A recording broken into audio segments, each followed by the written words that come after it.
And heck, who am I kidding? It's always bug season in Texas. And that's why you need Grandeur Pest Solutions in your corner. They're locally owned and operated. They're trained, they're trustworthy, and they have a proven record as they have been in business for almost 10 years. They provide pest control against ants, bed bugs, bees, roaches, fleas, wasps, mosquitoes, rodents, spiders.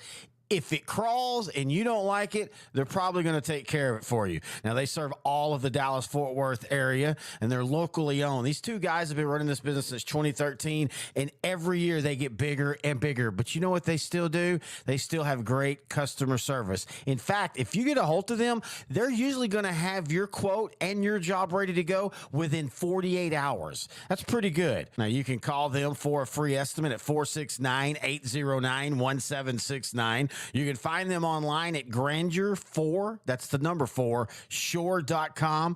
You can also find them on Facebook. Just type in Grandeur Pet Solutions, and we are so happy that they're title sponsor for OutDrank The Coverage in 2023. Is your demanding work lifestyle in need of fire-resistant clothing that can keep up? Well, L4FR clothing should be your go-to for quality, affordability, safety, and style. L4FR was founded by a third-generation oil field worker who is also a veteran. Thus, this company has a deep appreciation for reliability and longevity, all while we provide first-rate customer service. Our durable apparel will serve you well for many years to come, whether you're working on a pipeline, a lineman climbing utility poles, or in any other environment requiring fire-resistant apparel. L4FR has you covered. Our apparel is tough enough to resist hazardous conditions while still providing high comfort and style. L4FR provides clothing options to ensure your safety and comfort, whether you're on the job or not. To view our complete inventory of flame-resistant garments, please visit our online store at l4frclothing.com or give us a call at 817-757-4935. Si habla español.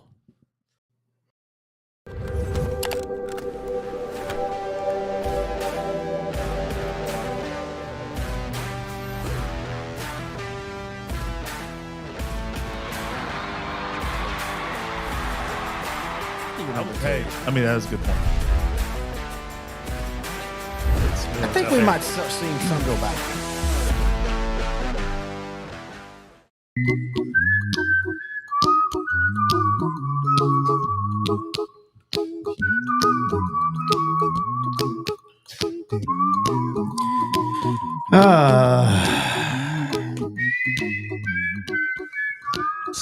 Sad.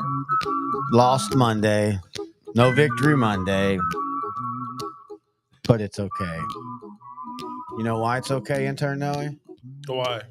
Because the Cowboys clinched the playoff spot.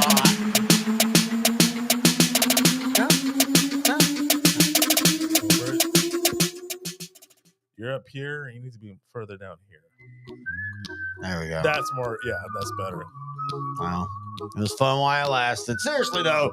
Hello, everybody. That's intern Noe. I'm Terry. This is OutDrank The Coverage. The live edition is tonight. We're going to be doing ourselves a Seahawks versus Eagles watch party to find out if the Eagles stretch that out to a game and a half, or if the Cowboys are able to stay pace up until kickoff, which is about an hour and 45 minutes away. We're going to talk just the OutDrank The Coverage show. The episodes that we normally do, talk to Cowboys loss, toss to NFL weekend, one college game, because as Joey McGuire says, the Independence Bowl runs through Lubbock. You remember that? That was the big thing with Texas fans because he said that a year ago when he got hired. But anyway, all this brought to you by Grandeur Pest Solutions right here on L4 Media. We're so happy to have everybody joining us here. And this is going to be a fun night. Intern Noe. Yes, sir. How you doing? And what you drinking? I'm doing tipsy. Tipsy. I'd first like to say congratulations to Joey McGuire and Texas Tech for winning their 7th game and winning the Independence Bowl. Guns up. Guns up. Whoa. Oh, no. No, I'm not pointing at you. Oh, okay. you know. Woo! They beat Cal 34-14 in the Independence Bowl. Great second half by Texas Tech, by the way. Yeah, Taj Brooks almost got 100 yards.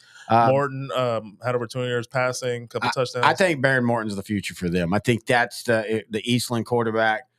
I think that's where you build that offense around because he has that quick release. That's more of the Leach style. Yeah, where you want the bigger quarterback. So I hope Morton wins the job next year full time. Honestly, with this season, they were a 7-6 team, but if they had quarterback health non-issues this year, they would have been 9-4. Well, let's not forget they should have beat Oregon. They were up 2 scores. They were up with 2 minutes left, literally needing a first down, or they beat Oregon. And you can't tell me. As long as you and I have been playing, loving, watching this sport, you can't tell me them beating Oregon doesn't change Texas Tech's trajectory. That feels like to me, then all of a sudden you've got Texas versus OU, 2 top 5 teams, and then Texas Tech versus Texas, because that win would have done a lot. And I still think Joe McGuire's taking a good step, but I'm just saying a Texas Tech team was way better than what people want to give them credit for. Yeah, I'm definitely interested in seeing what that program does in the next couple of years. I think they're going to take a leap forward. I'm thinking they're going to push for 10 wins in the next couple of years. But again, we'll see with the whole realignment, transfer portal. I don't know how Texas Tech figures into it. But anyway, that was the only college news I could think of for this weekend. Anyway, I'm doing good. I am. Oh, yeah. What were we talking about? Yeah, we're drinking because, the show is called OutDrank The Coverage. Got to read it, folks. We are all about literacy here on OutDrank The Coverage. So say it with me. OutDrank The Coverage. There we go. So the illiterate ones are drinking MD 2020. You always drink MD 2020 when the Cowboys lose. Yes, I do respect that. I might as well, if I'm going to hit the basement, I might as well just keep on going down. I just got to lower the bar. Wait, the R word. Don't say the R word as much alcohol as I had. We'll be unwoke real quick on this one. Anyway. How are you doing, Terry? And what are you drinking? Did you actually say what you were drinking? Oh, yeah, you did. MD 2020, sir. That's how good I'm drinking. Cowboys lose. I'm drinking MD 2020. And, hey, this is a show exclusive for the year. Since it's 2023, I started with a full bottle. And this will be gone by the time the end of the Monday night game's over. Possibly. We'll see. I am actually not drinking Gut Rot. Thanks to my future brother-in-law, he suggested Good Night Loving vodka made in Texas down in Dripping Springs. Nice. So I do appreciate that. Great call. You've had a couple drinks. Yep. This is actually really good. Like around Tito's level. And Tito's is now to the point where it's what, 38 a handle? Yeah. By the way, if you don't drink enough, this is a handle. Bigger. It's called a handle. It's also because it's the highest volume you can buy. Yes, it's 1.75 liters. Yeah, and it's got a handle normally, but now they're being all fancy. But anyway, this is really good. So it's Good Night Loving, and I do. It looks like it has little indentations in the middle, though. It does. It has the grabbers. Yeah, it's that. But anyway, what we're going to be doing is, of course, is talking the NFL, as we said, talking all that fun stuff. We'll take a break right now, though. We'll come back. Oh yeah, first off, we got to have our little not that we got a surprise shot at the end of this, but no, this shot. This is just a drink. We're just drinking. Cheers. Yeah, drinking. Oh, and then during the live broadcast of the show of the Monday night game between Philadelphia and Seattle, I'm gonna be drinking this nice little gift you and Studio Fiance got for me for Christmas. Yeah, the football. Yeah. So it's from Canton Distillery. Yeah, we're gonna tag. I want to tag them in this because I apologize. Cooperstown Distillery. Yeah, Cooperstown, which we kind of were confused by football. Cooperstown. It's all of that. Yeah, so Cooperstown is the Baseball Hall of Fame. Hey, by the way, did you know who won the World Series this year? Our Texas Rangers. No, the Texas motherfucking Rangers. Okay, because they won the World Series. Anyway, back to what you were saying. 45% alcohol. I will give my review of it once the game starts. Okay. But yeah, Cooperstown is the home of the Baseball Hall of Fame. Canton is the home of the Football Hall of Fame. So anyway, it's very interesting. It's a good taste. We had a shot of it. I'm sorry, a sniffer's tool. We don't do shots here. We're classy. Yeah, please put it on the table because that redneck will fall. But we had a couple shots earlier. It's pretty good. I mean, we got over 1,000 subscribers, so now we can be from we're now from shot taking to sniffers. Yeah, but we had some of and it's actually pretty good. I mean, I don't know. I'm not. It's funny because we joke about like if you listen to the show enough to know that the heck. Oh, that's weird. If you listen to the show enough to know that I drink gut rot, but I can actually, if you give me real vodka, I can tell you what the tastes are, and that's what I did today. I can't with bourbon and whiskey. So how does that taste? Legit? Because to me, it tasted fine. It's pretty smooth. It's one of those like people can just drink as is. It's 40% alcohol, Gotcha. so it's not going to be as strong as some of the whiskey and bourbon have had you try, like the Noah's Mill. Yeah, I had you try a few weeks ago. I still think you made that up. Even though it says on the label Noah's Mill. Yeah, but you penciled it out and put an E on the end. That confuses me. Now that's stuff that was that stuff that's really good, and then it's higher proof than you realize. And then I told you that first night I stood up and I'm like, whoa, but it's good. The last part of it I used, I did it properly, just a little bit. Kind of sipping, watching. I think it was, what was I watching? Oh, the Cowboy game. It was right before the Cowboy game. I was watching the 3 o'clock games and I was sipping. Yeah. And then by the time the Cowboy games started, I actually was fine with just stopping. Like I had that good, warm feeling, you know. And so, yeah, I really did like that. Cool. But that one tasted fine too. So I don't know. Yeah. Anyway, we'll take a break and we'll be back right here on OutDrank the Coverage, the live Monday night Seahawks versus Eagles right here on L4 Media. Is your demanding work lifestyle in need of fire-resistant clothing that can keep up? Well, L4FR clothing should be your go-to for quality, affordability, safety, and style. L4FR was founded by a third-generation oil field worker who is also a veteran. Thus, this company has a deep appreciation for reliability and longevity, all while we provide first-rate customer service. Our durable apparel will serve you well for many years to come, whether you're working on a pipeline, a lineman climbing utility poles, or in any other environment requiring fire-resistant apparel. L4FR has you covered. Our apparel is tough enough to resist hazardous conditions while still providing high comfort and style. L4FR provides clothing options to ensure your safety and comfort, whether you're on the job or not. To view our complete inventory of flame-resistant garments, please visit our online store at l4frclothing.com or give us a call at 817-757-4935. Football season, and that means it's bug season. Heck, who am I kidding? It's always bug season in Texas, and that's why you need Grandeur Pest Solutions in your corner. They're locally owned and operated. They're trained, they're trustworthy, and they have a proven record as they have been in business for almost 10 years. They provide pest control against ants, bed bugs, bees, roaches, fleas, wasps, mosquitoes, rodents, spiders.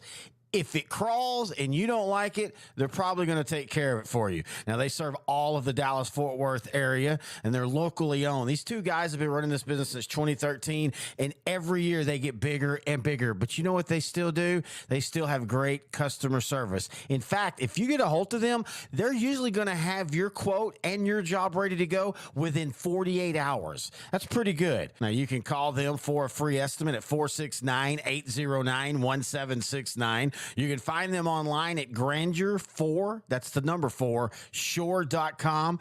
You can also find them on Facebook. Just type in Grandeur Pet Solutions, and we are so happy that they're title sponsor for OutDrank the Coverage in 2023.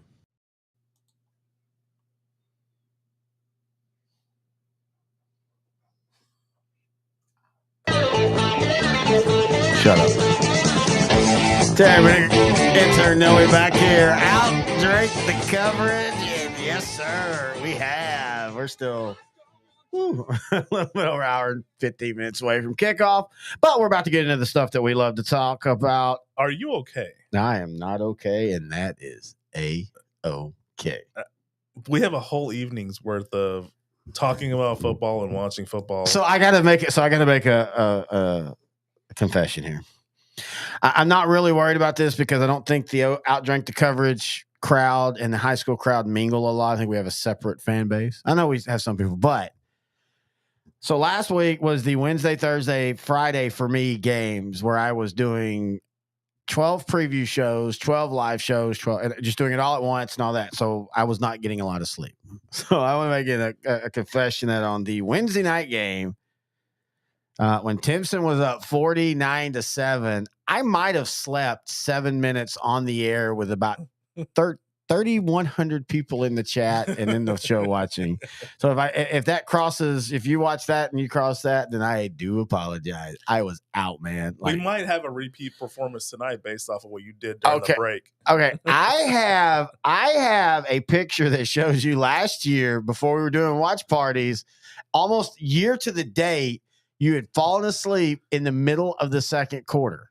Yeah, I remember that. And then let's also remember the one hangout game we had this year. Yeah. That was a weird one. I think you might have been sick or your immune system was down because that hit you harder than – because you and I both, all jokes aside, we're going to be fine tonight. We have drank a lot, but we're good. I had made a cocktail and I made it in a container, but I made it home version, so it's very strong. Oh, okay. Because you were just like, it felt like you were really... I was in a good mood. I had pre-drank a little bit, and then okay. Yeah, I mean, it was fun. I mean, it wasn't a bad time at all. It was just like, wow. I've learned since then. Oh yeah, you want to apologize now to all your fans. You've learned. Yeah, you've grown. All 5. You've grown since then. You've grown since then. You're a better person. Yeah. All right, so let's get into it. I will ask you this while I pull up the notes. What was your thoughts of yesterday's games or Saturday's too? What was your thoughts of the weekend's games? I'm still waiting for a weekend where it's all great NFL football. We had it close a couple weekends ago, but yeah, you're 100% right. I said this to you while we were getting lunch today. Let's be honest. This has been just for quality of football. A terrible year. This is a year people will talk about in the future about just all the injuries, all the rookie quarterbacks, all the bad quarterbacks, all the ugly games and all that. I really do believe that. The 4 best games this week, Cincinnati, Minnesota on Saturday.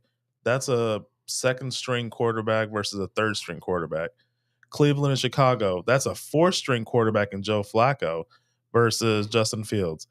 Tampa, Green Bay, Baker had a perfect day. It was great. Love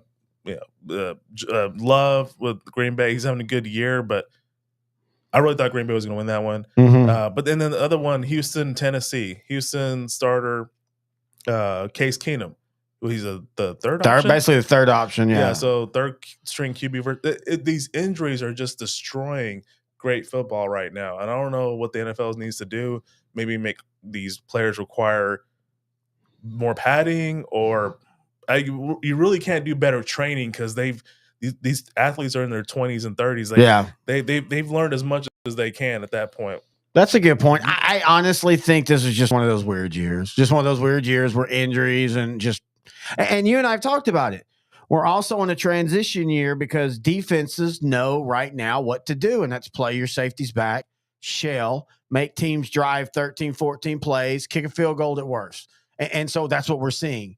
And you can't, until teams develop a run game and get those safeties back up, that's what we're going to see in football now. All these franchises have been building up to build up a great passing offense. Yep. So there's not many teams that can just consistently run. Most of the games the Cowboys have lost this year have been teams that can just figure out a way to consistently run. Well, we'll talk about that here in a little bit. That's a good point. I want to bring it up because that's a little bit of that. But how good the defense. But anyway, go ahead. Like most of these teams are trying to build. Like Dallas has kind of almost perfected it, but most of these teams are trying to build to be able to defend the pass. And by doing that, what you're really trying to do is prevent the deep bomb. Yeah, you want to make a team drive it 12-yard plays of no matter if it's running or throwing it underneath. You don't want anything 15 yards and out.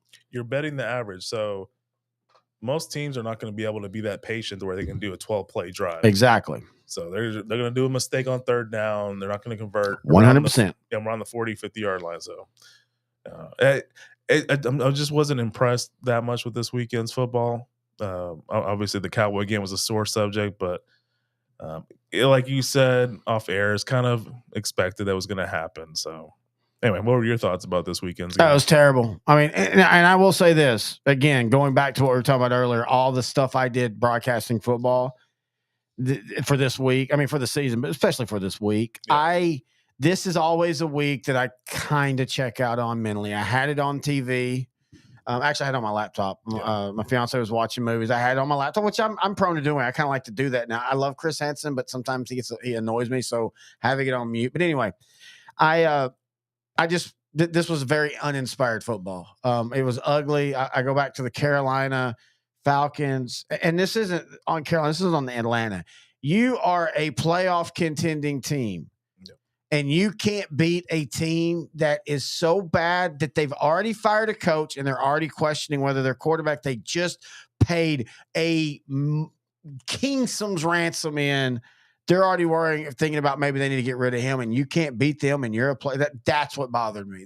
I'll say this: the NFC is really ugly football, man. Really ugly football. Yeah, outside of 4 or 5 teams, it's pretty ugly. I don't even know if it's 4 or 5. I think it might be 2, and I'd say it, but the way Dallas played yesterday was ugly. Whether we believe how serious that is, it's not.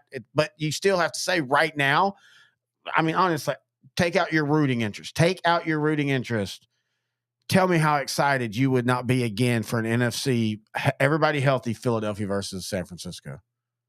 Oh, I mean, that'd be a pretty good game. I mean, that's a game we're probably hanging out for. Yeah. Because that's an awesome game. Yeah. Now, it'll be closer than the NFC title game last season. It'll be closer than what San Francisco did to Philadelphia this season. And it's just better football. Yeah. It's just better football.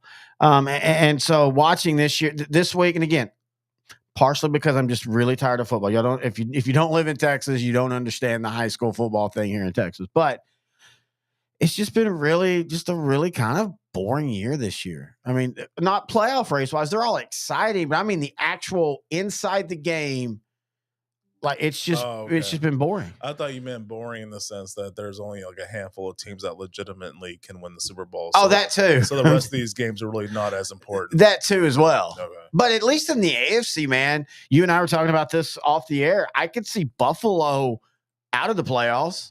Yeah. I could see Buffalo winning the Super Bowl. As of today, they're in the 9th spot in the AFC. But I could easily, not easily, but I could see them winning a Super Bowl this year. I'm not kidding. Yeah.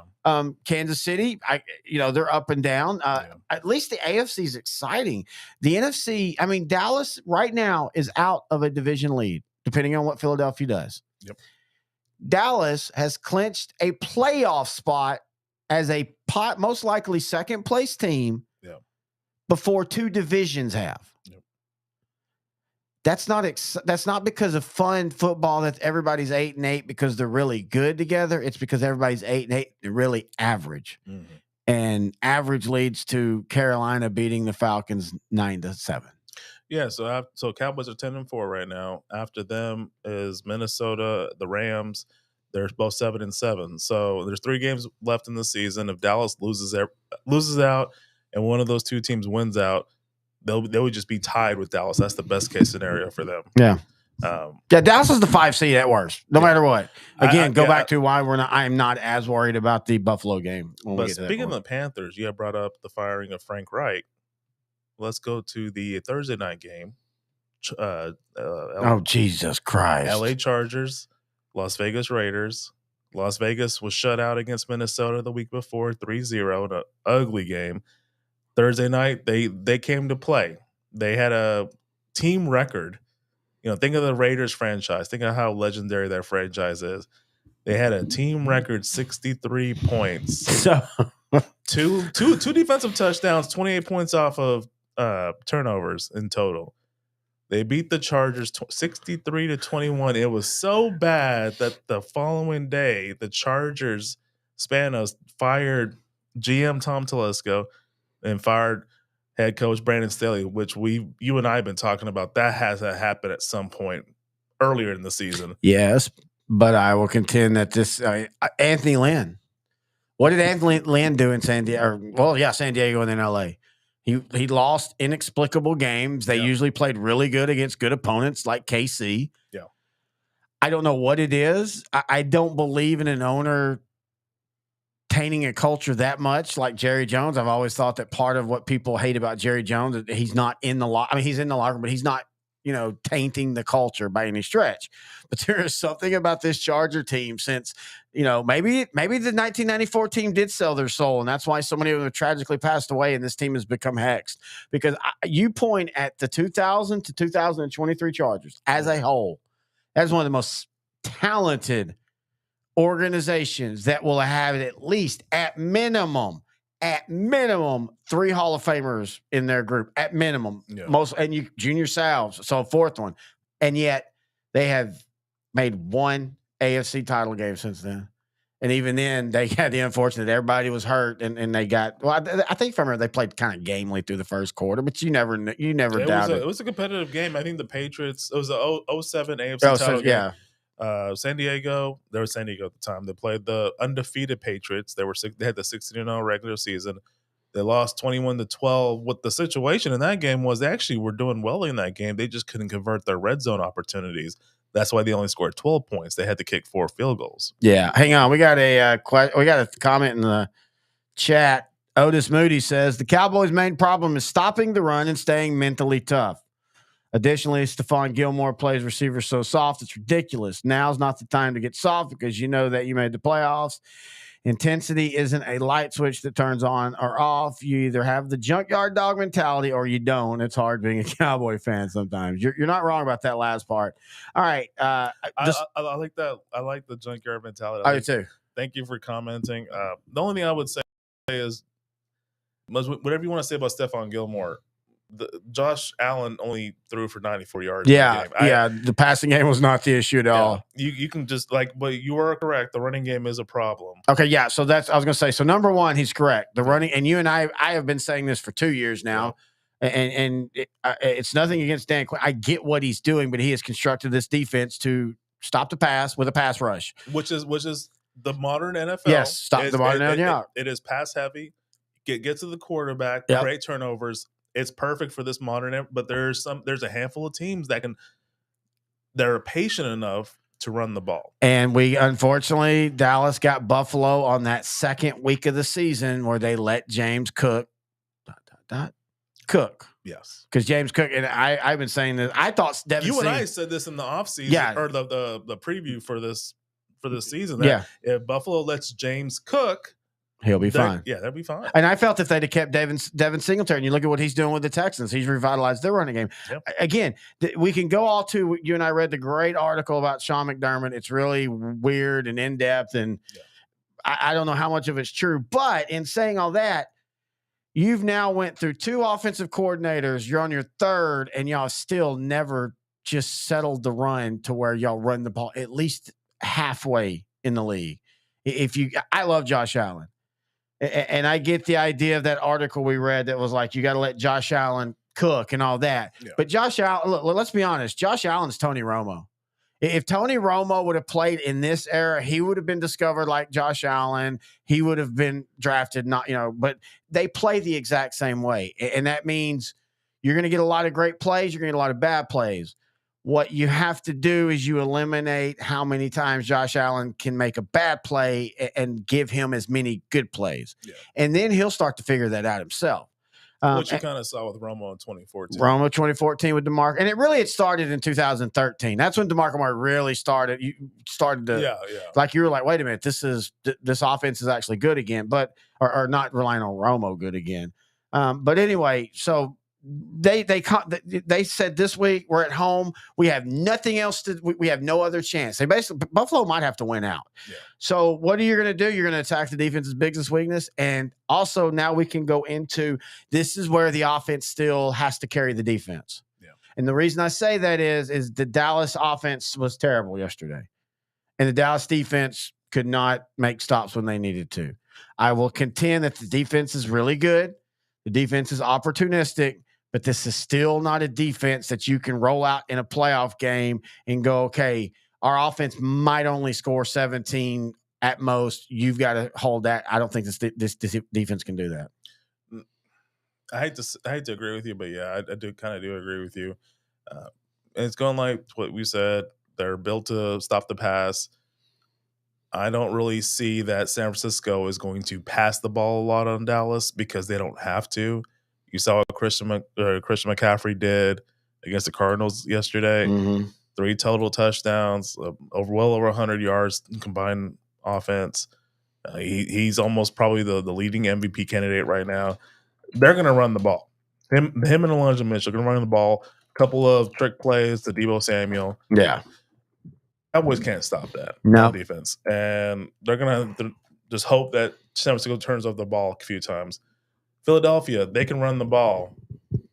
If the game comes to it and Dallas has to go to Philadelphia, they're going to run the ball. DeAndre Swift will get 100 yards and a couple of touchdowns. So Dallas needs to go back to the lab, figure out how to create a good run defense. Yeah.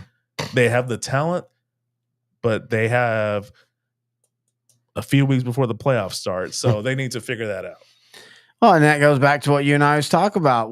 You know, I know people say, oh, by the way, Brett Sweeney of NETS sends in the chat, hey, dude, what's up? He got the call. It didn't end the way he wanted to, but he was the Chapel Hill broadcast. Oh, okay, cool. It didn't end the way they wanted to, but yeah, he got to call his first state championship game. But anyway, you know.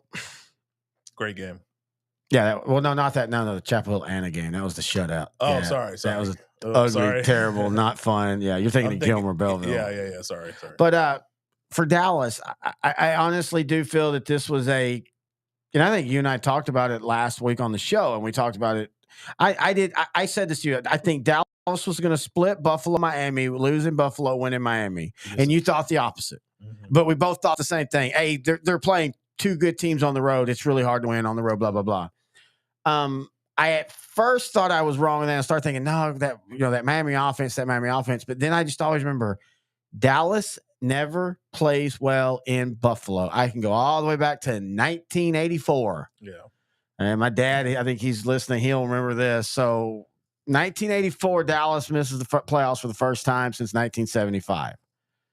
And the reason they miss is everybody thinks of that Monday night thrilling loss to Miami in Miami, the last game of the year, 27-24, a game that saw the league change hands 3 times within a minute 50. And Noe can contest to this. I'm not having any notes to say all that. I know that off the top of my head. 100% correct. So earlier in the season, they go to Buffalo on a cold day, and Greg Bell on the first or second carry of the game goes 80-something yards, and Dallas loses to a 2-14 Buffalo team.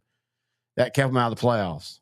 Yep, that was the first win for Buffalo. They went 1-11, or that was their first. So they were 0-11 to start the season. They finished 2-14. First win was against the Cowboys in Buffalo, 14-3. Greg Bell did have 1,100 yards in the season, so at least he. He's a good back. But am I right on the? Did I say anything about the first or second play? Oh, let me look that up real quick. I think he goes like 80-something yards. I don't think he scored. He might got knocked out by maybe he did score 85 yards. Yeah, 85 Greg yards. Bell. Yeah.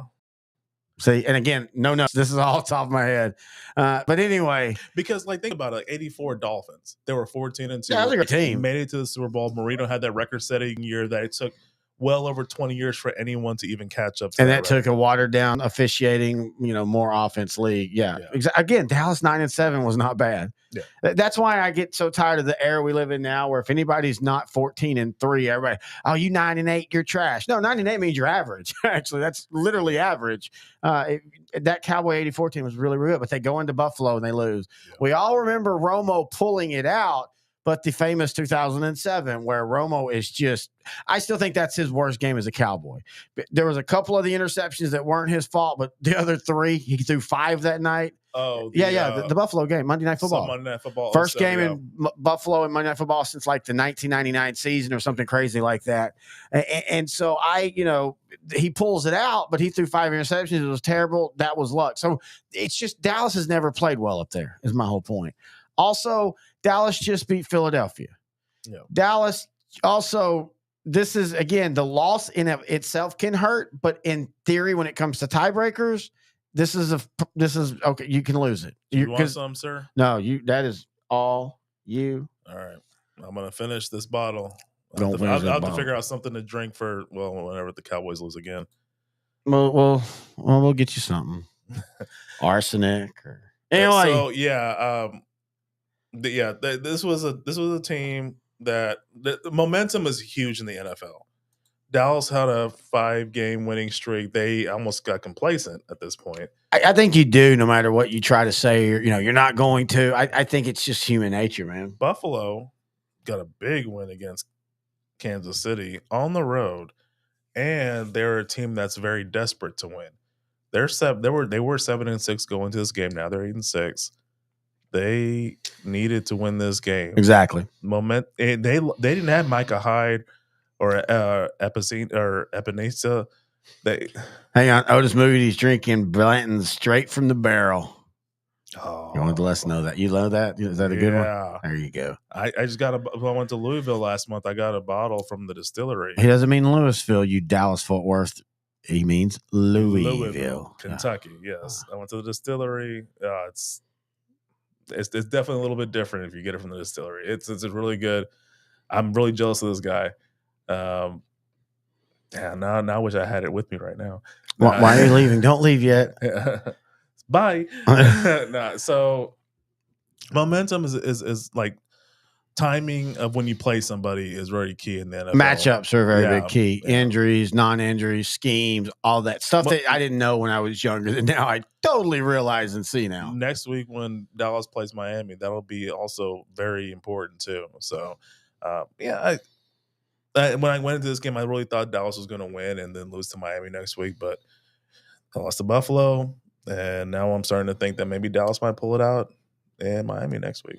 I do think no matter what, I think they beat the Lions. Yeah, because the Lions are they go depending on how well they protect Jared Goff. If Jared Goff is well protected, they're almost unbeatable. But if he gets pressured, if he gets flustered, then they're just any other normal team. And I feel that the Cowboys can get enough pressure on the Lions, and I think they'll. And it's in Dallas. Oh, sorry, Arlington. Well, I mean, honestly, I don't think it would hurt if it's in the Lions in Detroit because I think the difference in the Cowboy offense is indoor and outdoor. Well, yeah, but I'm just saying that they play. They haven't lost in home. No, 7-0. Yeah, so I just with the home advantage, I really feel that Dallas is going to win that game, and then whatever happens in Washington to close out the season happens. I think Dallas can win that, but who knows? All right, we're going to take a quick break, and we'll come back on OutDrank the Coverage. We're about 42 minutes away from kickoff of the Seahawks and Eagles right here on OutDrank the Coverage, the live Monday Night Football watching party. Football season, and that means it's bug season.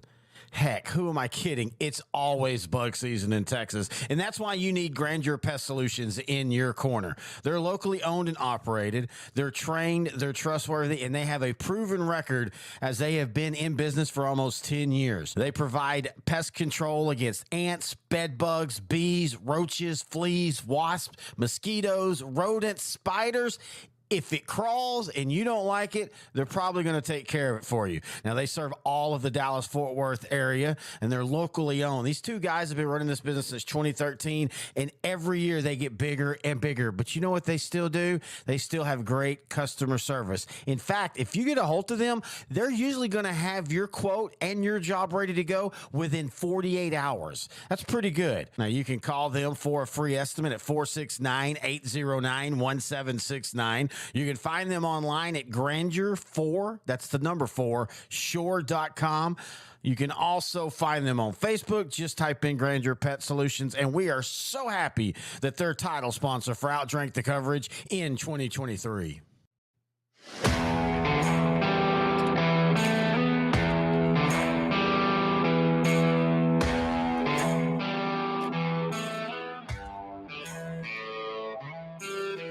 Terry intern Nelly back here, OutDrank the Coverage, talking week NFL 15, Sunday, Saturday. I do want to speak of, we were talking earlier about how bad the games were. Sunday, Saturday games, Cowboy loss, all that fun stuff as we run up to the Eagle versus Seahawks watch party. Stay here with us for that. I think the best game of the whole week might have been the Saturday Cincinnati-Minnesota game, which a lot of people were like, oh, that's just going to be a boring game now that Cousins and Burrows are out. That genuinely was a fun game. And you know why? Why? Because you had two teams with two backup quarterbacks that did not play their backup quarterbacks like backup quarterbacks. They let them run the offense. They let them throw down the field. Yeah, they made mistakes. Mullins had 2 interceptions. Browning had 1. But my point is I'm seeing it more and more. And we talked a little bit about that with C.J. Stroud.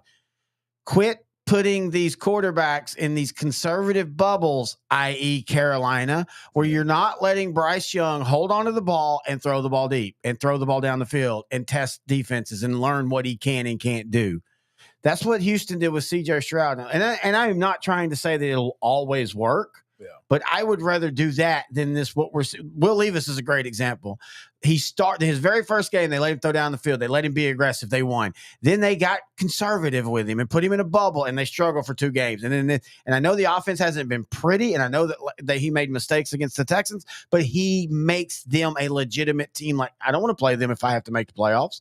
Like, if me beating a 7-win Tennessee team is what gets me in the playoffs, I would be worried if they're motivated, because he's done that to them.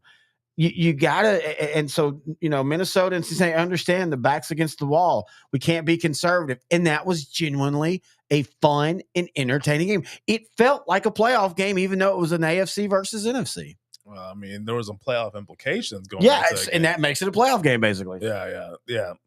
I was really impressed with Mullins. I was really impressed with Browning.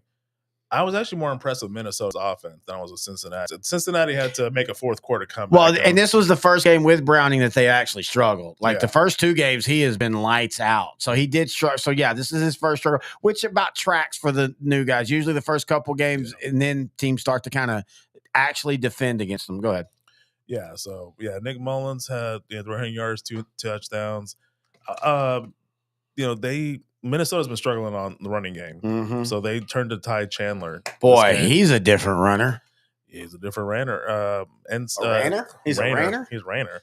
Went to North Carolina, I think. So, again, explain to me why they gave up on Dalvin Cook. What was the reasoning? Because, boy, it just feels like if you'd had Dalvin Cook without the quarterbacks, I mean, I guess technically they're still okay. They're 2-2 since Cousins went down.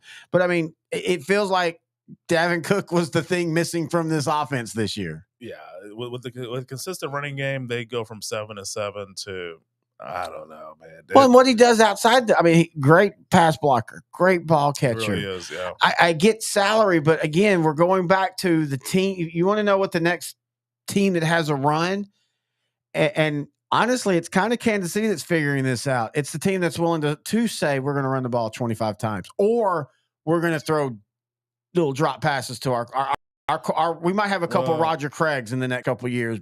1,000 yards receiving, 1,000 yards rushing. Well, Kansas City, they kind of started building up their defense over the last few years. Now they have one of the top young defenses in football, with the top young offense in football, and now they're starting to get some type of production from the receiving core to go along with their aging 34-year-old Hall of Fame tight end. They got a couple running backs. Now, I will say this: you can see this year he's slowed a little bit. Yeah, he needs, especially in the Patriot game yesterday. And he still has a couple 1,000-yard seasons in him, but they do need more at the wide receiver so that they can't. Because you're seeing teams key on him now, and he just doesn't have that burst as he did. He still makes great catches. Again, I think I said a couple weeks ago, he's kind of turning into Jason Witten now. Catch and go out of bounds. Catch and go out of bounds. Yeah. So Kansas City beat the Patriots 27-17.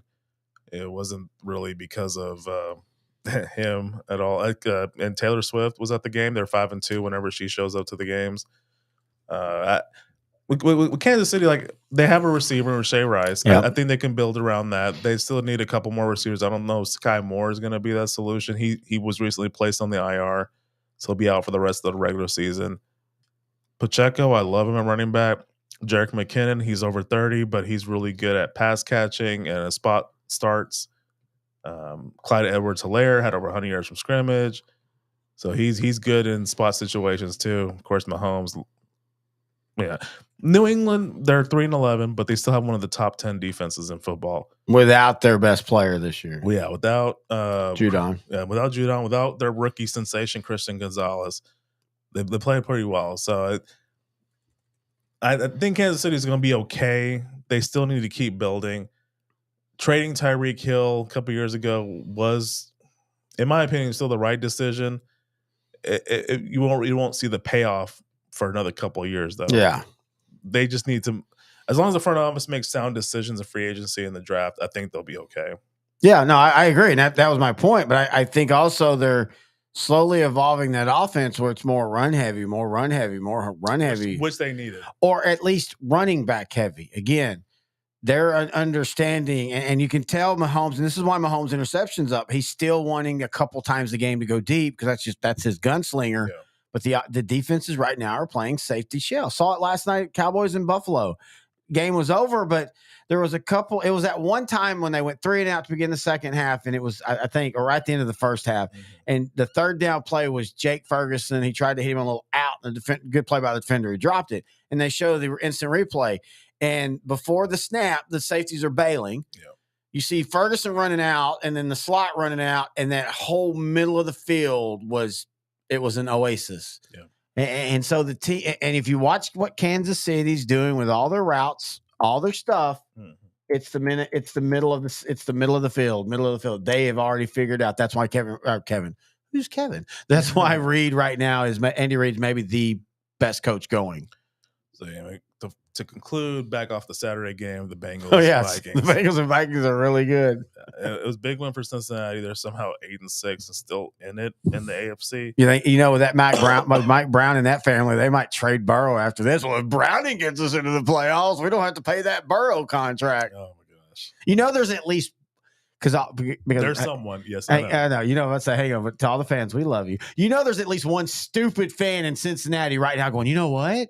If we just cut Burrow, eat the dead money with Browning on his salary cap, rookie salary cap, next year we could be 12-5 because this offense scores too much sometimes.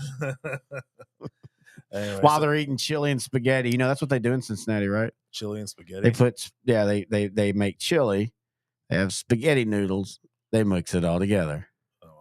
Okay, so I'm never going to Cincinnati. Thank you. Okay. Minnesota's still in control of their destiny. Yes. They need to hope that Dallas beats Detroit, but they played Detroit 2 out of the 3 games to close out the season. And that was my point before Cousins got hurt, but I still think it still remains. Yeah. When everybody was already counting the Vikings out, and you and I were looking at the schedule, like, dude, if you don't play the team ahead of you yet, you're not out. I don't care what. Unless you're just so bad, like 3. But if you're within 2 wins of them, you're not out. And you and I both kind of felt that, hey, I think Detroit's a good team. But you and I kind of feel that Detroit's a little playing below their record. Their record is better than what they really are as a team. And you're telling me right now, if you had Kirk Cousins, I still think Minnesota would at least split. I don't know now. Nick Mullins played well, but he still had 2 big interceptions. I think they would still. I think they would be maybe 9-5 right now. Well, you're talking about direct. Oh yeah, with Cousins. Yeah, you and I both felt that they were turning it around. Yeah. That the start was just a fluke start. Yeah. They weren't as good as they were last year when they were 9-1 or whatever it was at one point, and they weren't as bad as they were when they started out 1-4 this year. Yeah. I think they would have beat Denver. I think they would have been Chicago. Dude, Chicago, man, they're starting to be a tough team. They just hang around with you now. Since you brought them up, I guess we'll pivot to that. I was going to talk about the Saturday night game. No, talk about Saturday night game. Denver and Detroit, but that was boring as hell. Never mind. Other than the best part was Sean Payton yelling at Russell Wilson. Yeah, and then Sean Payton's post game conference response to that. Yeah, it was really weird. Like he was. He was blaming the ref or something. It was really weird. But anyway, yeah, that was Detroit bouncing back in Denver, as fun as it's been. And I still think Denver's not far off from being back. They're still a few players away. And that game kind of showed that. So Sunday, Chicago traveled to Cleveland. Yep. Justin Fields versus Joe Flacco. I know it was ugly, but that was a fun game. And I know you're wacko for Flacco now. I'm always wacko for Flacco. You always whack it to Flacco. He had these maybe arguably the greatest 1-year postseason run of quarterbacks ever had. Yeah. You put him, you put Troy Aikman's the 92 year. Mm-hmm. You put who is it? I can't remember. But those are considered the 3. Joe Flacco threw 19 touchdowns, no interceptions that Super Bowl year. Yeah. Not 19, 10 touchdowns and no interceptions in that Super Bowl year. And Joe Flacco, just his whole postseason has been great just because of what I told you, dude. This guy plays the same way, whether it's regular season or postseason. Postseason is a little bit different, but the fact that he plays the same way. He's kind of right. We were watching a show today that we were talking about him. A little bit Jay Cutler. Yeah. You could do the meme. Remember when Cutler signed with the Dolphins out of nowhere and they put the meme with him and the glasses and the cigarette? You could put that on Joe Flacco. You look at Joe Flacco in last week's game against Cleveland or with Cleveland and how he looked. Now go look at the Super Bowl and look how he looked. It's the same. Yeah. Good or bad. And that's why I always say you can't people overrate either one because it's only good when you win, it's only bad when you lose, no matter what it is. Yeah. But he is very Matty Ice with his look and his composure. And sometimes you wonder, Joe, dude, do you care? Like, do you care what just happened? They had a slow start on offense. He had 3 interceptions. They weren't really running the ball. A couple of them were there. I was actually one of the games I kept watching. A couple of the interceptions. One was really bad. Yeah. But one was also a bounce off of hands, and then the other one I think it was also a bounce off of hands too. They start off slow, but with him, he's the same guy throughout 4 quarters. So come the fourth quarter, they were trailing 17-7. They scored the final 13 points to win, including a dime to Amari Cooper for a 51-yard touchdown. And that was a beautiful catch. I think it was run. Almost quadruple coverage. Yeah. But he threw it at the perfect time, at the perfect location to where he just split all those defenders, coasted down the sideline for a touchdown. It was a thing of beauty. Yep, it really was. And that was actually a fun game. One of the few. All right, where do you want to go next? Well, got to talk about the Hail Mary pass to close out this game. Oh, yeah, I forgot about that. So Chicago, the other team? Chicago, you're right. No, the other team. Cleveland. Thank you. God, we just talked about them. Cleveland scores, and you think the game's over, and Fields gets them into semi Hail Mary. First off, if you want to talk about Justin Fields and his arm strength, holy crap. I mean, he put that on a dime. I mean, and if you watch so normally when you see a Hail Mary, you need most quarterbacks, anything over 40 yards, the ball leaves the camera. This time the ball stayed. I mean, that was just a rope. But Mooney the ball falls onto him as he's on the ground. If he literally just stops flopping, he's a catch. Yeah. He doesn't. The ball kicks up. And sadly for Fields, it becomes an interception. But yeah, I mean, that almost became the most improbable win of the year with that play. Yeah, it went from Browns losing to Browns winning. It hit 2 Browns defenders, deflected off of Mooney, who just somehow fell on the ground. It bounced off his hands, bounced off his foot. Well, it really bounced off his belly. I'm telling you, dude. His belly, okay. Yeah, like if he just, and I know he can't because he's moving, but in theory, if he could have just stopped, it's a touchdown. Yeah. But he hit the ground, the ball hits his stomach, he reacts to that, and when he does, it pops off his hand, and as you said, hits his foot.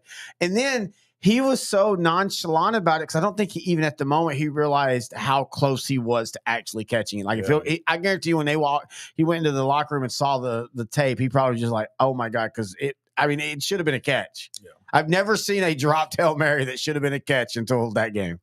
Dude, but going from that to Tampa and Green Bay, that was probably the best game I've ever seen of Baker Mayfield. Dude, I'm telling you, he's playing his way into a job next year with Tampa. If you're Tampa, I mean, because you're not going to get a top 5-10 pick. You're not going to get one of the, supposed the greatest ever. Hell, you're even still not even technically, you're still in a playoff run right now. I mean, you're sitting here today right now, technically in first place. So, yeah, they're tied with the Saints right now. They have the tiebreaker. Yes. So right now they're the 4th seed in the playoffs. 4th seed in the playoffs. It would be a rematch of Dallas versus Tampa Bay in the playoffs if the season ended today, basically. So if you're not going to get a quarterback, you go, okay, do we want to start over? Or we still got a pretty solid team. It wasn't like they took a big cap hit. This isn't the Rams where they're having to rebuild their roster with home run picks because the salary cap. This was just they lost the greatest quarterback in the NFL, and they still have a lot of the other pieces. So yeah, I think Tampa I think he's definitely played his way. I think Jordan Love is now showing that he is a long-term solution in Green Bay, or at least in my opinion, he is. Yeah, I think Jordan Love's a long-term solution. He is a victim of young receivers and injured running backs right now. Defense has been playing okay. In this game, Baker had a perfect rating, 158.3. He had 4 touchdowns, 381 yards. He has a multi-purpose running back in Rachaad White. He has a Hall of Fame receiver, Mike Evans. He has a possession receiver in Chris Godwin. He has a pretty good tight end in Cade Otton. He has David Moore, another good receiver. He has weapons on offense. Yeah. Green Bay is another year away. They're going to keep developing that team. I think Green Bay will be a team to watch in 2 to 3 years. I think, honestly, the NFC North is going to become the fun division of you look at all the youth there and everything. just watching this whole season, I really think Tampa should really just invest in keeping Baker and try to develop a more well-rounded team around I mean, him. unless something drops in your lap where you get a move up on draft that's not killing you, Yeah. or maybe you do a complete teardown, and maybe they do. I just still think you've got a couple years of Mike Evans. You know, you got Chris Godwin. Yeah. Like you said, defense that's still solid. Makes a couple good draft picks. They would be good. Yep. I mean, again, in today's world, it's just, especially in the NFC. To me, any team in the NFC that's not named Arizona should, and maybe Washington, should feel like, hey, we're a couple players away from at least being in the playoffs. And once you get in the playoffs in the NFC, you never know what's going to happen. Let me look at the other games here. Oh, Houston, Tennessee. Boy, that was ugly, ugly, ugly. Man, I know Houston wins a thrilling because of the last drive. But I'm just, again, that's the game I point at when you look at, and Will Levis, I think it's going to be great.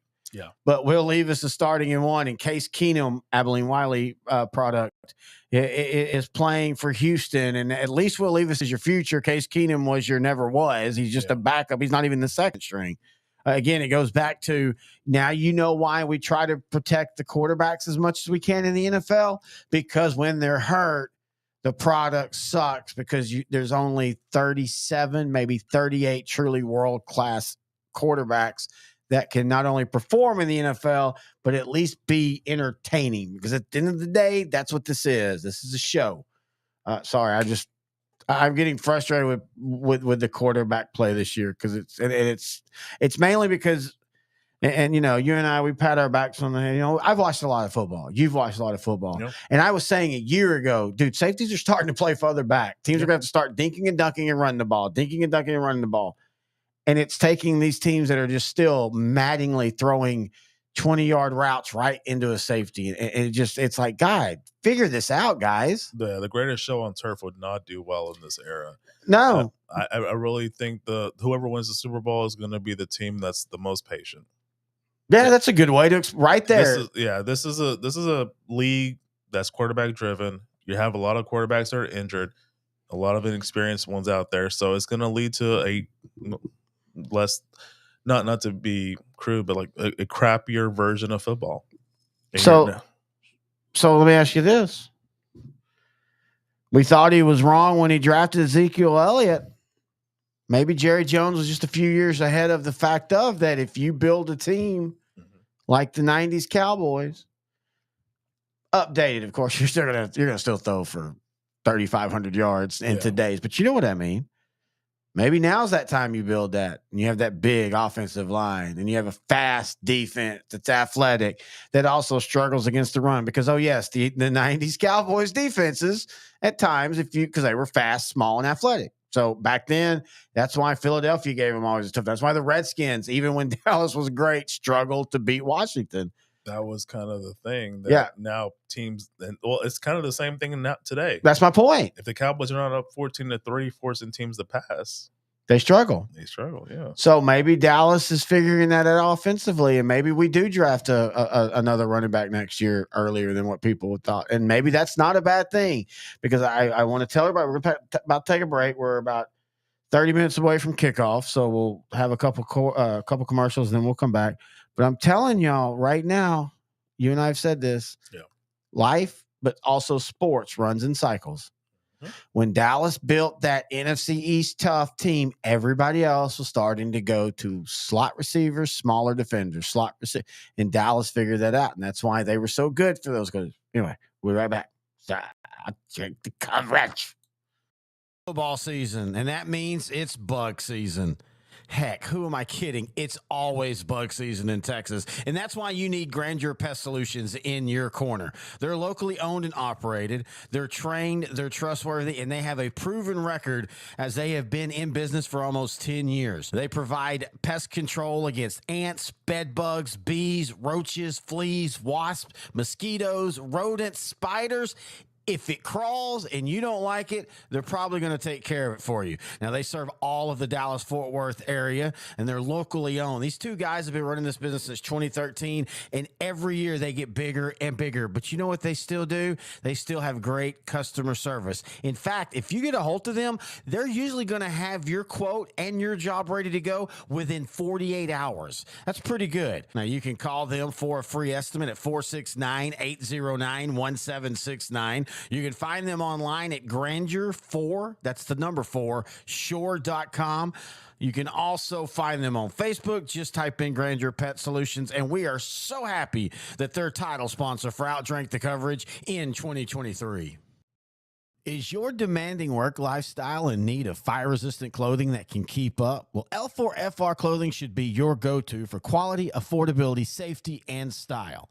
L4FR was founded by a third-generation oil field worker who is also a veteran. Thus, this company has a deep appreciation for reliability and longevity, all while we provide first-rate customer service. Our durable apparel will serve you well for many years to come, whether you're working on a pipeline, a lineman climbing utility poles, or in any other environment requiring fire-resistant apparel. L4FR has you covered. Our apparel is tough enough to resist hazardous conditions while still providing high comfort and style. L4FR provides clothing options to ensure your safety and comfort, whether you're on the job or not. To view our complete inventory of flame-resistant garments, please visit our online store at l4frclothing.com or give us a call at 817-757-4935. Si habla español. Football season, and that means it's bug season. Heck, who am I kidding? It's always bug season in Texas, and that's why you need Grandeur Pest Solutions in your corner. They're locally owned and operated. They're trained, they're trustworthy, and they have a proven record as they have been in business for almost 10 years. They provide pest control against ants, bed bugs, bees, roaches, fleas, wasps, mosquitoes, rodents, spiders. If it crawls and you don't like it, they're probably going to take care of it for you. Now, they serve all of the Dallas-Fort Worth area, and they're locally owned. These two guys have been running this business since 2013, and every year they get bigger and bigger. But you know what they still do? They still have great customer service. In fact, if you get a hold of them, they're usually going to have your quote and your job ready to go within 48 hours. That's pretty good. Now, you can call them for a free estimate at 469-809-1769. You can find them online at Grandeur4, that's the number 4, shore.com. You can also find them on Facebook. Just type in Grandeur Pet Solutions, and we are so happy that they're title sponsor for OutDrank The Coverage in 2023.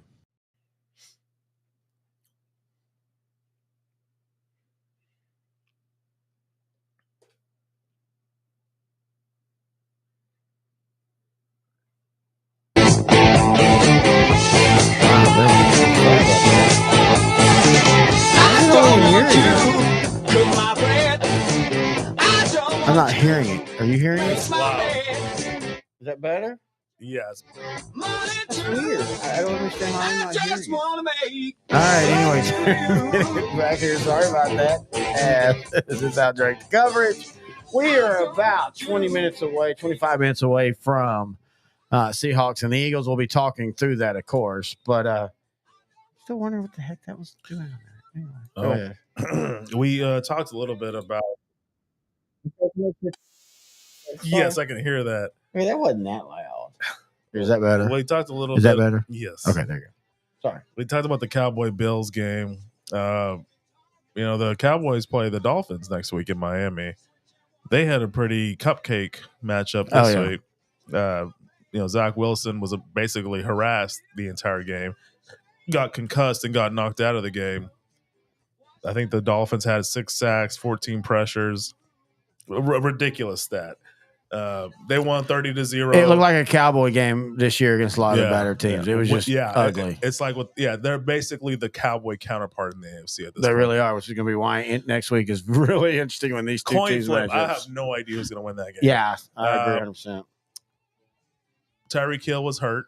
He didn't play in this game. Mm-hmm. I assume there just is more of a precaution. I really think he will play next week. I think you had said you heard a report. Well, I mean, that's what they're saying that today Yeah. on my fantasy stuff is that he's out 2 to 4 weeks. I almost feel like he'll be there next week. I think it just depends on if where we are at, and I haven't broke it all down, but where you are as a playoff team. Yeah. This is they're a team that can be like, hey, we can lose a NFC game and it's not that big of a deal. Maybe. Yeah, they're still. I think they need 1 or 2 wins to just win the division over the Bills. Yeah.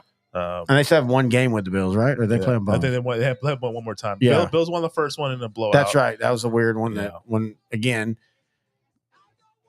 whenever you're ready to zig with the NFL this year, Zach, think about it. The Dolphins and the Cowboys have both scored over 50. But we'll probably get a 14-13 game. Yeah. 31-year-old Raheem Mostert has scored his 20th touchdown this season. Ridiculous. 28th. No, well, Raheem Mostert is 31. He scored his 20th touchdown. Oh, 20th. No, I thought you said 28. No, I'm sorry. 20th. Okay, yeah. 31-year-old running back. I was like, wait, I knew he was at 20. 31-year-old running back Raheem Mostert scored his 20th touchdown for the Dolphins. How valid is that for you?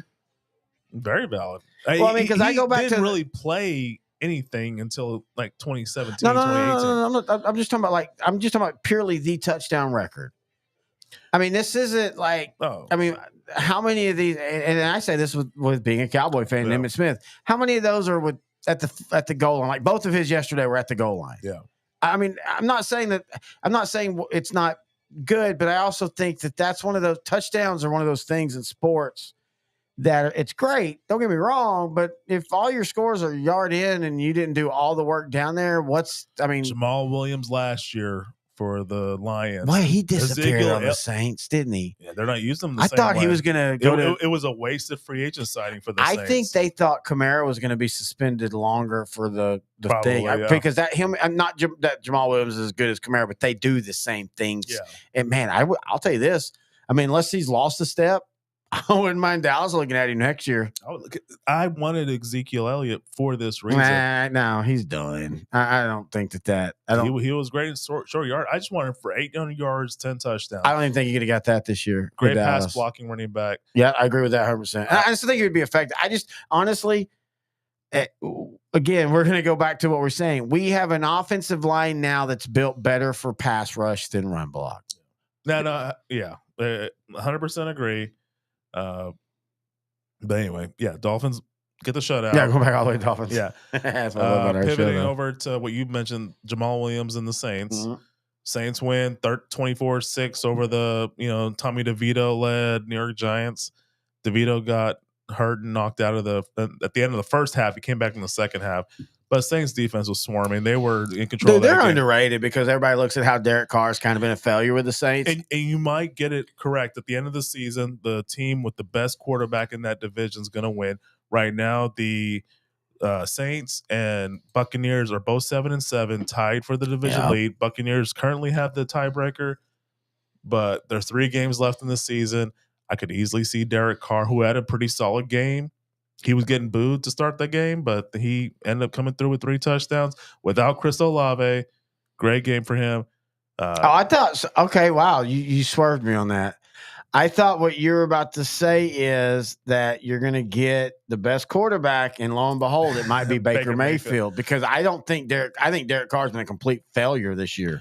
He has been, but I'm just saying, like, to start the season, he was the best quarterback going in. Oh yeah, but now, right now in a game, performance-wise, this one season alone, it has been Baker Mayfield. And it's not like Baker Mayfield's been great, but I'll tell you this: if it plays like it looks like, Dallas back in the AFC South for the first round, I'm afraid to play Atlanta because if they stick to that run game again, maybe Hankins will be back, but we don't know. Yeah. I'm afraid of that run game. I'm not afraid of that quarterback, and I'm not. Their defense is okay, but I'm not afraid of it. Yeah. Tampa, I'm not afraid of the defense. I am afraid of a Baker Mayfield moment in a Dallas off defense that if they don't get pressure, they struggle. Yeah, and that would just be the most thing that happens. And I was trying to think, the Saints. Ooh, Eagles wearing all white. For this game. Yeah, they do that like twice a year, I think now. I hate Seattle's uniforms. I've got to the point where them in Denver. This would have been a good week for them to wear these uniforms exactly. here. Again, I think the NFL. I like what the NFL is doing, letting teams wear it so many times a week. Yeah. I think the new rule is if the other team has it, let's start wearing them together. Not only to see like old good combos that we grew up with, like Philadelphia and Tampa, but even like new, like different errors. That would be really fun to see. And so please, NFL, you've almost got it right. So we talked about the Houston Texan Tennessee Titan game. Tennessee wore their Houston Oilers outfit. I don't like that. I hate. You know what? They paid the price. They lost Tier Tart to. Oh, I already mentioned it earlier. I forgot who they. Tier Tart, Houston Texan tackle. He got Tennessee Titan tackle. He got released for lack of effort. Houston Texans was the team that picked him up. Houston Texans. The Houston Texans were the team that picked him up. Yeah, no, and great move by them. By the way, I was in. Derrick Henry, 16 carries, 9 yards. Terrible game for Henry. Started kind of talking about where he's at in his career and his future and all that fun stuff. So that's not the point I was trying to make, but yes. He didn't mention. No, you're good. The point I was trying to make was in this Carolina Falcon game, Bijan Robinson. Yes. You're going to draft, and we talked about this before the show. If you're going to draft someone that high, why are you only giving it to him, 10 times or 20? I think he got a few carries, but he only got like 10 yards combined. Yeah. He had 7 carries for 11 yards. He had 1 catch for 3 yards. So he had 8 touches for 14 yards total. Why did you draft him that high if you're only going to give him the ball 8 times? This is so funny. We're pulling this up out of Reddit.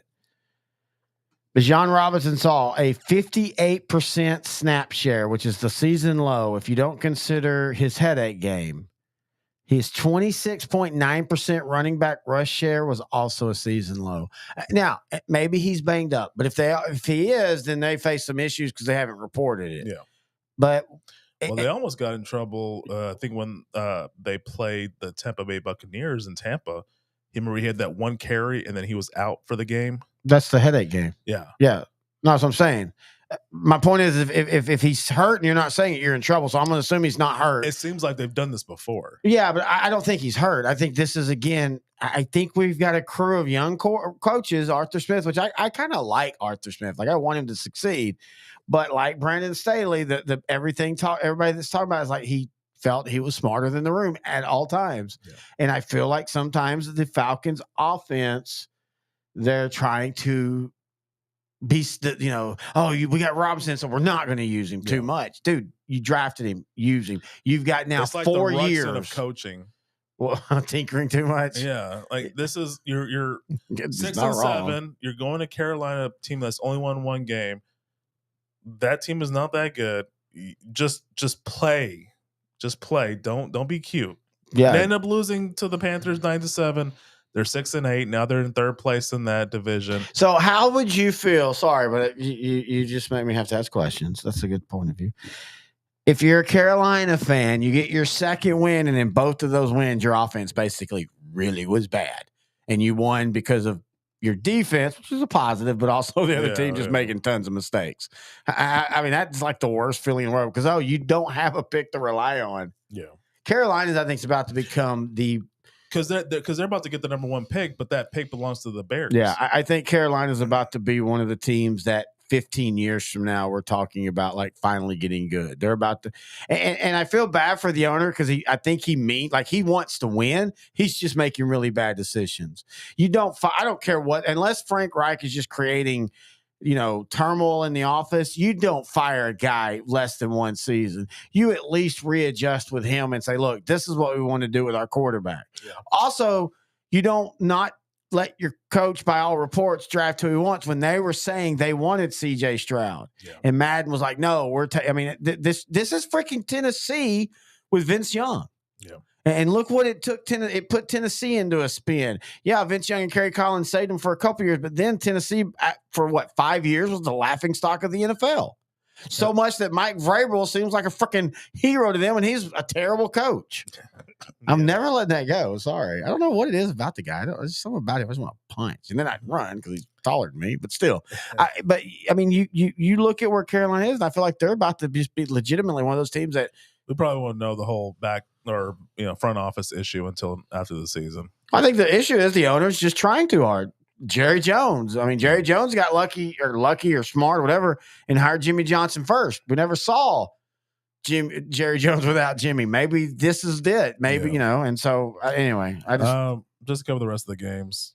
Rams beat the Commanders. They're in playoff contention still. Not as good of a game as people think it was because the Rams dominated and Washington scored a couple touchdowns late. And that's why you and I didn't really mention it to start the game. It was 28-7. Sorry, Sam Howell was benched for Jacoby Brissett. Brissett threw a couple of touchdowns, a beautiful one to Terry McLaurin. Kept the game close. 20-20 the final. There's 7-7. There's a big Thursday night game coming up.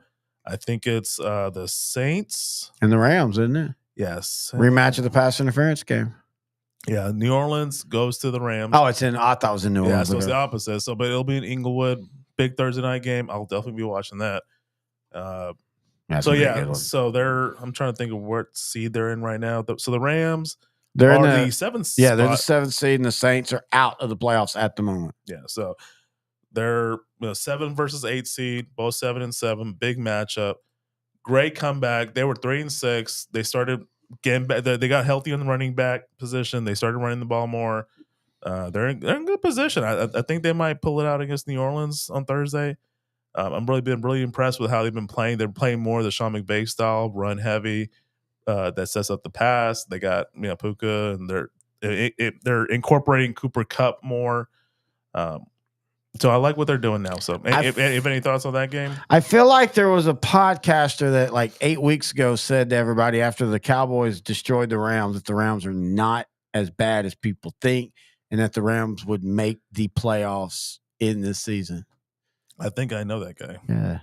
Name is Harry Ray. No, I don't know why, too, because, again, I'm watching them get their ass beat by the Cowboys. But I'm thinking, you could tell Matt Stafford's elbow was bothering him. And it was just one of those games. Dallas is good at this at home. They get up on you, and then they just make you have to start doing things you don't want to do. Yeah. But I kept thinking, you look at that team, Cooper Kupp's going to get better. Everybody thought Chu was going to slow down, but he kept going.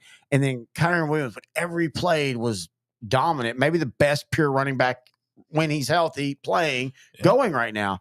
And I just kept thinking, man, if they can ever put it together, and here we are, they're sitting at 7-7, and they kind of basically control their own destiny. If they win out, they're going to make the playoffs. Yeah. And I wouldn't, as a Cowboy fan, that I know what happened. Even bringing them back to Dallas, that's still a game that would scare me. 49ers go to Arizona, who played the all-white uniforms. Still, it is now the fully best look in NFL football. I love it. So that's the old classic 70s. Maybe I just even like the Cardinals different this year. It's got a more of an angry look. It's got a shine to it. I noticed that yesterday. Like it almost has. It's not quite like Matt. Matt's now the non-shine. This has that shine.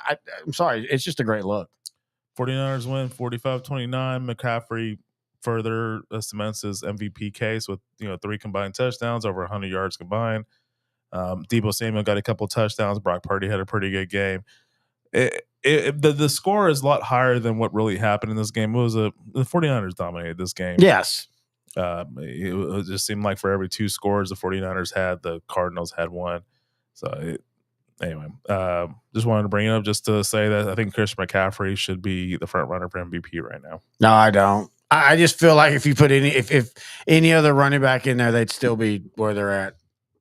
Then why haven't we seen anyone that good in that 49er offense? Because nobody ever stays healthy. Raheem Mostert never stayed healthy when he was at. And now we're seeing him healthy in Miami as the lead back. Yeah, and then he scores 20 touchdowns. Jeff Wilson Jr. again. He was a good running back. San Francisco just had this. I remember you joked about firing the physical therapist because they just had this run where they can't stay healthy. And again, what is that position? Strength and conditioning. Strength and conditioning coach Mike Warzorzik for the Cowboys. But no, I like Christian McCaffrey. Don't get me wrong. I think he's special. Yeah. I think he's perfect for that team. But I go back to I think Kyle Shanahan just has a great system. All right, we're gonna take what Ravens Jaguars. Unless we're gonna we'll just talk about that during the game because it's about 10 minutes till kickoff. I want to get one more break in, and then we can set that up with that one. All right, we'll be right back here on OutDrank The Coverage. When I wait, I can't say that. Whoa. Hey, football season, and that means it's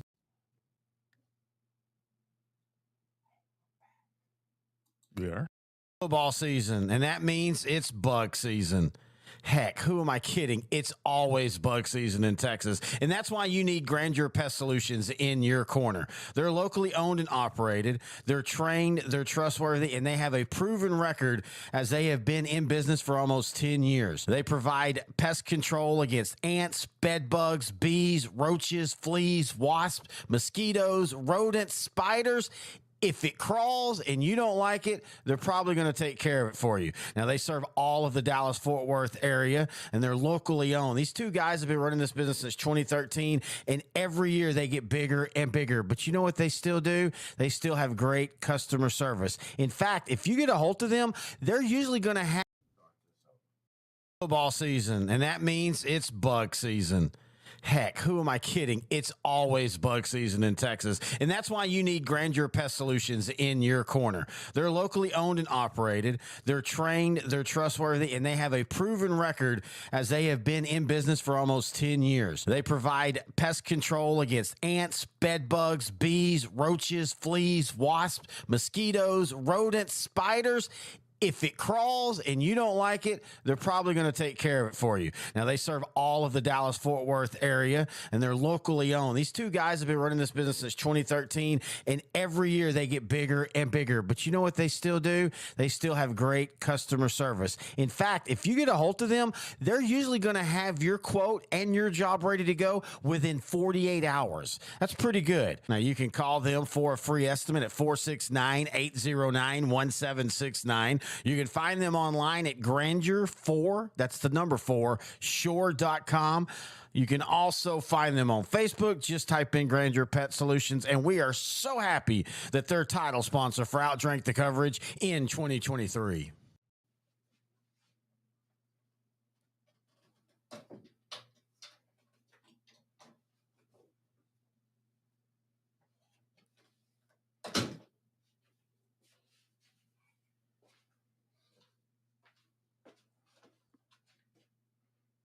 What?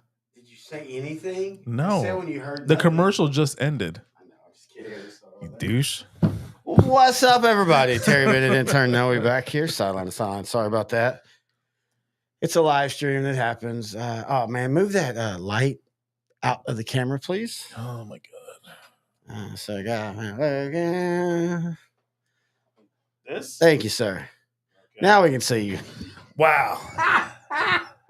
We haven't even had the diesel yet. Oh, we have it. That's coming up next. By the way, if you don't know, diesel is 190 proof. Back in 1985, Dad and I, he's a truck driver. He's on the mountain. We were in Colorado. We were about to freeze to death. And he put a bottle of diesel in, 42 miles to the gallon. My parents are listening. That's why I'm saying that. Anyway. My mom admonished me for my language. I don't know what she's talking about. Anything else you want to talk about? Well, you want to talk Jags, Ravens?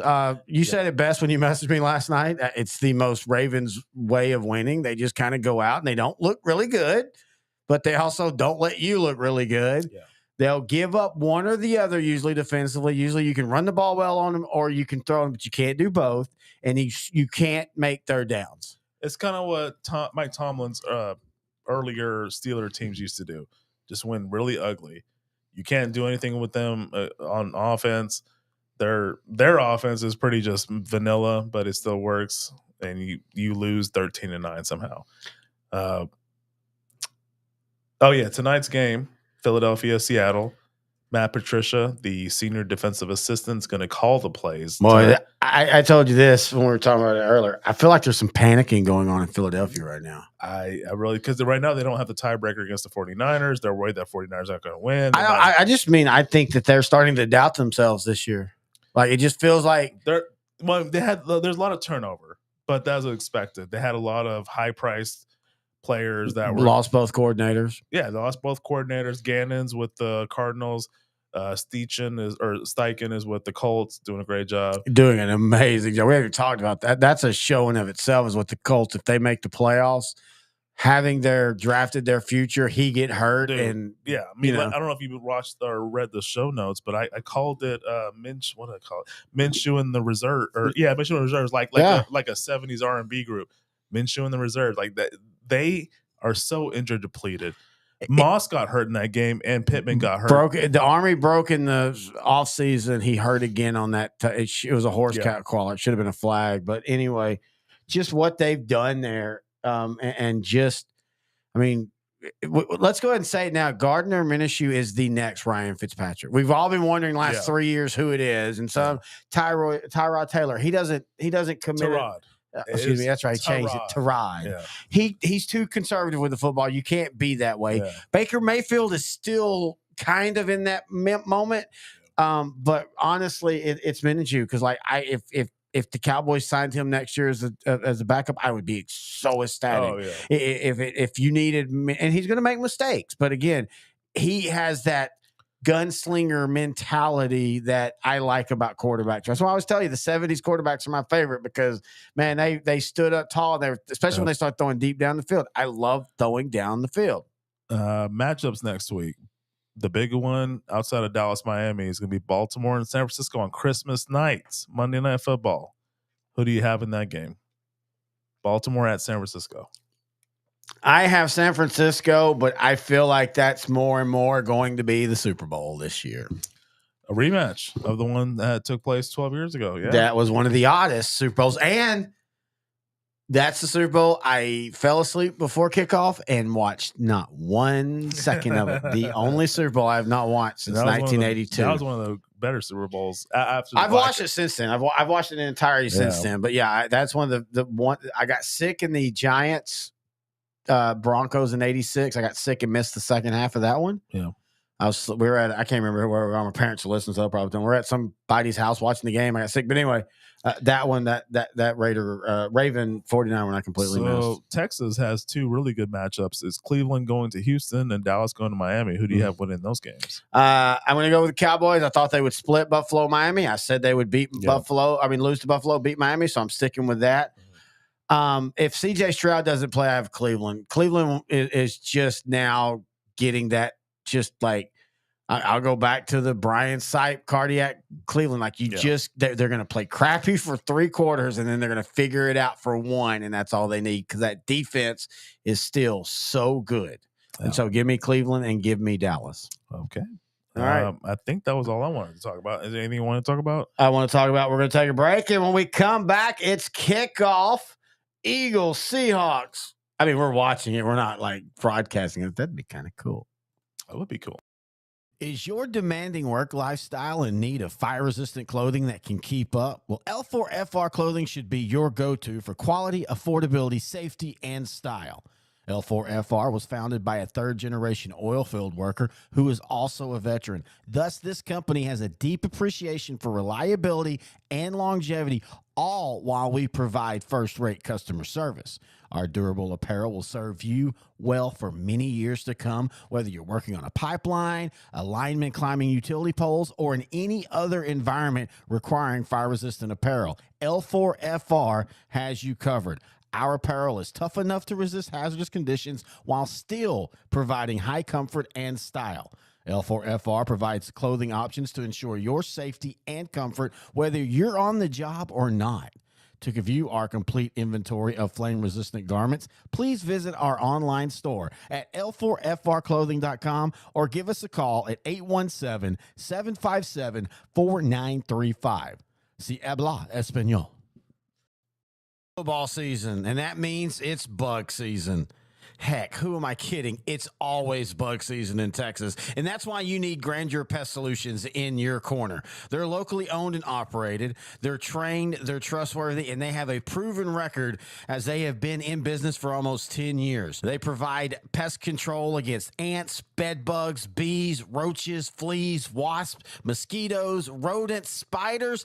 If it crawls and you don't like it, they're probably going to take care of it for you. Now, they serve all of the Dallas-Fort Worth area, and they're locally owned. These two guys have been running this business since 2013, and every year they get bigger and bigger. But you know what they still do? They still have great customer service. In fact, if you get a hold of them, they're usually going to have your quote and your job ready to go within 48 hours. That's pretty good. Now, you can call them for a free estimate at 469-809-1769. You can find them online at Grandeur4, that's the number 4, shore.com. You can also find them on Facebook. Just type in Grandeur Pet Solutions, and we are so happy that they're title sponsor for OutDrank the Coverage in 2023.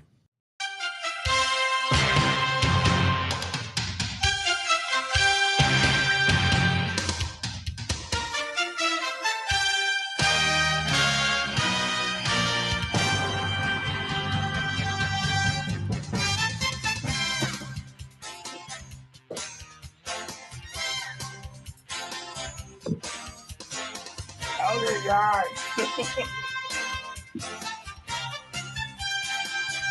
Why does it burn my toes?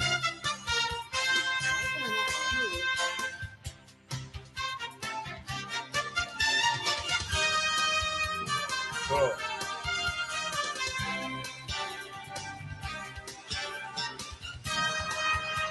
Carrying it back to the sideline. I mean, how drink the Wow. coverage? Wow. Woo, that was tough. If you don't know what we just did, it's called Diesel. It's 190. It's 190 proof. Oh man, Eagles, Seahawks. We're so glad you're joining us here. How you doing, intern Noe? Great show, by the way. You just did. Yeah, it was fun. Why did we do that, Sean? I made the stupid mistake of saying last week that we needed to you needed to bring Diesel. We were supposed to save it for the playoffs. Now, to be fair, there's still plenty in the bottle. Oops, sorry. It's still plenty in the bottle, so we have some for the playoffs. But anyway, it is OutDrank the Coverage, brought to you by Grandeur Pet Solutions. It is Philadelphia versus Seattle, and what I think is going to be a great game. Live from Lumen Field. Hey, what was your prediction? Oh, yeah. What did I say? I think it was 27-17 Seattle is my pick. All right. I think Seattle will win. Golden Tate's right now lifting up the flag with his sons, plural. But I think Seattle wins. Even with Drew Lock at quarterback, it looks like he's going to start the game. Geno Smith is active. That's big. Now I kind of want to change mine now, to be honest with you. I'm going to go ahead and say, I wish the Eagles were wearing all white. They're wearing the white. I thought you said, oh, man, you lied to me. Well, I didn't see the bottoms. Oh. So Eagles are wearing white jerseys, green pants. Seattle is wearing the worst looking NFL right now. Yeah, the all bad look, top to bottom. But I think Seattle might win. I think it's gonna be an uglier game. I think they're gonna win maybe 19-16. All right, so Philadelphia will start with the ball. Hello, everybody. Thank you for joining us here on OutDrank the Coverage, the Monday Night Football watching party. This is our third one, and to the 2,000 people we have in the chat or the room right now, hello. 2,000, really? Yeah, 2,000. Yeah, I should have put some makeup on. You're not black? Well, here we go. So where do you think on the scale of health is Jalen Hurts right now? Because I think he's way more injured than what they want to admit. I think he is. Do you think he would have played if this game was not flexed?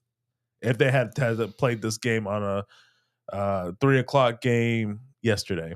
That's a good question, because apparently if it was truly just a sickness, he was worse Saturday night, and that's why they downgraded him. Yeah. I don't think so. I mean, why would you play him? As we say that, of course, first play he went like 13 yards on the design quarterback run, and I think that's one of the things that I like what Brian Johnson does as offensive coordinator. All the questions are about Jalen Hurts. So what does he do first play? Yeah. Design keeper. That's him telling the Seahawks, hey, he's good to go, or at least making it feel like he is. We didn't talk about this during the show, but how are your fantasy teams? How is this game going to affect your fantasy leagues? Basically, in 9 leagues, I've qualified for 3 playoffs, and I could be in up to 5 others, but I realistically 3 others. So 6 out of 9, I'm happy with. Yeah. I think I know I told you my happiest fantasy this year is our money league that I'm not going to win because I had all the bad luck early with all the injuries. Was it 2-6 at one point? Yeah. And I'm going to finish. I finished 7-7 depending on I think do we do consolation on these? Yeah. Okay, so depending on constellation, but 7-7 for the regular season. So it's been a weird fantasy. This is a transition fantasy year for me. I for the last 4 years, I felt I had it figured out, and this year threw me a curve in a lot of ways, which I enjoy that. That makes me want to read the fantasy stuff. And by the way, OutDrank the Coverage, we are going to commit to doing more fantasy stuff. That's one of the things we want to kind of do is a little bit more off-season fantasy and things like that. This year we decided to branch out and do 2 leagues. Yep. And in both of our leagues, your team name is No He Won't Win a Title. Because he won't. But how about if I win the title? You won't. So, because I know in one league you won't. Because in that league I'm doing really, really good. In fact, you and I kind of ran away with the league. So in the promotional league we did. I'm the 1 seed. You're the 2 seed. Yep. So we had to buy this week. So we're on vacation currently. I'm in Cabo with Jessica Simpson. Yeah. So man, that still actually works. That still actually works now because she's still hot. Like that's 2007 hot and 2023 hot. By the way, the Eagles have a first down and 10. I forgot we were supposed to be watching a game at this point. This is going to be a different show. I actually brought up fantasy football for this reason. Yes, because so in my company league, I got Dallas Goedert, and I think he just got a first down. And he's got a catch and a big gain up to the 40. I will take those points. So I'm up by 6 points. I have Goddard. I'm up by 6. I have Goddard. My opponent has DeAndre Swift. Mm-hmm. So I'm hoping for a Goddard touchdown. He's healthy again. It's really tight. My team is not that good. I just had a really good day because I had Cleveland's defense. Isn't that the fun ones though? Sometimes. Oh yeah. Like I said, mine that's only going to finish 7-7. I had Cleveland's defense and I had Jalen Waddle, and it benefited because Tyreek Hill was hurt. Yeah. So all Tua Tagovailoa could do was just throw it to Waddle, and Waddle had like 140 yards and a touchdown. Yeah, Waddle had a big game as we still 0-0 here. 2nd and 5, 12:08 left in the first quarter. If you don't know, we're not here to do play-by-play. I actually thought we would do more of this in the high school, but especially that second game, you kind of got locked into that Gilmer-Belleville game. But yeah, I mean, we're here to watch the game and talk about the game, but also just kind of talk NFL and college. That was a lot of fun. I'm glad we got to watch that game together. It was a pretty tight 28-26 game. Yeah, it was a great game. All offense in the first half, no offense but because of good defense, not because of bad offenses. Yeah. Got a injury on the Eagles. Devontae Smith, 2020 Heisman Trophy winner. The one that nobody will ever remember. He will be a trivia question in 20 years. Yeah. And I felt bad. He deserved it, but I mean that's how that 2020 season is. He was Jalen Hurts' teammate at Alabama. Yes. It's so funny. Him, Mac Jones, Tua Tagovailoa, all 3 were quarterbacks at Alabama in 2017. Well, look at all the receivers they've had in that span. John Mechie. They had Devontae Smith. Well, I mean, I was going back to like Amari Cooper. Calvin Ridley. Yeah, they had Jameson Williams. Who's at times it feels like he's figuring it out now. I still think we're going to see more about that next year. Jalen Waddle, who is, I kind of feel like he might have the career that Brandon Cooks is going to have, where he might not ever be a true 1A. Mm-hmm. And so teams will never sign him to that, but he will be really good, almost 1As for, teams. In 2021, he was a 1A for the Dolphins, but that was a Dolphin team that wasn't fast. And he was the fast player on that team. He was basically the O.J. McDuffie of that offense. Yeah. The Dolphins were, yeah. Go ahead. Sorry. 2020 Dolphins were just a slow team, and then they just had to keep morphing. And by 2022, they were in their final form where they were just a fast play action team. Yep. All right, so we got 3rd and 8 for the Eagles, 3rd and 6 for the Eagles at the Seattle 39. I got to feel like they'd go for it if they don't get it, but they're going to get it. A little hitch pass in the middle, breaks a tackle up to the 28-yard line. A.J. Brown. Yeah, he's okay. The Titans might. Again, I don't know what it is about him. I have this hate for Mike Vrabel. I think it was because when they beat the Patriots that in that game, I just remember them just all talking about how this is the Titans are the new dynasty. They're going to be the new, and it was just like, dude, because he kind of looked like the smartest player or the smartest coach in the room. Especially the next week when he went to Baltimore against the 14-2 Ravens and the MVP Lamar Jackson, and then they beat him by 2 or 3 scores. Yeah, no, it was a great game. I irrationally like to say like he should never coach again. He's a fine coach, but this idea though that like Tennessee, I mean, if they're as talented as people say they are, then Tennessee has very much underperformed since that AFC title appearance. Yeah, or AFC division round. For sure. Yeah, the next season they won their division. They lost to the Ravens, in the rematch from the playoffs the year before. And to be fair, they still defended Lamar pretty well. That was what's that? Yeah, that was Lamar, right? Yeah. And they defended him pretty well. It wasn't like he had a big breakout game or anything. And then the following year was a big year because they got the number 1 seed, Mm-hmm. and then they played the Bengals in the divisional round. So you think historically that's a win, but they ended up losing that game. And Which, by the way, Bengals ended up going to the Super Bowl that season. I was going to say, by the way, the number 1 seed doesn't. I mean, the week off is great, but it doesn't. I don't know. I think in today's. It was a big accomplishment for Vrabel at that time. Oh no! I'm not talking about him. I didn't mean to make it like about him. Sorry. Yeah, but like I told you, it reminded me of the 2002 season where it was just such a watered down AFC at that point because Tennessee got the 1 seed. It was the first year. Everything. Oh no! Wait. Did they expand to 17 games that season? Yeah, it did. Because so 2021 was the first season the NFL expanded to 17 games, and the Titans had the 1 seed in the AFC. And really? Wow. They were 12-5. Sorry, in my mind that was last year. Yeah. Wow. It was just everybody was so jumbled. The top 5 or 6 seeds. So it was just like anybody could have. It must have been like the Chiefs, I think, were a 3 seed or 2 or 3 seed at that point. But because the Titans lost to the Bengals in the divisional round, Kansas City could host the AFC title game, which the Bengals won. Yeah. Hang on, I'm trying to check. Third and 3, Eagles driving, ball at the 8.5 yard line. They've held the ball this whole quarter so far, which is an Eagles staple. They like to get the ball first. They like to have these long first drives. First and goal. Is that Gainwell? Yeah, 14. I don't know what's up with DeAndre Swift there. I mean, I hope he doesn't get the ball at all. No, but yeah, no, that's where you led into fantasy that. Wise. You led into that earlier, and I was going to say that. Yeah. But I mean, seriously, what has happened to him? It seemed like he started off like he might be a 1,500 yard back, and then I don't know if he was. I don't know why they're not being consistent with him. I'm not sure.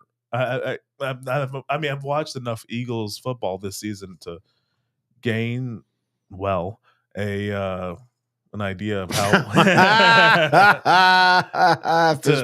have an idea. Fist bump. All right, man. Jesus Christ, have an idea of how they're doing, but I can't really tell what with any team in this league. I don't know why they're just not consistent with their game plan. I still think we're in an era where all these young coaches they think they're the smartest guy in the room, and they've got to prove it. Brandon Staley, Chargers. Which it almost feels like, I mean, and now he's unemployed.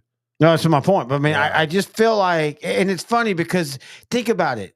Of the young coaches who are succeeding, the ones that aren't like that, McDaniel at Miami, he looks like he'd be that way, but he is just. I've messaged you multiple times watching videos of him. Like, I like this dude more and more. I like his story. It resonates with me as someone because he battled some demons in his life, but he's the smartest guy in the room, but he makes everybody feel like they're the nicest, like he's the nicest guy in the room as well. This is the 15th play of the drive. Touchdown, Jalen Hurts. That basically will clinch a playoff spot for me in one of my things right there. I needed 10 points from him, and he got at least 13 on this drive. Too bad you have Mariota in your starting lineup. You almost got me, but I had my notification. That's why earlier I was looking for my phone because of that. But anyway, so McDaniel, nicest guy in the room. He doesn't feel like he's what's his name? I always forget the Vikings coach, Kevin McConnell. Yeah, he's the same way. He's a brilliant offensive mind, but when you watch his interviews and stuff, he's not trying to be like, look at me. And so I don't even know where we were going with this. Do you? Teams that or coaches that are inconsistent with their game plan. Oh yeah, inconsistent with the game plan, the running game, and all that. Yeah. And so I think you get these teams that try too hard to be that. Like I say, Arthur Smith, Falcons. Wait, is he a defensive guy or an offensive guy? Offensive guy. Yeah. So like, why are you so like? He's a big dude. You can run Robinson. You can give him 15 to 20 touches a game every week. Yeah. And it's just so frustrating because I feel like they're trying to be like, oh, we still got Tyler Algier, so we'll curveball you with that. And every team's like, oh, hey, Tyler's coming out. Yeah, Tyler's going to run the ball because Tyler just came out on the field. And it just goes back to these coaches that just think they're so smart and they think they're better than that, better than the room. And what did I say? And all the reports on San Diego, LA say that's kind of what Staley's like, that and look, Josh Well, think McDaniels. about his interviews post game. That one, yeah. I had never actually, I'll be fair, it's not like I listen to every interview or every post game. I had never listened to him, but yeah, he came out after the big loss a couple weeks ago and he was basically like, screw y'all, it's not my fault and all that. And I thought that was new. And then like Charger fans, I was finding on Facebook like, yeah, that's how he is. It's always been, it's not me. It's not me. And so, yeah, you're never going to succeed in the NFL if you do that. I'm going to take a studio timeout. All right, we're going to take a break. We'll be right back. Football season, and that means it's bug season. Heck, who am I kidding? It's always bug season in Texas, and that's why you need Grandeur Pest Solutions in your corner. They're locally owned and operated. They're trained, they're trustworthy, and they have a proven record as they have been in business for almost 10 years. They provide pest control against ants, bed bugs, bees, roaches, fleas, wasps, mosquitoes, rodents, spiders. If it crawls and you don't like it, they're probably going to take care of it for you. Now, they serve all of the Dallas-Fort Worth area, and they're locally owned. These two guys have been running this business since 2013, and every year they get bigger and bigger. But you know what they still do? They still have great customer service. In fact, if you get a hold of them, they're usually going to have your quote and your job ready to go within 48 hours. That's pretty good. Now, you can call them for a free estimate at 469-809-1769. You can find them online at Grandeur4, that's the number 4, shore.com. You can also find them on Facebook. Just type in Grandeur Pet Solutions, and we are so happy that they're title sponsor for OutDrank The Coverage in 2023. Is your demanding work lifestyle in need of fire-resistant clothing that can keep up? Well, L4FR clothing should be your go-to for quality, affordability, safety, and style. L4FR was founded by a third-generation oil field worker who is also a veteran. Thus, this company has a deep appreciation for reliability and longevity, all while we provide first-rate customer service. Our durable apparel will serve you well for many years to come, whether you're working on a pipeline, a lineman climbing utility poles, or in any other environment requiring fire-resistant apparel. L4FR has you covered. Our apparel is tough enough to resist hazardous conditions while still providing high comfort and style. L4FR provides clothing options to ensure your safety and comfort, whether you're on the job or not. To view our complete inventory of flame-resistant garments, please visit our online store at l4frclothing.com or give us a call at 817-757-4935. Si habla español. All right. Terry in the back. Intern, Noe. No, just Terry. Oh, okay. Don't listen to that voice. As Seattle takes over for the first time, trailing 7-0. 6:31 left here in the first quarter. And we have a flag. All on Drew Lock. Oh, you liking the football? So this reminds me of a more tamer Elijah Craig in the sense that what's Elijah Craig? Elijah Craig is a bourbon. Oh, you're talking alcohol. Oh, I'm sorry. My bad. I didn't realize you were talking alcohol. Go ahead, please. No, I listened to you on whiskey and bourbon. Sorry. Thanks again. This is the Cooperstown Distillery bourbon that's called Canton. Hold on, what is it? Yeah, Canton bourbon from Cooperstown. As a sports fan, you'll understand how hilarious that joke is. But yeah, it reminds me of a more tamer Elijah Craig in the sense that I would like to pair this with like a Nutter Butter or just like a stick of peanut butter. Oh, I gotcha. So that really is a thing. Yeah. That was a thing we failed on it. We had talked about it early in the season. I want to try a whole peanut butter whiskey thing because you know me and peanut butter is like, I get that from my dad. Peanut butter is like one of my go-to staple meals. Every week, I at least have one bowl of soup and like 3 peanut butter sandwiches. So next time we do one of these shows, I'm going to just bring Elijah Craig will be the next bourbon I bring over. Okay. And then I'll just have, you can just literally, I did it during COVID just because I was, I don't know, I think I was trying to keto. It was diet. COVID. We were all trying some weird shit those times. Yeah. So I just got like my Jif. I like the crunchy peanut butter Jif. Ooh, not bad. I like crunchy every once in a while. I just took a big scoop, just went to the couch, watched whatever I was watching. Crying the whole time? Crying the whole time. It was a romance movie, wasn't it? 16 Candles. It's okay. It's okay. You're like, I also cried during that. I might have. That's not the point. It's about you, Noah. This is about me. Okay. Hey, we're gonna be short. Almost. Do you go for it? A first thought. You go for it? No. Punt. Oh, by the way, I am officially a 10th of a point away from taking the lead, and this guy can't score anymore. Oh. So my worst luck would be now the Eagles would be like, you know what? We scored a touchdown. We're going to go and sit Jalen the rest of the game because I wouldn't get another point from him. He'll at least get another touchdown. No, but I'm just saying that's just my luck. No, I feel good about that one. That one I actually qualify if I make the playoffs. So anyway, you're going to bring Elijah Craig. We're going to do just Jiffy peanut butter dogs. That or another. Anything peanut butter. Anything peanut butter centric. I mean, that's why I have Reese's animal crackers. Reese's be great. Yeah. The Reese's animal crackers you let me try. Mm-hmm. That was amazing. I'd never heard of it before. Yeah, fiance brought that in one day. She was like, "I think you might need these today." And I. So when we're at the movies, I love and you can't get Reese's Pieces anymore. Right. I love Reese's Pieces and popcorn. Mm-hmm. And so the fiance, being as awesome as she is, knew I was having a rough day, and so she drove over and brought me a bag of white cheddar smart popcorn and some animal cracker Reese's. And then I cried watching 16 Candles with you. When we snuggled. All right. So give me your right now, as we've got 4,000 people in here. I'm a little nervous now. Give me your Super Bowl teams. That's a little premature. Oh, right now. Right now. I'm talking about like gauging right now. Okay, as of right now, Baltimore and San Francisco are the two best teams that are playing right now. Yep, I agree. They play Christmas night. They're going to injure each other so bad. Now that reminds me when I was a kid, 93, Houston and San Francisco, Christmas night. Anyway. That's Alexa. Alexa's. No, she give me the NFL report. Artificial intelligence. It's not a good thing. I should have put just a mic and act like she's we're going to throw it down to our sideline reporter, Alexa. It was a boring game, but it was a big matchup because Houston and San Francisco, were 10-4 at this point. Yep. And they played Christmas night in San Francisco. I remember that. Houston won the final score was 10-7. It was pretty boring. But Houston was on a roll. This is the team of turmoil. They started 1-4.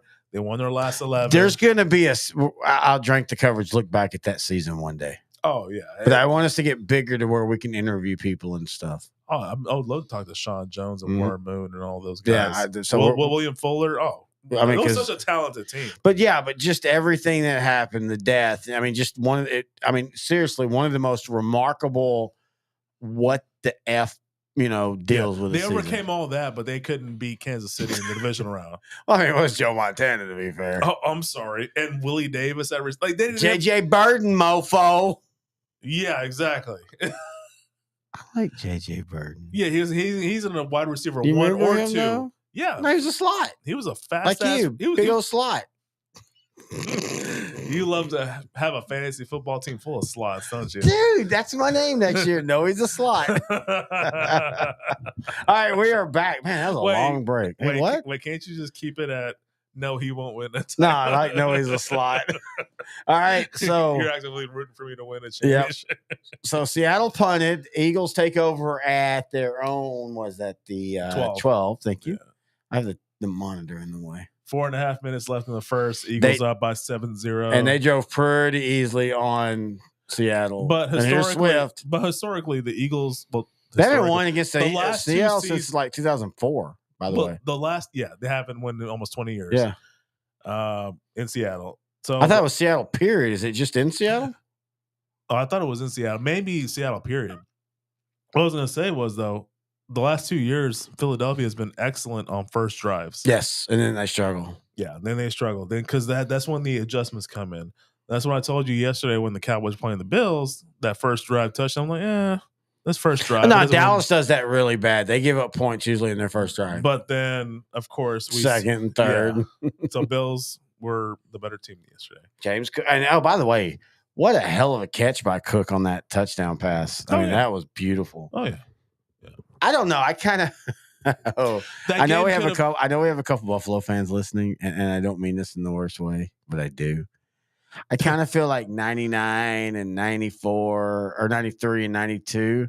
I kind of feel bad for y'all in sport. So even if you beat Dallas, I'm kind of never that mad about it because because they're good guys, and I feel bad because we not only did 92, 93, but then we were like, hey, we're gonna do 99, 92 just for funsies. 99 Bills. I mean, just because they should have. I mean, if you see what the Titans did, we project that the Bills should have probably also went to the Super Bowl if they had just not started. Year?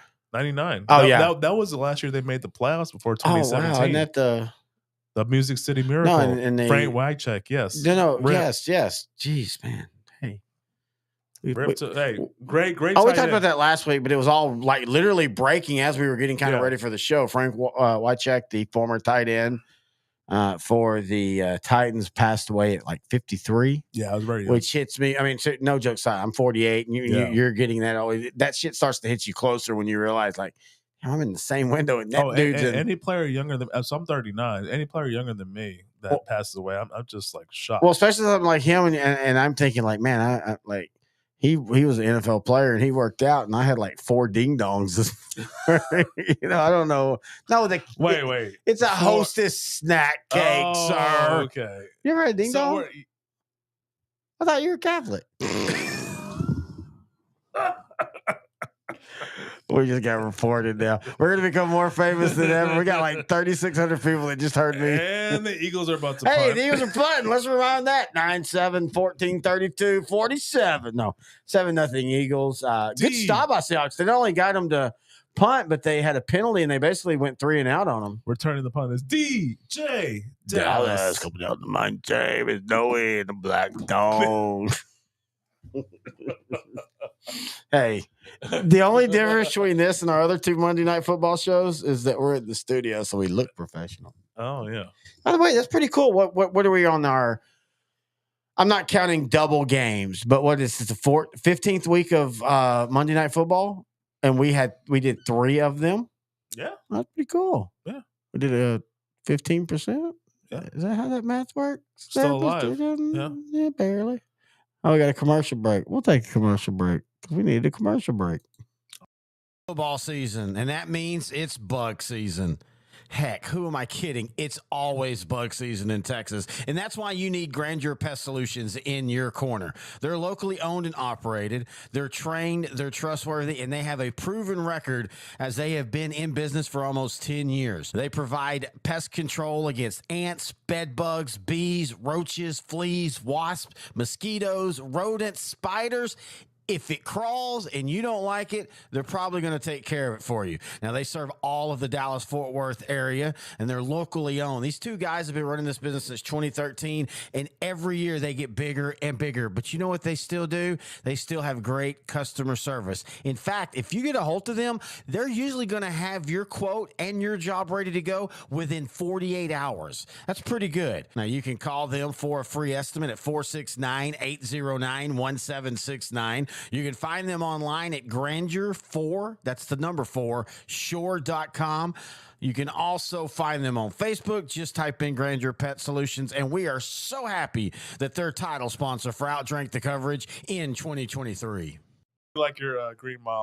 Whoa!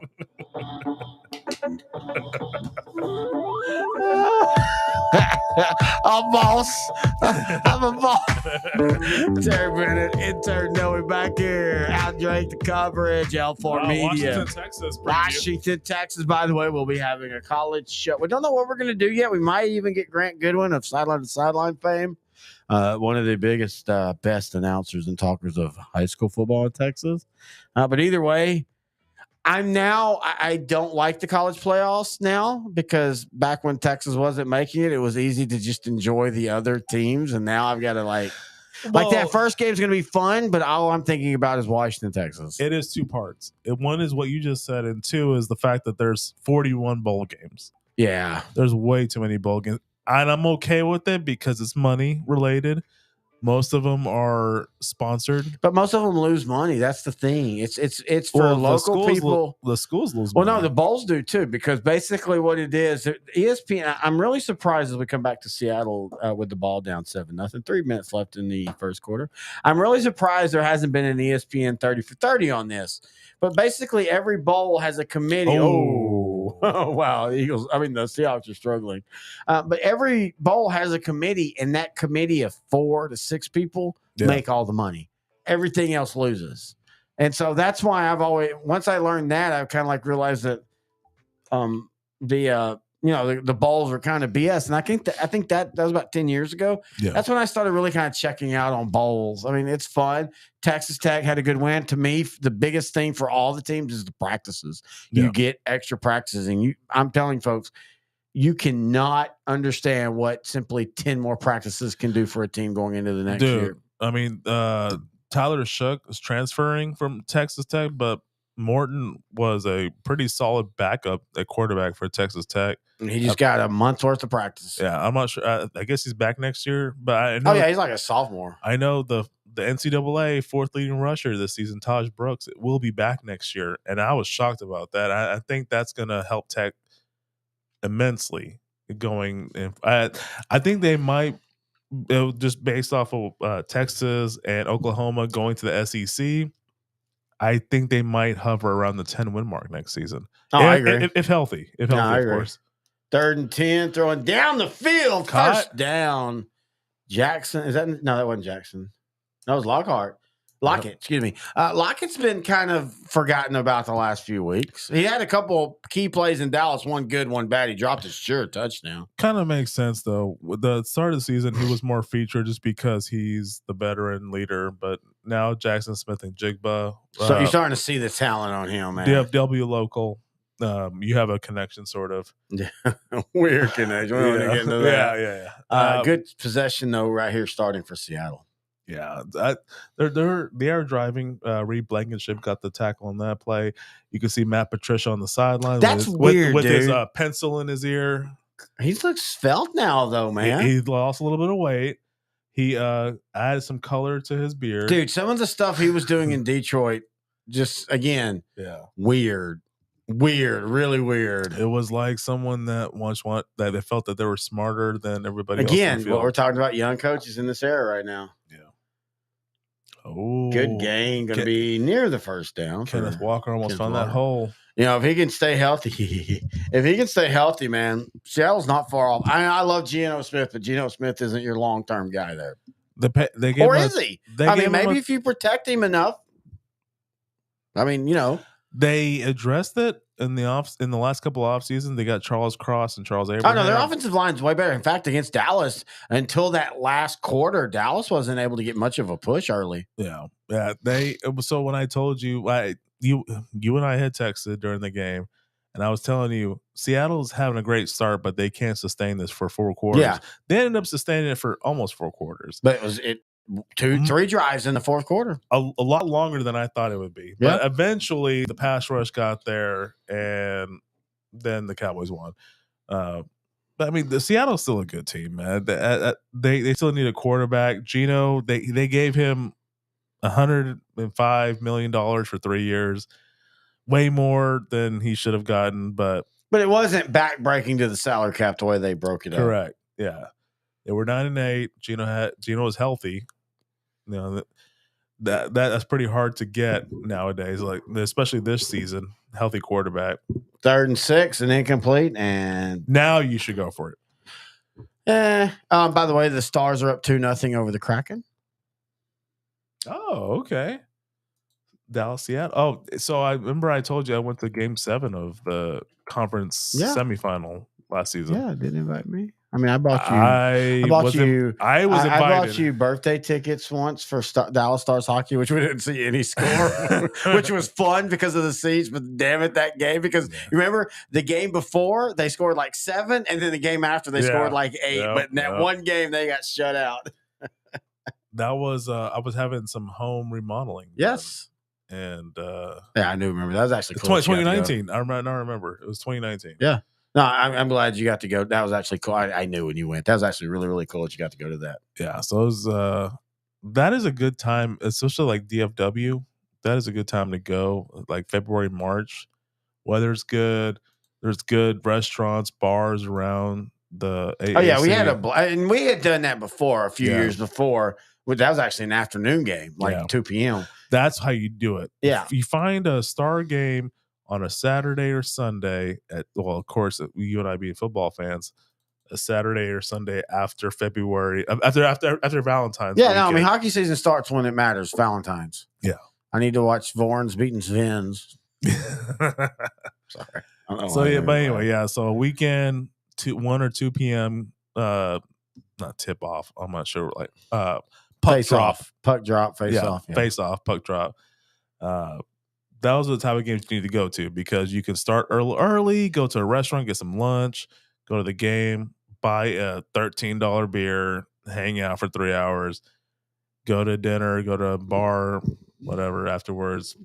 Make it a whole day of it. It's I fun. remember we planned that, and it was one of those weird. I don't know what it was we did before, but we went to the game and we were like, we'll go get something to eat after the game, and we both had stomach issues or something. I remember we just went to your house and I left like within the hour. For some reason, something at that game. Oh, it was terrible hockey. That's probably what it was. That was a Stars got game. destroyed. Yes. Again, after like the game before, literally they had like one of those 3 out of 4 weekends. Yeah. And the other 3 games, they averaged like 7 or 8 goals. Remember, they beat Chicago like the game before. They were down like 4-0 and came back and won. Yeah. And then they played Carolina. Good team that year, by the way. Yeah.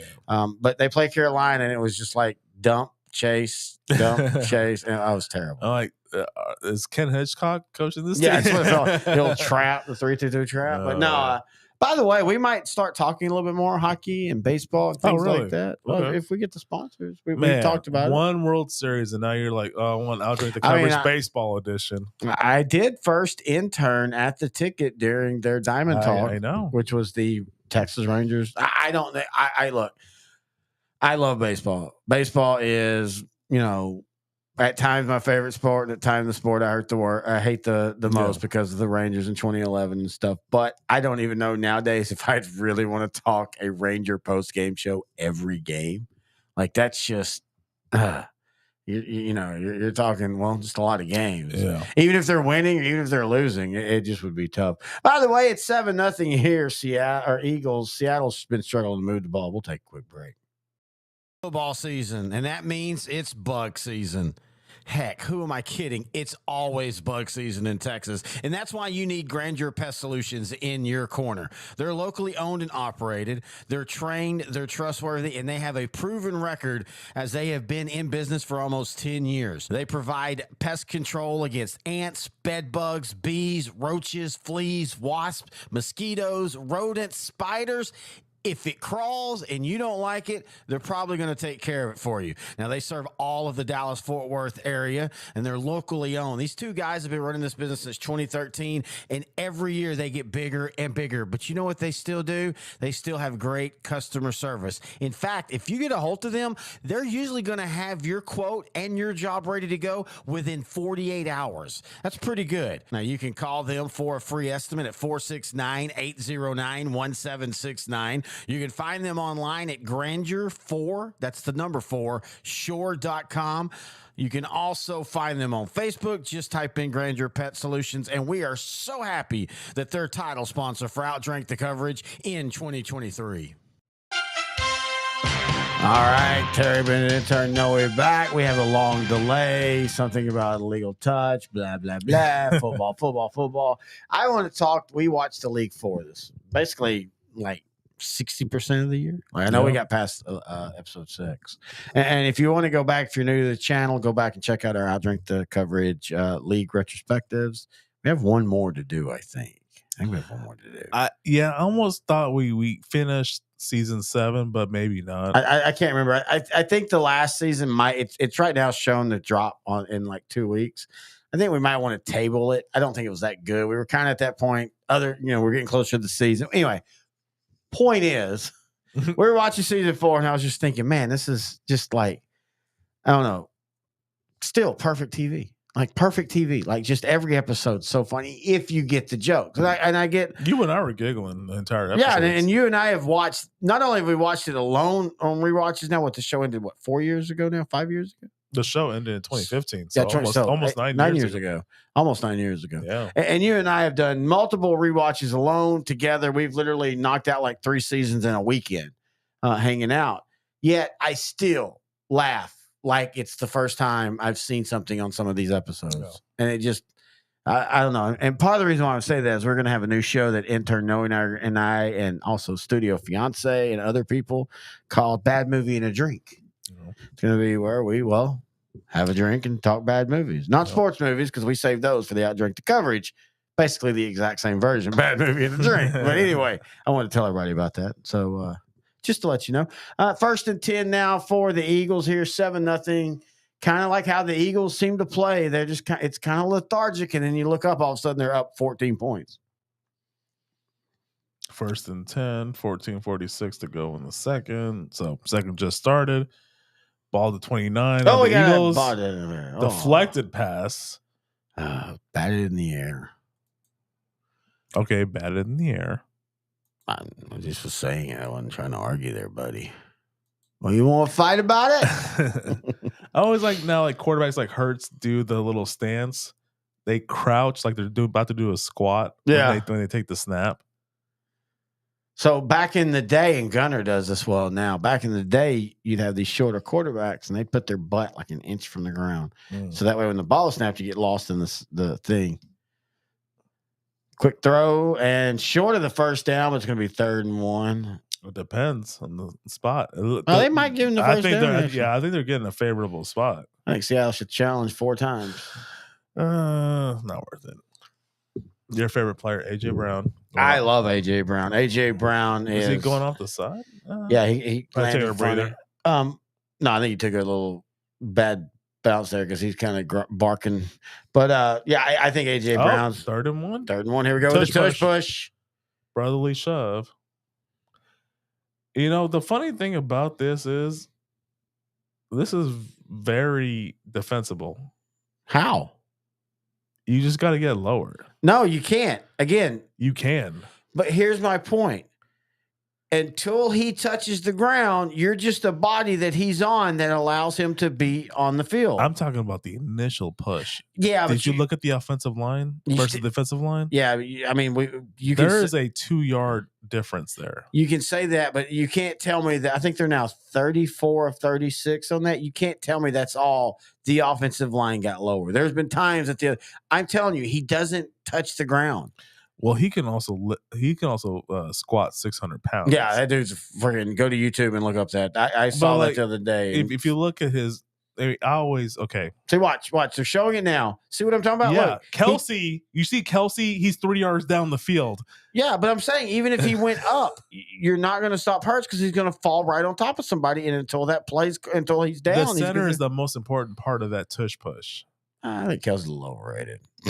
I love Jason Kelsey. I love the podcast. I've been telling you about the podcast before even they got big. He has a career and after that should clinch my playoffs. Ding, ding, ding, ding, ding, ding, ding, ding. And then the next play, there's a weird 47-point loss on a play here. I think the center position is the most important part of the tush push. I think Kelsey, I agree. I think Kelsey's I agree 100%. Which is amazing because Kelsey has to think about snapping the ball, getting underneath the shoulder pads of a defensive tackle that's much heavier than him, and then going beaver right up under. Like, I mean, people. It looks easy, but that's one of the hardest things to do. This is the hardest thing to do. Legitimately, the first thing when no matter what era of football we are, no matter what era, when it comes to anything run game, rule is lowest man wins. Period. Correct. You're taught that from the first snap of whatever league you play in that has contact to. I guarantee you. Go to spring training or training camps. I've been to multiple ones, and you will hear both lines lower. That means because that's what you're supposed to do on run plays. And the Eagles, however, why they just do it really well. Like you can't beat them. But I still contend that even if you do, until he's touched, he can still figure out, just stay alive, and then he ends up on the first down anyway. Yeah, I really think that what they're doing is perfect, and I really don't think Roger Goodell should. I don't believe that story about that was all random. Like there was no real true source like Schefter or Ian, any of those. It was all like Sportskeeda or some crap. And DeAndre Swift, I see you getting a little nervous. DeAndre Swift now.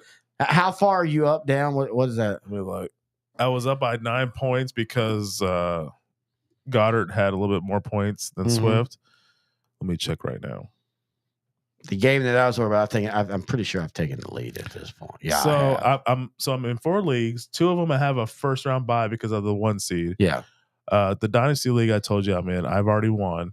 So this one at my company that I'm still in it, and I'm up by 6 points. So it's basically broken even. Goddard and Swift have the same amount of points. Okay. And I'm up by 6. So it's still early. It's not even halftime. Yeah, but Swift But this is the game that they just say, hey, remember we used to give Swift 25 carries a game? Let's do that again. Yeah. Telling you, it's been one of those years for me on fantasy. Come on, Goddard. I should have got a touchdown. I think if I got a touchdown, that should really do it. I don't know, dude. You need Seattle to stay close, or they're just going to lean on Swift and Gainwell. Yeah, that's true. So here we go. Oh, Hurts going to get jerked. I'm okay with this. Go ahead, Hurts. Now you can go out, by the way. If we need Marcus Mariota, I'm fine because I have now passed that in that game that I wanted to qualify for a playoff that I needed to win. I'm actually now up 102.62 to 102.40. Yeah. It's pretty good. Now I need another because you also might have that odd once every 9 week stat correction. So Hurt give me like 7-8 more yards, maybe a touchdown.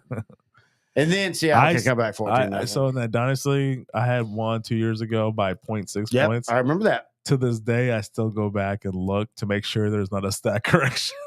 I think that should actually be the name of your team. Stat correction. No, that's actually 0.6. But 0.6. I kind of like stat correction, but no, 0.60. I think that should be your name of your team for your, to remind everybody. I think that so if I win today. Oh, I've already 2 won. out of 3. I've already won. I'll go to the semifinals in the Dynasty League. If I actually win, I'll have to go through the guy that I beat for 0.6. He has change your name. Yeah. Can you change your name? Change your name to 0.6. Yeah, I think I will. You got to. Yeah. Got to get in his head. You want him tinkering. Yeah. You want him to think he needs to find that 0.6. All right, here we go. Eagles 4th and 3 going for it. This is a weird choice. Let me see if they're going to chart. Nope, they're going to go for it.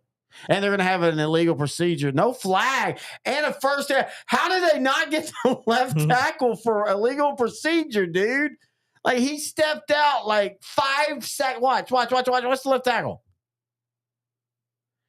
Jordan Mailata is the left tackle. Look! That's false. That's a false start. Yeah. That's the thing that people are getting frustrated with the officials. It's not the calls that are made. It's the calls that are not made like that.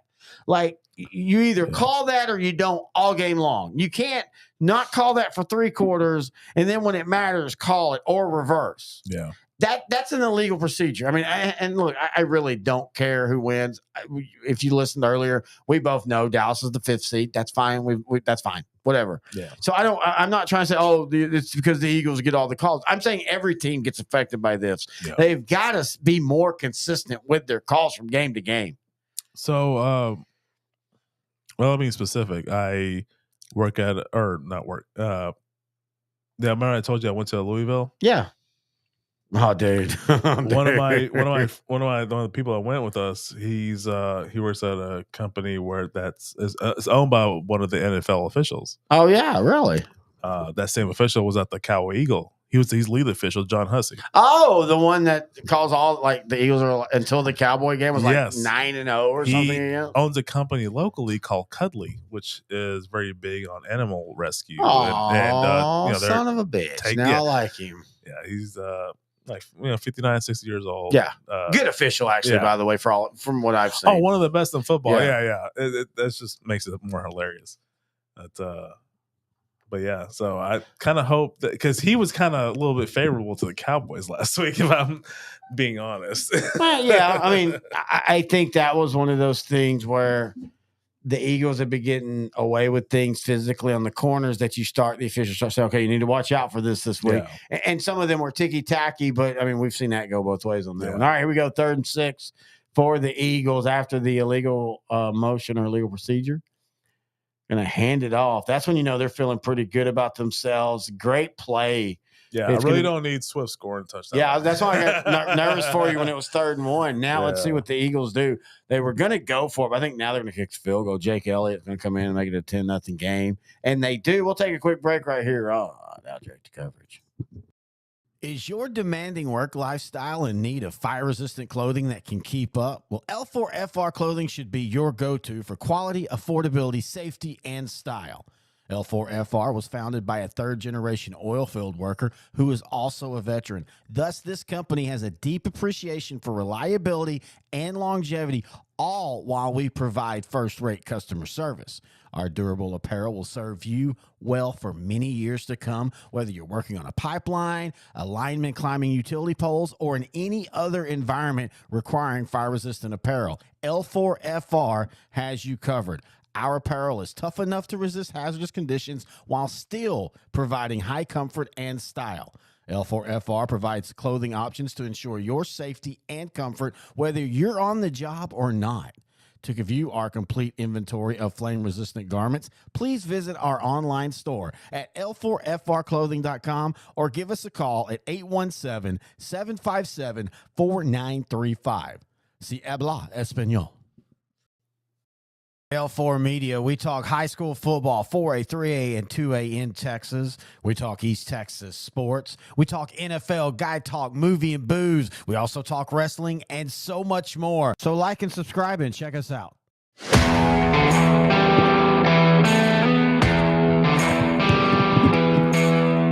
Turbulent intern Noe back. OutDrank The Coverage brought to you by Grandeur Test Solutions right here on L4 Media.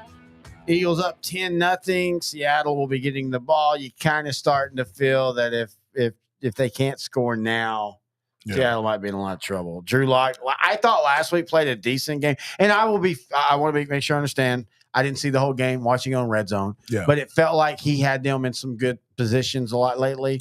Or last week, he hasn't this week so far. Yeah, especially to start the game last week. They had the big connection with DK Metcalf. San Francisco responded. They got some big plays, but Seattle's defense made a bunch of big stops. If you just watched Red Zone, you would have thought San Francisco was dominating and just destroying the Seahawks, but the final score, I think, was 28-16. So it's really not a dominating victory for the 49ers, especially since they were at home against a Seahawks team that was coming off of a big game against the Cowboys. So I was impressed with what Drew Lock did. I think they could carry this over in this game. If they can just keep holding them on defense, I think they'll start opening up on offense, and we'll see. It just really all depends. I think if Geno Smith is healthy, they need to put him back in the game. This is a kind of a must win for the Seahawks. Obviously he's not. I think that's a good point. I agree, but I think that's your answer. He's not. They're 6-7. Home game. They need to go ahead and the 7-7 right now is the number 7 seed in the NFC. They are a game behind, or right now they're a half game behind. And they lost both of their games to the Rams, if I'm not wrong. They got swept by the Rams. Yeah, so that's going to be your tiebreaker. I think at the end of the day. Yeah. They needed to win this game and beat either Dallas or San Francisco. They just unfortunately got their bad luck at the wrong time. Yeah, and I say that it's still just 10-0 here. It's not like it's anywhere out of the, but it just feels like I don't feel like the Eagles are stressing at any point right now. Yeah, they're not stressing. I think they could just be hum right now until the Seahawks actually respond and score some points. The Eagles can just play a more of a vanilla style offense and just be safe on defense. That's what I'm saying, yeah. Jason Kelsey frustrated because he's been called now for 3 false starts in the last 2 nationally televised games. That one looked pretty crappy, actually. Time to release him. Get him to Dallas. Yeah.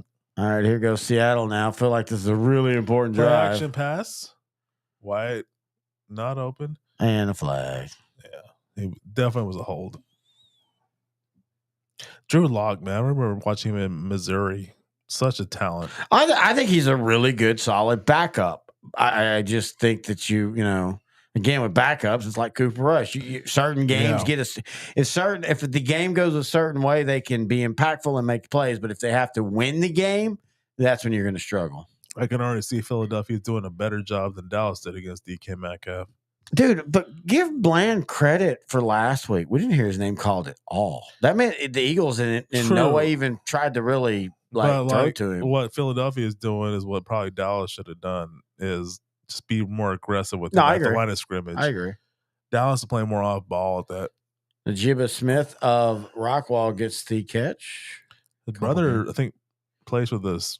Pittsburgh Pirates. Pirates. Yeah, he plays in I'm saying baseball. Steelers. He's a bouncer. He goes from AAA to major. No, that's really what you call him, a bouncer. I mean that in a bad way. Because like I'm looking at Roadhouse. No. Like he bounces back. He's one of those that'll spend 3 weeks. I'm sorry, the cooler. Yeah, the cooler. He's not a bouncer. Okay. And be nice. Yeah, Jackson Smith and Jigba's brother. He's a bouncer. Yeah, he bounces around. Good, solid baseball player. Yeah.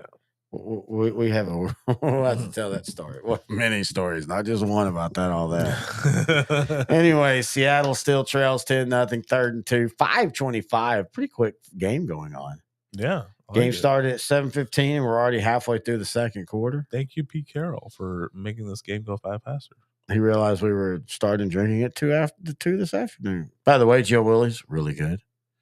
Ooh, good. Yeah, I had the chicken strips there. They were not 5-year-old having the. Hey, that's just what they have at like Raising Cane's. I don't like Raising Cane's. Really? Yeah, all they have is chicken strips. I told you. You know how the cane sauce and the overrated. It's sauce. Toast. Yeah, it's good. Texas toast. I can get Dairy Queen. I know it's chicken. It's weird. Oh, disrespectful. You don't like Dairy Queen? No, I like Dairy Queen, but there's a stark difference. Yeah, Dairy Queen steak finger basket is 10 times better than anything that Raising Cane's does. Oh my gosh, here we go. What, you want to fight about it? I want to fight about it. Let's go, bro. Let me roll up my already rolled up sleeves. Let me take a nap and I'll get back to you, okay? Can I email you? Actually, can I take a nap? Yeah, let's go ahead. Let's go. You want to cuddle? Hey, yeah. Big spoon, little spoon? It doesn't matter. I just care.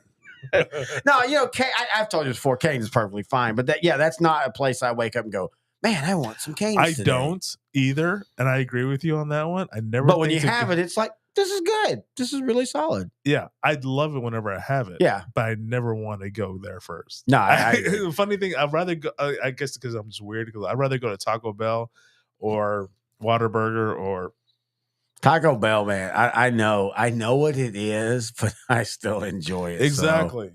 I think it's the known or. I think it's there's a known in Raising Cane's too, and actually I love their formula because it's simple. That's the same reason why I like Google. It's simple. And they don't hide your kid porn? Anyway, Kenneth Walker III just got a first down on the run. Dude, didn't Rashad Penny go to the Eagles? Yeah, he did. Well, I think he got hurt. Oh, maybe that's right. Okay. Yeah. Hey, by the way, everybody made a big deal about that Shaq Leonard signing. Have you seen him at all? I'm not. I didn't see him at all last week against the Cowboys. Honestly, either. I would not have considered signing him until next season because the back surgery he's done. Oh yeah, he's 100%. Well, the multiple back surgeries he's done, it was to repair nerve damage. Yep. I still think it's affecting his ability, so I think he needs another offseason to. That's also a Jalen Smith thing, that nerve issue, and you never know if that nerve is going to come back. Yeah, I'm not sure. Is he still in the NFL? Jalen Smith? Yeah. I think earlier he was back on the Packers practice squad because remember, supposedly there was talk of Dallas looking back at him whenever they were having some linebacker stuff. And then Malik Jefferson was supposed to get some snaps, but then, Bell just stepped in and just been freaking amazing. Wow. He was great last week. I mean, even in the loss, he was great on some of that underneath stuff. I can't wait till the other UT guy gets healthy next season. Oh, Overshown. Yeah, Marshawn Overshown. Dude, the NFL is going to take notice on him. Wes Crusk. He's a beast, dude. He was kind of like a jack of all trades for UT. And at times, so when you get that in college, at times you kind of lose how good that player is because they're shoring up weaknesses, and it's not their best thing, but they're still good at it. And I think that he's one of those that I think when he got to the draft and stuff, and then people saw him at camp in Dallas where he's only asked to do a very 5 things on the field. Yeah, he's amazing. Yeah, and I legitimately think he's going to be special. Again, I say this. Whether I don't know if the Super Bowl is going to come out of it. Yeah. I don't know if it's Mike McCarthy, Stephen Jones, but it feels like Dallas has a window now that's not just a year, a 2. Oh yeah. It feels like Dallas legitimately it has become now what it's all I've ever asked. First down and 10 for Seattle is just be a perennial playoff team. 5 out of 7. 6 out of 9. Just Yeah. give me those, and I'm Yeah. happy. Yeah. I've seen, and yes, I want Super Bowls, but I'll be honest, I've seen Super Bowls. We talked about this before. The Phantom show that's been recorded like 42 times now. That'll come out one day. I mean, the Rangers crossed off every team for me. Yeah. I am 100% now seeing every team that I truly support win a world, national, whatever their championship is. Yeah. I'm happy now. Texas Rangers this year, Washington Redskins in 91. That's my mom. Sorry, Mom. Detroit Love you, Red Mom. Wings in 2008. Oh yeah, you know me and the as Drury said, why I shake my hands with that guy? I still can't believe I'm talking about Claude Lemon. I still can't believe I shook hands with that guy. And And then Houston Dynamo. And then Philadelphia in 2017. Phillies. Yeah. Oh, you know me. You remember me. I do say though, you and I joke about this. So out of 2 Super Bowls to hang out, we had that one or the Rams and the Patriots. Guess which one we took? Rams and Patriots. That punter, Bailey, should have won the MVP. I just remember you and I at one point going, this sucks. And then like 2 months later, the pandemic. I mean, no jokes aside, seriously.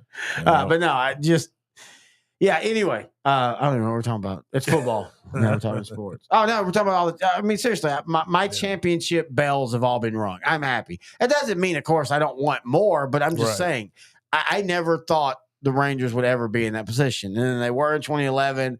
I almost, and you know this because you knew me before and after. Yeah. I basically gave up baseball. Yeah. Not just because, even when the Rangers were still good in 2015, 2016, I just didn't watch. Yeah. That broke me. It broke me on a lot of watching sports. It broke me for a while. It was just, I couldn't just enjoy sports. I was just like, win. And I'm like, I want to win, but I always go back to 2001 Big 12 championship game.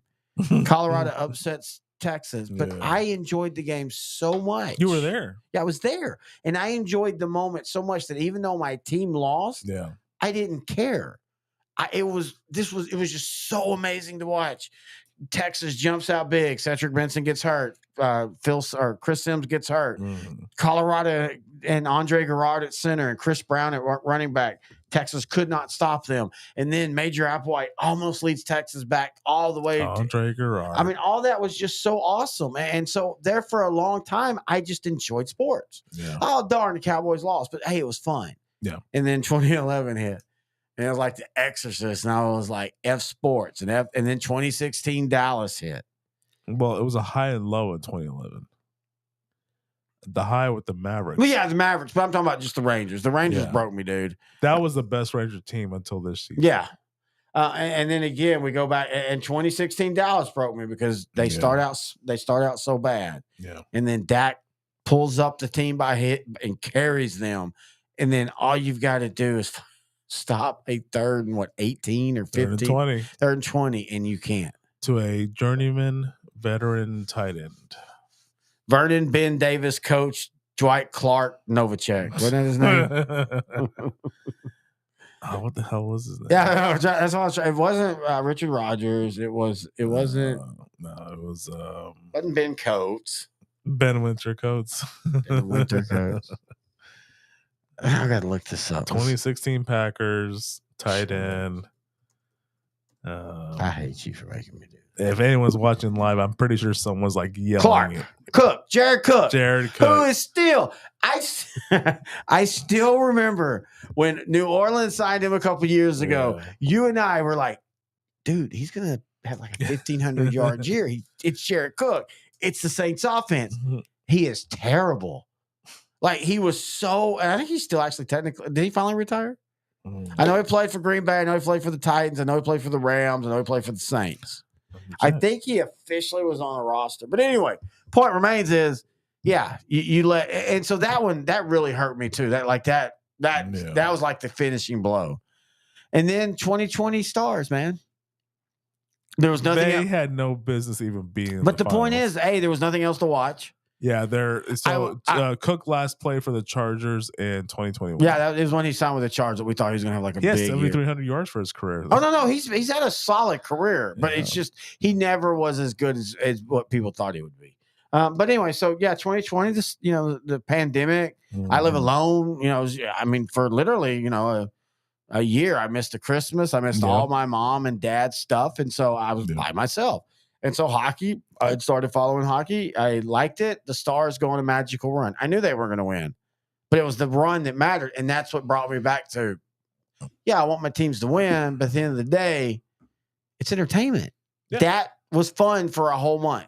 Yeah. Watching them in the bubble look like they were, they got lucky because they were completely collapsing. Because this is when I had restarted watching the Stars like every game. Yeah. And they were completely collapsing. Then the pandemic hit.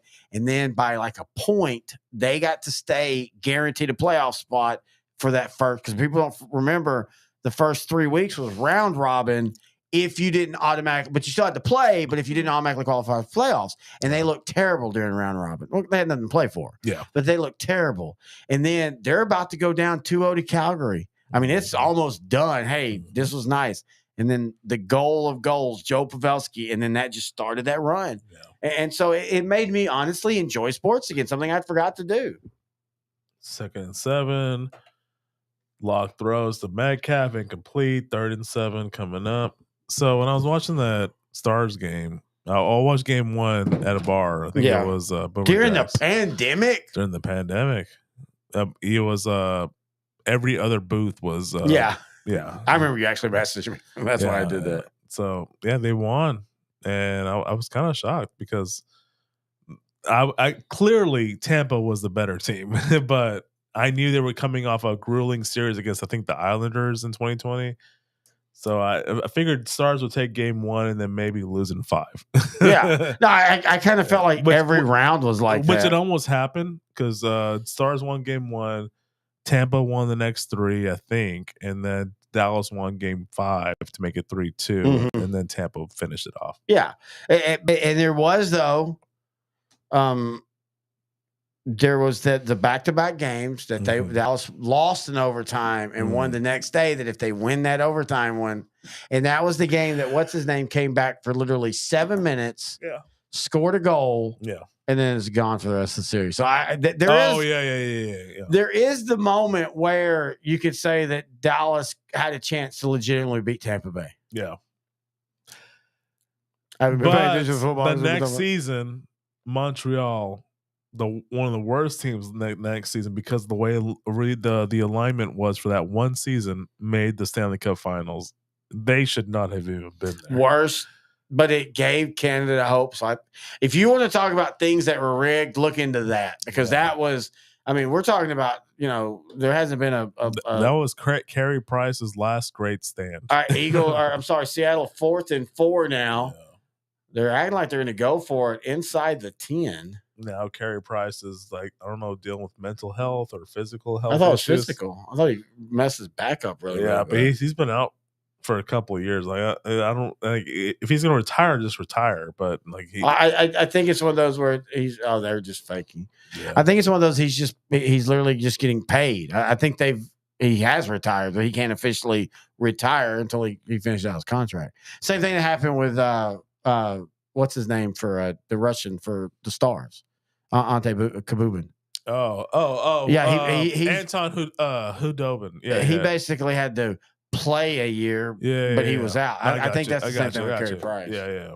But I was just talking about the fact that a Canadian team hadn't won the Stanley Cup since the Calgary Flames. Something like that. 89. No, the Canadians in 93. 93, yeah, that's the last time. I remember because that was when I first started watching sports. Sports and hockey. But so if you want to talk about there was some kind of conspiracy, it would be Montreal getting into it this time. I didn't even watch the conference finals. I just watched the Stanley Cup finals, and I remember I think almost all the games in that 93 finals was in OT. Yeah, because that was the trap era. So everything was, if you just score one goal, you basically it was. I love the Stars. Was ugly hockey. It was a looking back now, it was a basically mediocre Kings team, one of the best jerseys ever, versus the Canadians, one of the most classic jerseys ever. But they were more of a defensive oriented team. They had Guy Carbonneau, but Patrick Waugh. Patrick Waugh was his last great year with the Canadians. With the Canadians, before he went to before he got traded to the next year's the year he had a bad year in Montreal, did the stupidest thing ever, and traded him for peanuts. And they haven't done shits. I mean,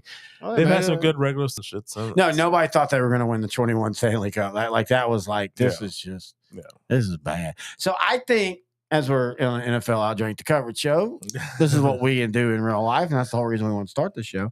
I think, honestly, you need to somehow figure out Canada, the best team out of Canada every year, to play the best team out of America every year. Now, you'd have to, I don't even know if it's possible, because I thought, man, I can't remember how many, was there 12 Canadian teams? No, only like 6 or 7. 7, yes. Jeez, never mind.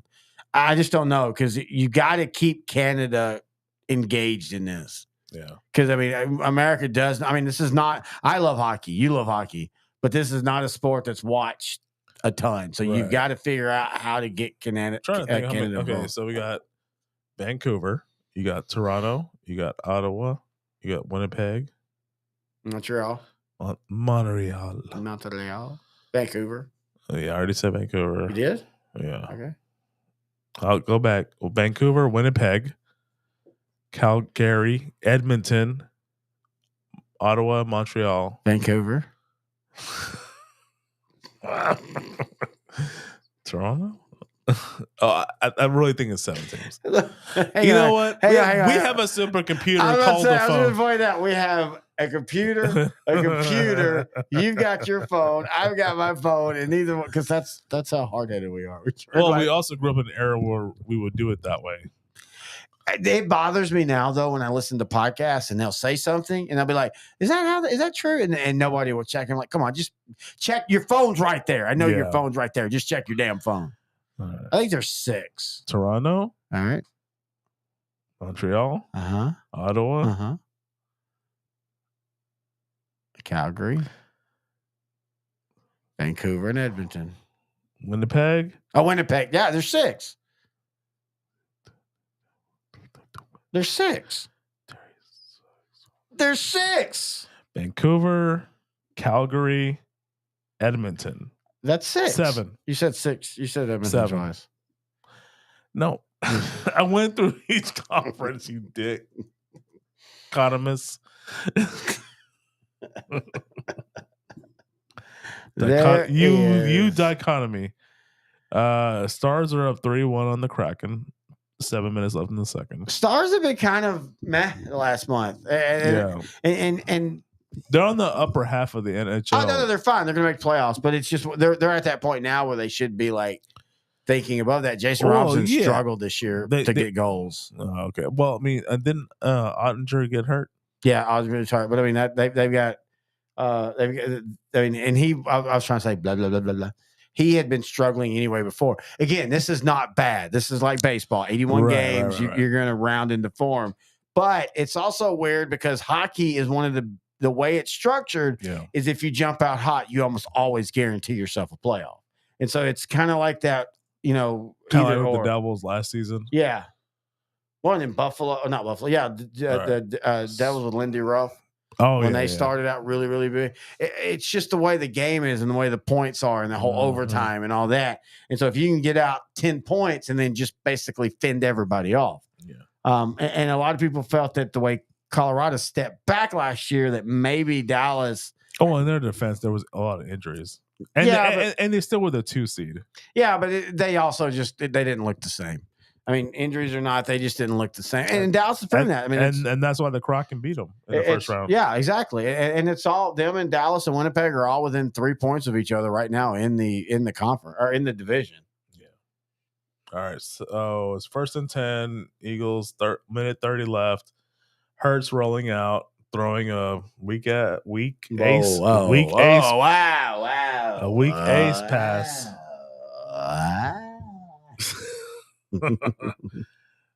Incomplete. 2nd and 10. Minute 37 left. Yeah, it's been a whole first half. I think it's going the Eagles' favor. I mean, Eagles are leading, but I think it's going the game is going the way the Eagles would want it to go. Slow and ugly. Yeah, I don't think it. I mean, we're not rooting for either team. I have no doubt the Eagles are winning this game. Like I don't, unless a turnover happens or something. I just don't see Seattle having enough. I just want Goddard to give me some points. Where are you at now? Or DeAndre Swift to not get. Give us some updates. Where are you at? Right, so I'm already going to win the dynasty league. Yeah, but I'm talking about the one where you're worried about Swift and Goddard. So my company league, I am up by 5 points with another half to go. Where are you projecting now? I'm projected for 133. My opponent 130. Okay, so you're projected to win. I'm projected to win. I have a 61% chance to win. All right, that's good. But right now it's kind of a advantageous scenario where a touchdown completely either way changes completely. Gainwell is more of their third down / major back in this, or third down / 2-minute warning back. So I'm really just wanting Goddard to get me some points right here. But AJ Brown has struggled the last few weeks. Well, defenses are focusing more on the top. They were focused on him earlier. I'm just saying, like, he's not catching the ball. That's what I mean. 4th and 10. Like, he had a legitimately, and give credit to the Cowboy corners, but he had a legitimately bad game, but he also had a bad game the week before. He's having a bad game here. And again, wide receivers are like pitchers that you go in weird funks for them. There's so much confidence about it, like how you mentally feel, that you can just get down yourself and you just start dropping passes. All right, so Philadelphia's going to punt. This feels like if Seattle really wants to make themselves into this game, they got to at least get a field goal. Yeah. Whoa, what was that? Whoa, I didn't know you could do that. That's pretty cool. What did you do? Shut you up. Oh, I don't know. It was a commercial on one of the pages. Whoa. Want to go? I love you. Hang on. I love you. Olive oil. What? People are watching. Go, what the hell? Look, it's been OutDrank The Coverage since 2:00. Now, have you ever mouth a word to somebody? See if they catch If you say olive oil, it sounds like you're saying I love you. Yeah. Oh yeah. The 1,295 people in the room are like, wow, guys. We were at 3,000. Yeah, this is what we signed up for. And shut off. Hey. I blame you. I always blame me, too. In fact, I'm going to blame you so much. We're going to take a quick break. Football season, and that means it's bug season. Heck, who am I kidding? It's always bug season in Texas, and that's why you need Grandeur Pest Solutions in your corner. They're locally owned and operated. They're trained, they're trustworthy, and they have a proven record as they have been in business for almost 10 years. They provide pest control against ants, bed bugs, bees, roaches, fleas, wasps, mosquitoes, rodents, spiders. If it crawls and you don't like it, they're probably going to take care of it for you. Now, they serve all of the Dallas-Fort Worth area, and they're locally owned. These two guys have been running this business since 2013, and every year they get bigger and bigger. But you know what they still do? They still have great customer service. In fact, if you get a hold of them, they're usually going to have your quote and your job ready to go within 48 hours. That's pretty good. Now, you can call them for a free estimate at 469-809-1769. You can find them online at Grandeur4, that's the number 4, shore.com. You can also find them on Facebook. Just type in Grandeur Pet Solutions, and we are so... Is your demanding work lifestyle in need of fire-resistant clothing that can keep up? Well, L4FR clothing should be your go-to for quality, affordability, safety, and style. L4FR was founded by a third-generation oil field worker who is also a veteran. Thus, this company has a deep appreciation for reliability and longevity, all while we provide first-rate customer service. Our durable apparel will serve you well for many years to come, whether you're working on a pipeline, a lineman climbing utility poles, or in any other environment requiring fire-resistant apparel. L4FR has you covered. Our apparel is tough enough to resist hazardous conditions while still providing high comfort and style. L4FR provides clothing options to ensure your safety and comfort, whether you're on the job or not. To view our complete inventory of flame-resistant garments, please visit our online store at L4FRclothing.com or give us a call at 817-757-4935. Si habla español. All right, Terry Bennett, intern Noe back 10-3. Philadelphia leads. 2nd and 4 for Seattle with 48 seconds left, trying to get at least a field goal out of this. They're going to throw it out of bounds. It'll be 3rd and 4. There was no one there. They should That throw should a be an flag. intentional grounding. Yep. IG instead of Instagram Live, it's intentional grounding live. Wow, that's bad. Yeah, it's pretty bad. Please, can someone edit that out? By the way, it's 8:33 p.m. and intern Noe and I have officially OutDrank the coverage. Yeah, Drew Lock, rookie mistake for a 3rd-year pro. And that will be correctly intentional ground. I don't. That's one of those like, and it's weird because I'm on either side. I get tired of fans like that. Oh, you should throw it away. Well, you can't just throw it away. Yeah. But then also my point is you can't just throw it away, Drew. Like you've got to know where you're at, and you know, I don't care. And as a backup, you should know that even more because you're trying to stand out from other backups. And so if you're going to make stupid mistakes, that tends to, I mean, you've got to be pretty good to get stupid mistakes. So would you take intentional grounding, a sack, or an interception? I mean, the sack's fine. And that and intentional grounding is literally the same thing. Yeah. So either one. But you can also step out and throw it or just eat the ball. You have no, you don't have to worry about anything. What is the bet you think on Geno Smith starting the second half? None. I mean, if he couldn't start the game, he can't play. Yeah, fair. I mean, I'm not saying that's what they're saying, but that's my thing. If this is basically, I mean, Seattle is one of those that, barring any weird stuff, they've got to win out. So if Geno can play at all, and you trust him, now maybe is there that? Are we already seeing Seattle regretting the 3-year, $100 million deal? All right. No, I mean, seriously, like I'm wondering. So what's the odds that Troy Aikman comes down to the sideline To start for the... puts the pads on? You know, it's crazy to hear that he was way closer than people realize for Miami, of all places. Can you picture... Think about how perfect that would have been because Jay Fiedler was the quarterback at that point, and they were still making the playoffs with him. No, I mean, somebody like... I think you put Aikman on there with his 60. He was completing 2/3 of the passes in the 90s and 2000s when it was 19 yards down the field, 20 yards down the field. Yep. When 55% was considered a Pro Bowl quarterback. And Seattle, well, now we have a flag. I was about to say Seattle's gonna have to punt, but let's see what the flag is. Yeah, it sounds like the Eagles are okay with it. It must be on the Seahawks. Oh, there was some little holding against Seattle. They'll decline that. This is ugly. 37 seconds left here in the first half. At least the half spin's pretty decently fast. It was way faster like 30 minutes ago now.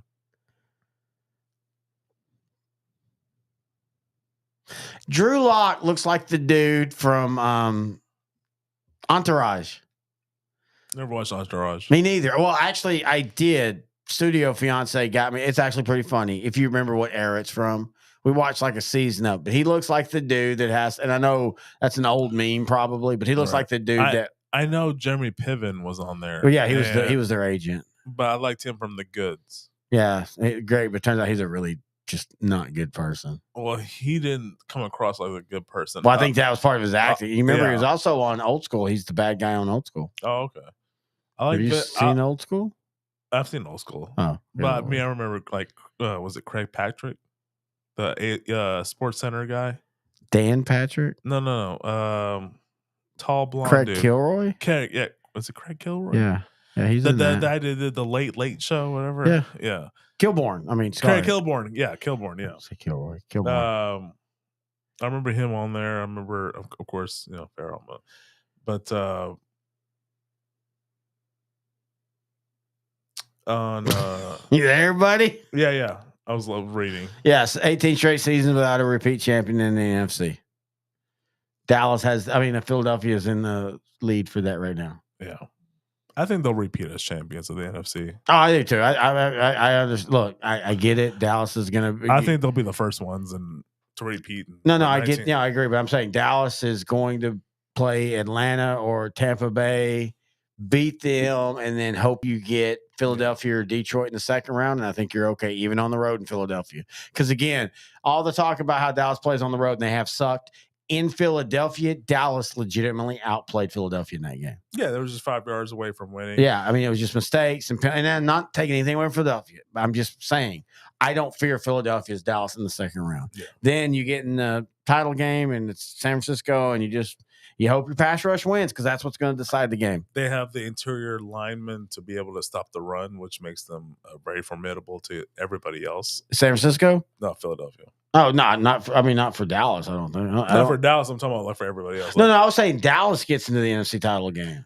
Like Dallas beat Atlanta or Tampa. It depends on how it all lines up. I think that's what I'm saying. I feel like you've been listening to me. That's what literally I'm saying is as long as Dallas gets Philadelphia or Detroit in the second round, I have no fear they're going to win that game. Detroit will be a 3. Yeah. And then whoever wins between Dallas and Philadelphia will be a 2. Yeah. So San Francisco 1, Philadelphia 2, Detroit 3, Tampa 4, Dallas 5. Mm-hmm. I'm going to say Rams 6, and then that last one's going to be fun. Yeah. Wild cards. Whoever gets that is not going to win the first round, so it doesn't really matter. So the Eagles will win the first game. Detroit should beat the 6th seed, and I think Dallas will beat whoever the 4th seed. See, I don't know if Detroit beats the 6th seed. I'm gonna go ahead and say they will because I don't know who the 6th seed is going to be. I'm just going to say Detroit will be able to beat them. I think that's the spot right there that Dallas needs to. San Francisco, Philadelphia, Detroit, and Dallas. Mm-hmm. And then Dallas will be the lower seed. They'll play San Francisco. But again, I don't think Detroit. Again, I'm saying if whoever the NFC Central isn't guaranteed to win that game. Okay. I've already said it, but I think Detroit wins. I think that's how it's going to be. Divisional round, Detroit goes to Philadelphia. It'll be like the 95 wild card round between Philadelphia and Detroit. 58-17. I think it's going to be a big blowout. See, now I think Detroit matches up well against Philadelphia. I think Philly's pass rush is going to create some problems. That's the thing that would stop them. All right, it's halftime. We're going to take a break. We'll be back. OutDrank the Coverage. Continue this and more. Is your demanding work lifestyle in need of fire-resistant clothing that can keep up? Well, L4FR clothing should be your go-to for quality, affordability, safety, and style. L4FR was founded by a third-generation oil field worker who is also a veteran. Thus, this company has a deep appreciation for reliability and longevity, all while we provide first-rate customer service. Our durable apparel will serve you well for many years to come, whether you're working on a pipeline, a lineman climbing utility poles, or in any other environment requiring fire-resistant apparel. L4FR has you covered.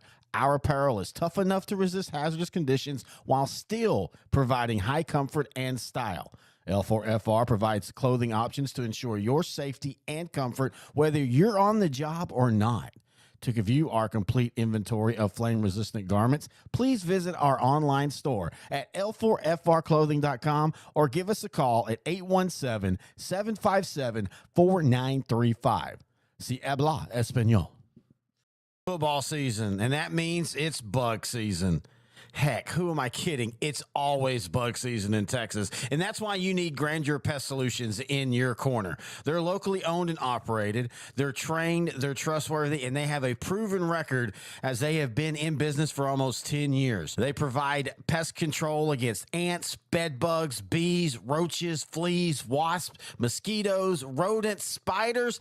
If it crawls and you don't like it, they're probably going to take care of it for you. Now, they serve all of the Dallas-Fort Worth area, and they're locally owned. These two guys have been running this business since 2013, and every year they get bigger and bigger. But you know what they still do? They still have great customer service. In fact, if you get a hold of them, they're usually going to have your quote and your job ready to go within 48 hours. That's pretty good. Now, you can call them for a free estimate at 469-809-1769. You can find them online at Grandeur4, that's the number 4, shore.com. You can also find them on Facebook. Just type in Grandeur Pet Solutions, and we are so happy that they're title sponsor for OutDrank The Coverage in 2023. L4 Media, we talk high school football, 4A, 3A, and 2A in Texas. We talk East Texas sports. We talk NFL, guy talk, movie and booze. We also talk wrestling and so much more. So like and subscribe and check us out. Terry Bennett back here. Halftime, Eagles up 10-3. We're going to go back to a break. We'll be back here in a few minutes.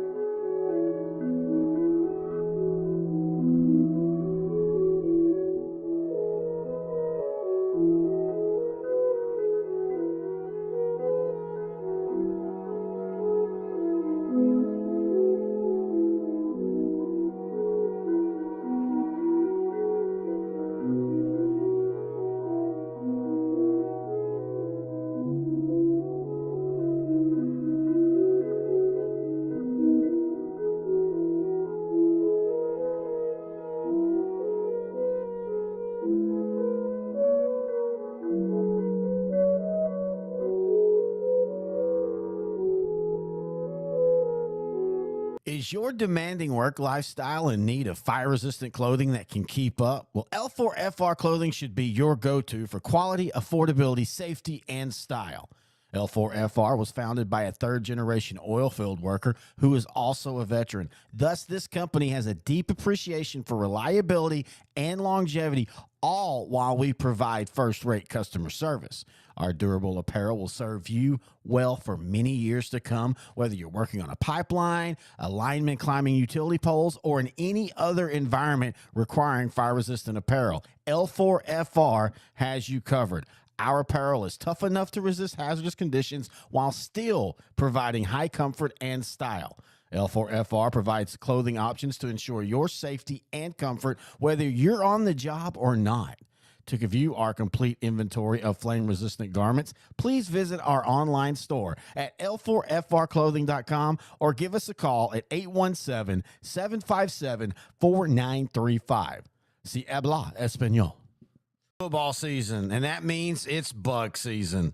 Heck, who am I kidding? It's always bug season in Texas, and that's why you need Grandeur Pest Solutions in your corner. They're locally owned and operated. They're trained, they're trustworthy, and they have a proven record as they have been in business for almost 10 years. They provide pest control against ants, bed bugs, bees, roaches, fleas, wasps, mosquitoes, rodents, spiders.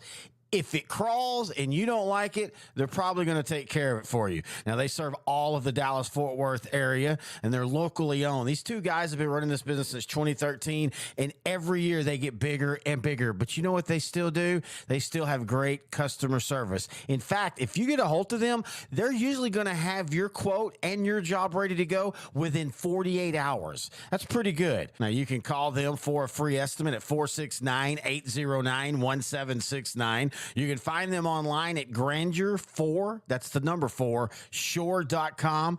You can also find them on Facebook. Just type in Grandeur Pet Solutions, and we are so happy that they're title sponsor for OutDrank The Coverage in 2023. It's been all Eagles in the first half as they lead 10-3. I look across at my compadre. The color confuses me. Terry Bennett, intern Noe, OutDrank The Coverage. Canceled Terry Bennett. Oh, man. Yeah, we actually have enough people that we are in that territory. It's 10-3 Philadelphia. What are your thoughts on Chris Berman still doing the prime time this, like, if he can do it, why isn't Tom Jackson doing it with him? I think Tom Jackson was like, yeah, I'm done. I'm out. I mean, that's. Yeah, I think Chris Berman's too old as far as he's not good enough right now to be doing it.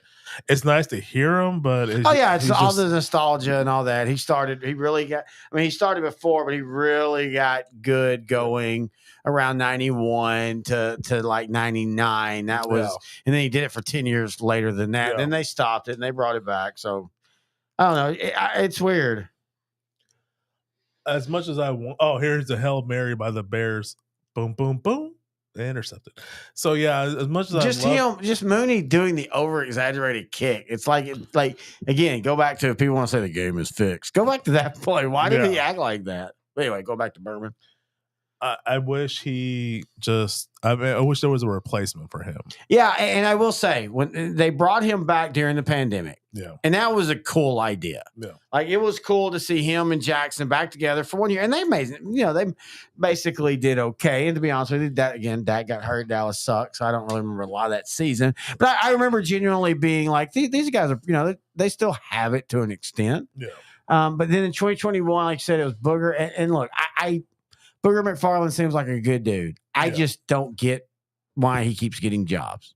I don't get the attraction. I mean, again, he seems like a perfectly fine guy. He's not terrible. If he's on, I'm fine with that. But when I don't know, just like he doesn't add anything substantive to what their broadcast is, if that makes sense. No, it makes perfect sense. I can see what you mean. But if you think about it, he could be indicative of a lesser quality product that's being spit out right now. So, I mean, that's kind of my theory behind that. He's the kind of the best of the. He's the like kind of what you said about Roy Williams and Emmitt Smith earlier. Before we had our show, I'm the diamond around all the poo poos around the diamond. He's kind of like the better option amongst the bad options that are currently available. That's kind of what I feel like my co-host of Sideline to Sideline. Oh, texting Grant right now. That's fine. He'll answer you in 2 months. Got him. 10-3. Eagles will be back. Football season, and that means it's bug season. Heck, who am I kidding? It's always bug season in Texas, and that's why you need Grandeur Pest Solutions in your corner. They're locally owned and operated. They're trained, they're trustworthy, and they have a proven record as they have been in business for almost 10 years. They provide pest control against ants, bed bugs, bees, roaches, fleas, wasps, mosquitoes, rodents, spiders. If it crawls and you don't like it, they're probably going to take care of it for you. Now, they serve all of the Dallas-Fort Worth area, and they're locally owned. These two guys have been running this business since 2013, and every year they get bigger and bigger. But you know what they still do? They still have great customer service. In fact, if you get a hold of them, they're usually going to have your quote and your job ready to go within 48 hours. That's pretty good. Now, you can call them for a free estimate at 469-809-1769. You can find them online at Grandeur4, that's the number 4, shore.com. You can also find them on Facebook. Just type in Grandeur Pet Solutions, and we are so happy that they're title sponsor for OutDrank The Coverage in 2023. Huh? Is your demanding work lifestyle in need of fire-resistant clothing that can keep up? Well, L4FR clothing should be your go-to for quality, affordability, safety, and style. L4FR was founded by a third-generation oil field worker who is also a veteran. Thus, this company has a deep appreciation for reliability and longevity, all while we provide first-rate customer service. Our durable apparel will serve you well for many years to come, whether you're working on a pipeline, a lineman climbing utility poles, or in any other environment requiring fire-resistant apparel. L4FR has you covered. Our apparel is tough enough to resist hazardous conditions while still providing high comfort and style. L4FR provides clothing options to ensure your safety and comfort, whether you're on the job or not. To view our complete inventory of flame-resistant garments, please visit our online store at L4FRclothing.com or give us a call at 817. Football season, and that means it's bug season. Heck, who am I kidding? It's always bug season in Texas. And that's why you need Grandeur Pest Solutions in your corner. They're locally owned and operated. They're trained, they're trustworthy, and they have a proven record as they have been in business for almost 10 years. They provide pest control against ants, bed bugs, bees, roaches, fleas, wasps, mosquitoes, rodents, spiders. If it crawls and you don't like it, they're probably going to take care of it for you. Now, they serve all of the Dallas-Fort Worth area, and they're locally owned. These two guys have been running this business since 2013, and every year they get bigger and bigger. But you know what they still do? They still have great customer service. In fact, if you get a hold of them, they're usually going to have your quote and your job ready to go within 48 hours. That's pretty good. Now, you can call them for a free estimate at 469-809-1769. You can find them online at Grandeur4, that's the number 4, shore.com. You can also find them on Facebook. Just type in Grandeur Pet Solutions, and we are so happy that they're title sponsor for OutDrank The Coverage in 2023.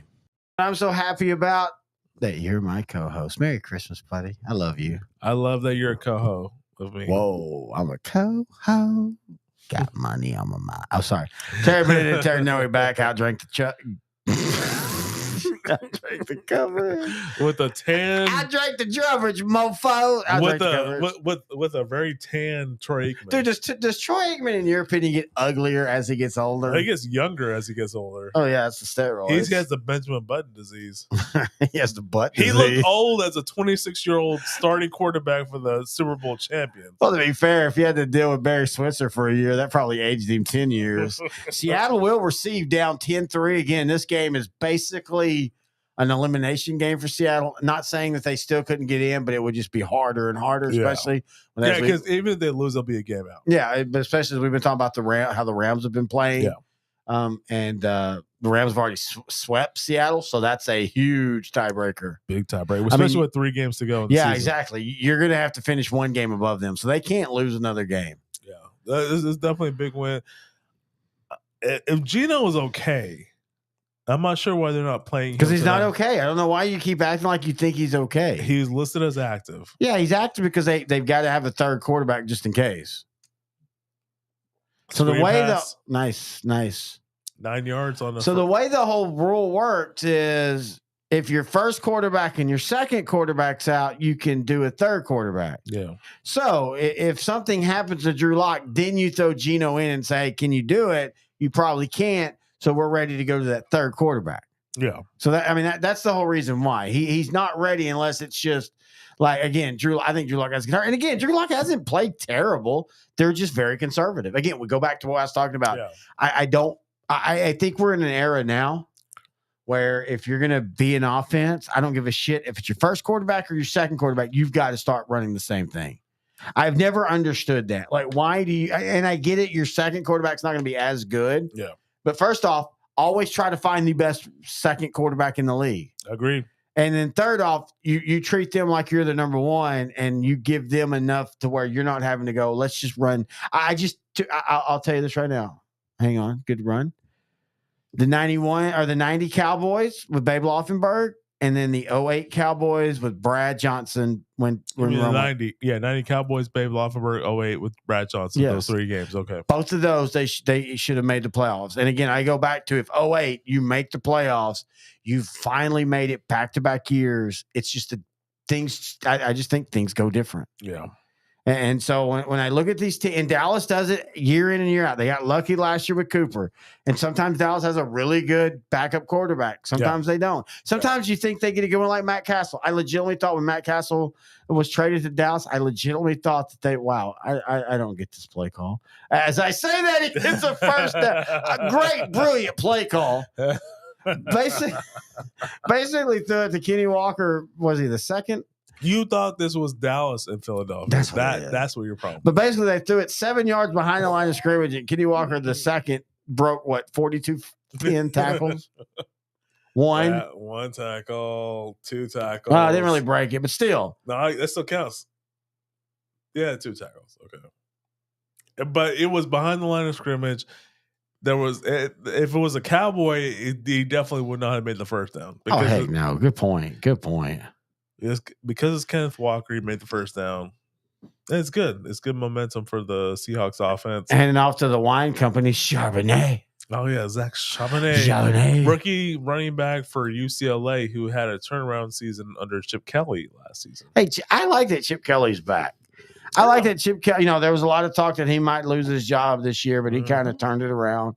I like Chip Kelly. Yep. I think Chip Kelly is the closest to the late Mike Leach that we have going in sports right now. Oh yeah, that pirate. May he rest in peace. Now, in saying that, listening to what Chip Kelly did in the Eagles is absolutely mind-blowing, and just how stupid he was. Oh, And yeah. again, go back to what we talked about. Brandon Staley thought he was the smartest man in the room, and it cost him. Why do these coaches want to just fail doing things their own way? Can you tell me? Is it ego? It's 100% ego. They'd rather fail their own way than win somebody else's way. I don't get it. There's millions of people that are seeing them look like a complete moron. No, but I also think these are the same guys that are trying to tell 53 men that y'all need to be a team, but then I'm going to do what I think, It makes no sense to me. You make a great point. A team is being led by someone that said, "Hey, you got to do it my way." Exactly. And that's the only way That is such a I love how you just put that together. Thank you. Yeah. And you look at quarterbacks now, and whether it's because he didn't need to or not. And look, I like Dak Prescott. I love that. But did Dak Prescott need $100 million? And I'm not talking about individually. Yeah, you want to make years. no. But I'm saying, you know what I mean, though. Like, and there's a reason why Tom Brady didn't have to do that. He was married to a supermodel, but he still didn't do that, and it made his team better. Yeah. Everybody lambasted the Mahomes contract, but then you start looking at it, it's actually not that bad. Yeah, and it would. I get that you can do like. I think that's the thing we've got to marry together now is you can do both. Mm-hmm. You can get paid generational money and yet still leave money for you to have a team around you. Right. And that's the thing that everybody's got to figure out. That's why I almost think it's almost better to have a very young quarterback or a very old quarterback. And that's how you're going to get there. Because let's great move. Oh, wow. Kenneth Walker. Here we go. Kenneth Walker, touchdown. Tied game. I told you Seahawks would dominate the Eagles. Okay, here we go. But seriously, at some point, you've got to make that decision. And I will say this. I'm not begrudging any player or any human that takes paycheck over championship. How about non-human? It depends. What color are they? No, but if you're going to take money over championship, then understand you're going to have to face the music on. Exactly. You took money over championship. Yeah. Just accept it. Yeah. You can't do the whole, oh, well, yeah, I got paid, but, my team, my owner didn't provide for me. Well, he did. He provided for you specifically, and we had to make other cuts. And again, I'm fine with either one. Yeah. I just feel like, I don't know. I say this all the time. I know. We're just in a weird spot now in sports. These players that want all this money, I don't blame them. You want to maximize your worth, especially in a position where you're judged based off of your physical abilities, and your physical abilities will definitely decrease the older you get. I'm okay with that, but don't be getting mad when your team still struggles. Because they paid so much money for you, and they couldn't add a run stuffing defensive tackle or a ball hawk secondary player or a road grader at left guard. Don't get mad because this is what you wanted. Exactly. There are consequences for your actions. Yeah, exactly. It's it's literally the same thing as the First Amendment. You're allowed to say what you want in our country, but you're also have to face the repercussions as long as it's not from the government. As long as the government doesn't come to try to arrest you. But if your job says, "Hey, we don't believe in what you say," that's their right as well. Yep. And I'm 100% like I love Neil. I love all the transfers. I think it's fun. I think it makes college football more enjoyable. But you have to understand that when you get the riches, that might mean you have to give up some of the other stuff. That's all I've ever said about that. Yeah. That's all I got to say about that. Don't play with my chocolate. I definitely feel that college players should It have gets been his laugh there. compensated more for. Oh, 100%. Yeah, because you for could, years. you For knew 60 these years. these universities are making a crap ton of money just based off of Well, that's what TV deals. Yeah, that's what we were talking about earlier. You have these bowls. Yeah.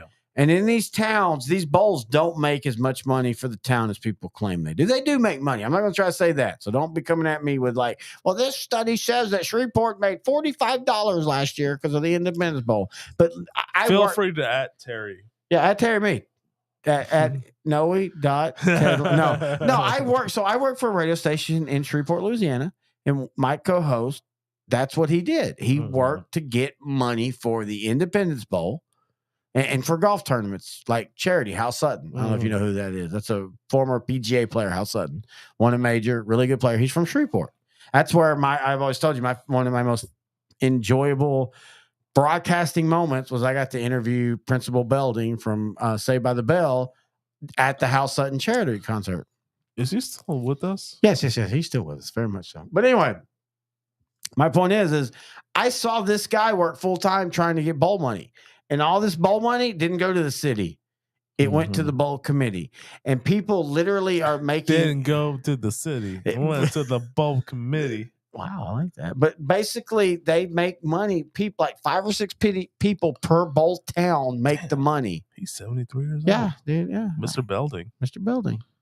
All right, please continue. But yeah, I mean, that's my point, though, is like all this money goes to these 5 or 6 people for the bowl. And then we go, oh, it's for amateurism. No, it's not. It's never been about it. As soon as you sold the first ticket for a profit, it was not about amateurism. It's power and money, dude. Power and money. It's that's all capitalism is. I'm okay with it, but you just have to understand. Let's not act like these are amateur athletes. Yes, and they never were. I mean, for what they were making for the colleges, for them they were. And stop with this.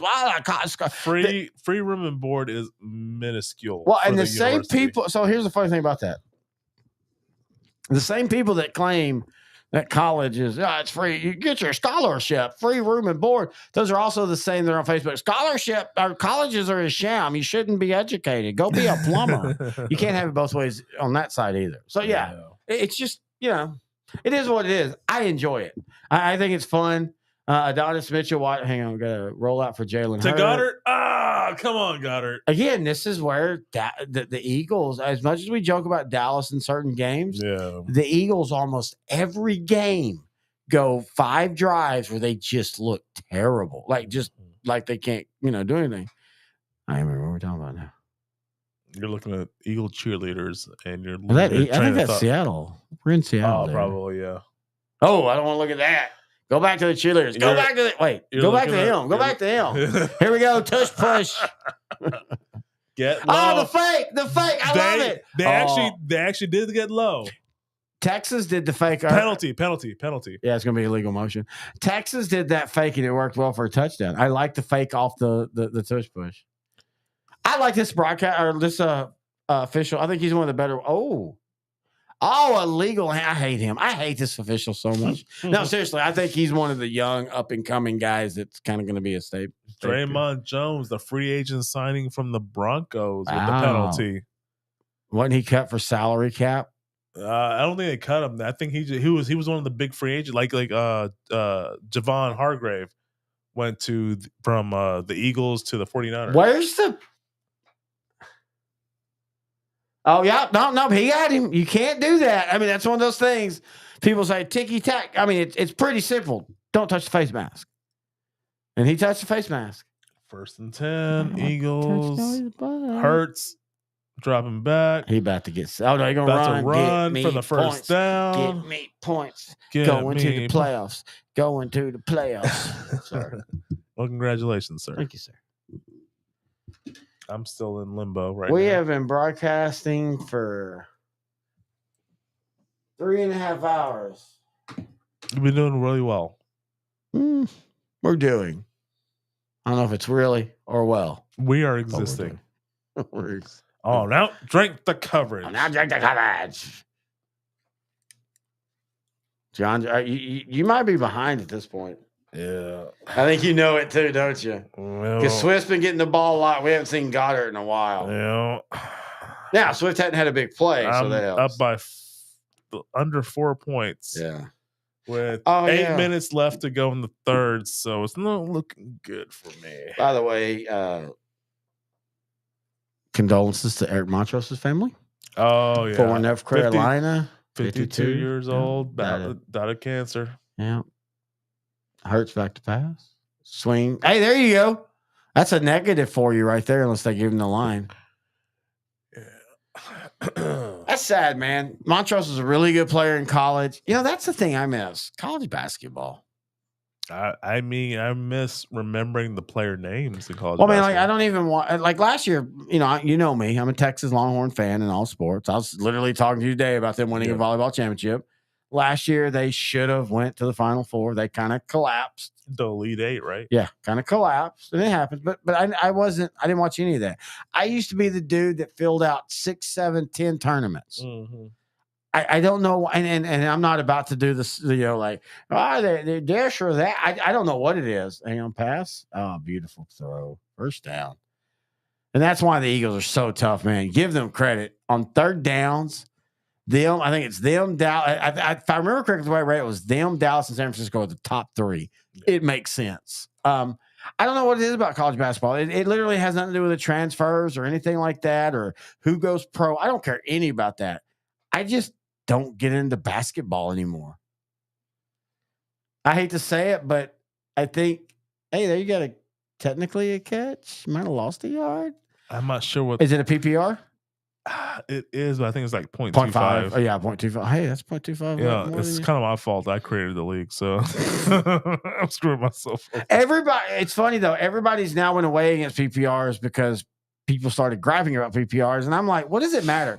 It's a point for everybody, or it's not a point for everybody. It's not like certain people. It's fair. It's even. Yeah, it's fair, and I think it keeps people like if you're not having a great day, but you have a couple 3 wide receivers that all make 20 catches. Hey, you get 20 points. I have no problem with that. 2nd and 13, 6 minutes left in This the has been third. a fast-moving game again. It really has. Goddard. No, I don't think it's Goddard. That's Goddard. Oh, it is Goddard. There you go. 1.1743. Hey, change the numbers now. Put it in. Each catch is 5,000 points. Let's see here. I'm up by 5 again. Good job. Yeah. Man, It would be very crazy if I win because I've had a makeshift lineup at quarterback. Here comes this whole season. no, they pass it. Oh, great! Great catch, man. This is what you and I talked about. I think so. I always think this. I always think what solidified our friendship was around 2012.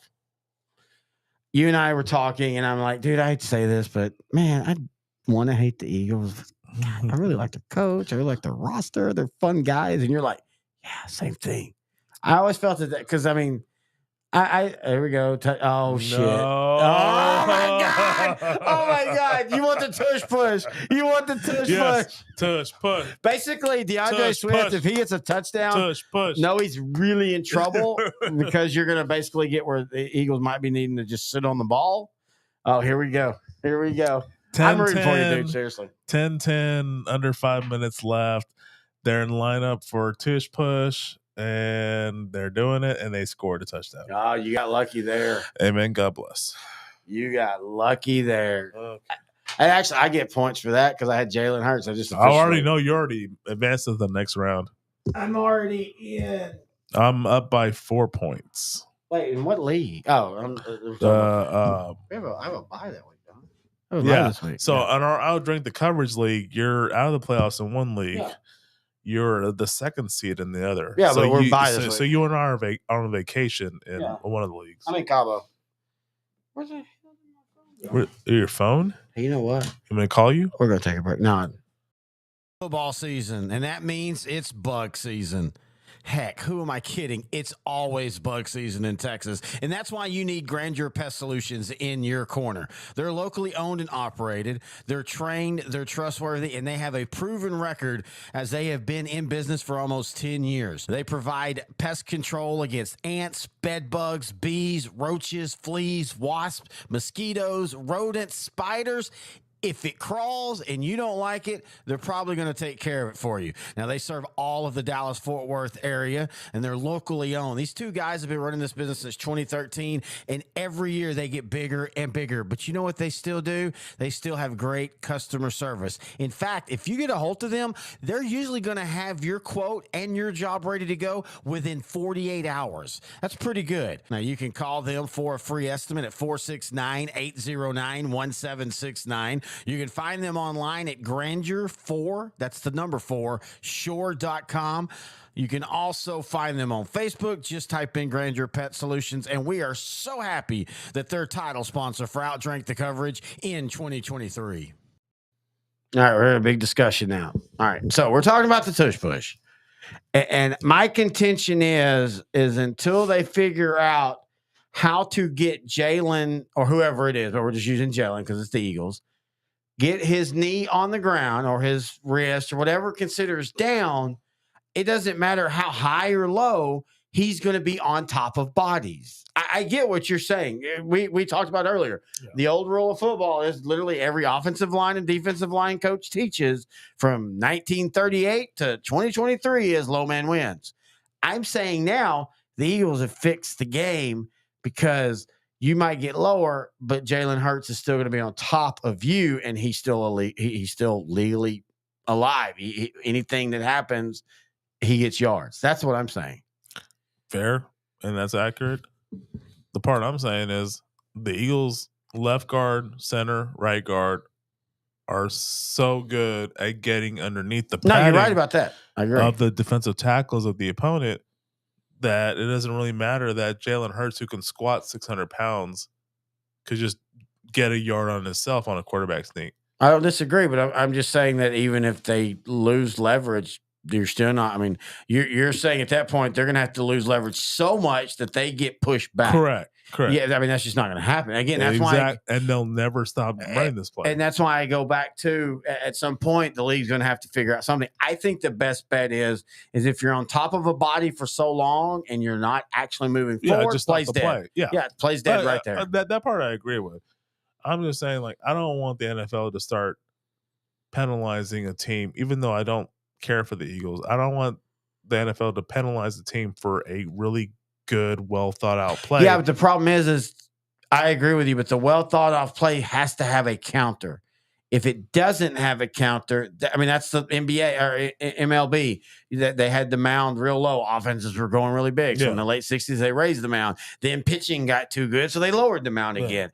That you've got to you tip your hat to a team if they can do something that nobody can stop until the point that it can't be stopped. That what's the point of playing the game?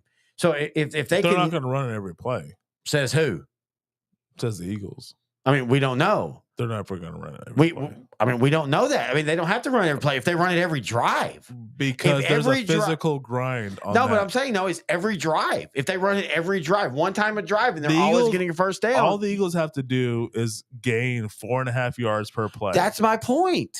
So if they get to a point where but as a defense, as an opposition, you need to stop them from getting 9 yards in two plays. No, I agree with that. But if there comes a point where every time they run their play, it's literally 90% or above, the league's going to step in and do something. That's every play. I don't approve of that. I mean, I think you have to do something. Why? Because if it's an unstoppable, I go back to then why play the game? It's legal and it's genius. Okay, so then just kick off to the Eagles. Evolution. I like that. We got a deep throw. Evolution says flat. No, I'm it's kidding. going to No, but Evolution says there's going to be something that fixed them. Yeah, Tavon Sweat from Texas. That's a big dude. Devontae Sweat from Texas. That's a big dude. To the Cowboys. I would not hate that, but I don't think. But the Eagles are going to find a way to get him in the 17th round. Yeah. The Cowboys are traded Larry Brown. They're going to add an extra 10 rounds. That's just for them. Come on, Eagles. Figure it out. No, but I agree with what you're saying. And this is why I love what we do. This is why I love what we do, and you and I get these discussions. I agree with everything you're saying. I'm just saying if it comes to a point where it can't be stopped, the league will make it stop. And I think the fairest way without it destroying the play is just simply if a player is not moving forward, Go back to that. Or maybe we go back to so nowadays, and I was thinking about this the other day. So nowadays, and I have no problem with this because of the tush push and all that, a running back can get the ball and he goes to the 30, and then the team just pushes him 10 more yards. We saw it, Buffalo did to Dallas a couple times. Okay, so if you're going to allow that, then stop allowing the very, very nice forward momentum plays. So like right now, if you go to the 15, but you get tackled and pushed back, then you should have to go back to where you're pushed back to. If you're going to allow forward momentum, you got to allow backwards tackling, if that makes sense. I think that's the kind of way you counter that in the league. And I kind of feel like Seattle might just have lost the game. Yeah, Brandon Graham got some pressure, and that's all she wrote. The Seattle's about to punt. Philadelphia's up 17. Seattle, no, not at the 22-yard line. Seattle's about to punt or down 17-10. Good punt. All the way to the 25, fair catch inside. Wow, he flipped the field. Okay, so maybe Seattle still has a chance. Really great punt. But 3 minutes. But 3 minutes. Or 3 minutes in the third quarter. Who's that punter? Michael Dickinson from UT? University of Texas? What? Literally for like 10 years, that was the greatest Texas So draft. we're never going to watch a Charger game together. Oh, Cameron Dicker? Nah, he don't count. Oh, okay, because you're like, anytime he kicked the field goal to beat the Oklahoma Sooners. Oh, yeah, that's life. That's the way God intended. Yeah, that was like 5 years ago, but what was he done for us today? Not be a Cowboy. So are you expecting Brandon Aubrey to do the Gary Henderson and Dallas is about to beat San Francisco in round 2 in San Francisco? No. It's 13-12. Dallas is trailing. He goes to kick the field goal from 25 yards and he blows it Mike Vanderjagt style. Honestly, is that the hang on, sorry, hang on real quick. Yeah. Mike Vanderjagt missing that field goal, is that the worst blown? Like, you obviously could tell the dude he couldn't handle the moment. Which is weird because for his whole career, he's been very consistent, very clutch. So I don't talk about this much. Like, I talk to you about certain things. I have some sources with certain eras of the team. And so the whole thing that Peyton said at the Pro Bowl about the drunk, so apparently he was drinking on like the sidelines and all that. That's been the rumor.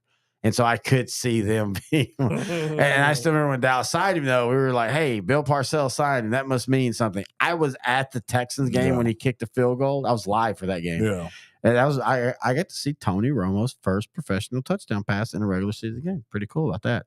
But even then, he made like a 42-yarder, but it was like the luckiest. And I can remember turning to my ex now going, he's not going to make it here. I mean, you can just tell. Like, I don't know what happened. I think that shows the whole 06, right? Yeah, I think that shows the whole confidence thing of kickers.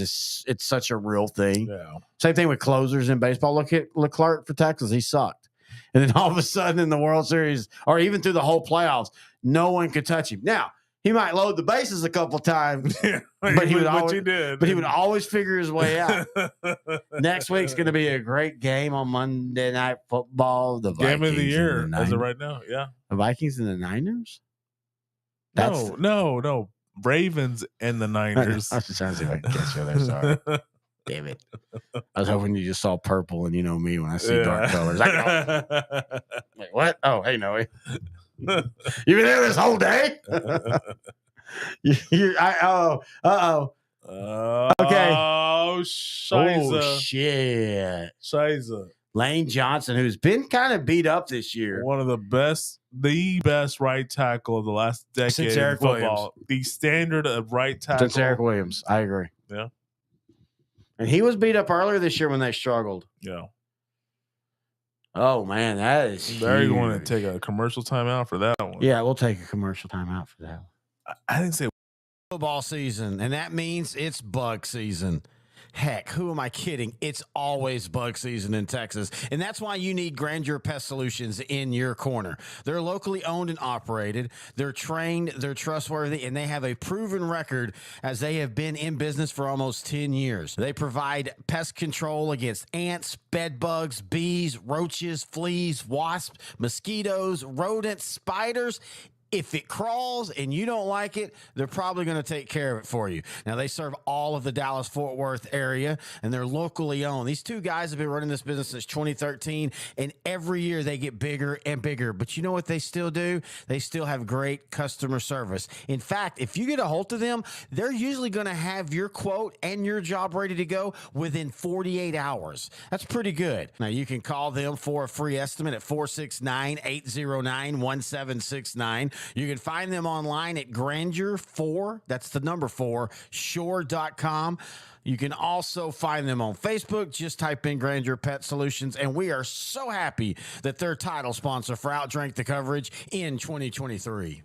Anyway, I was sitting there spanking. Hey, everybody back. Terry Bennett and Turd Noe. OutDrank The Coverage. Now, we were just talking about Monday night. January 15th is the Monday night play. Do you like the Monday night playoff game? I love it. I don't want it to be Dallas again. That was frustrating last year because you still had that. I mean, you and I think we both felt comfortable in that they were going to win, but it was still, it's Tom Brady, all that. I would love it if it's not Dallas. I just, go ahead there. I mean, we're not a drinking nation, but go ahead. Go ahead and okay. Have a little bit of the tidbit nipple. As we did a shot together. What? We did. Well, we should do another one. Here we go. OutDrank The Coverage. Go Cowboys. By the way, this game ain't much worse than better than the Patriots Chiefs game was. That was actually pretty fun early because the Chiefs are just in that moment. Well, yeah, the Patriots were like hanging in there with the Chiefs. Oh, here was that leg injury. Oh, dadgum. It rolled up on the ankle. It's kind of fitting because that's literally how Micah Parsons got hurt for Dallas. He came back too, and I have a feeling Lane Johnson will too. But it's kind of fitting because that's literally almost the same one. After the play, just a dude rolling off the. Yeah, one of the best offensive linemen in football. He cheats so much. Hey, good. Hey, good for the Eagles then, because no, he doesn't. He's a great player. It's just he's an Eagle, so he cheats. And Oklahoma, so that's like he's a cheater by birth.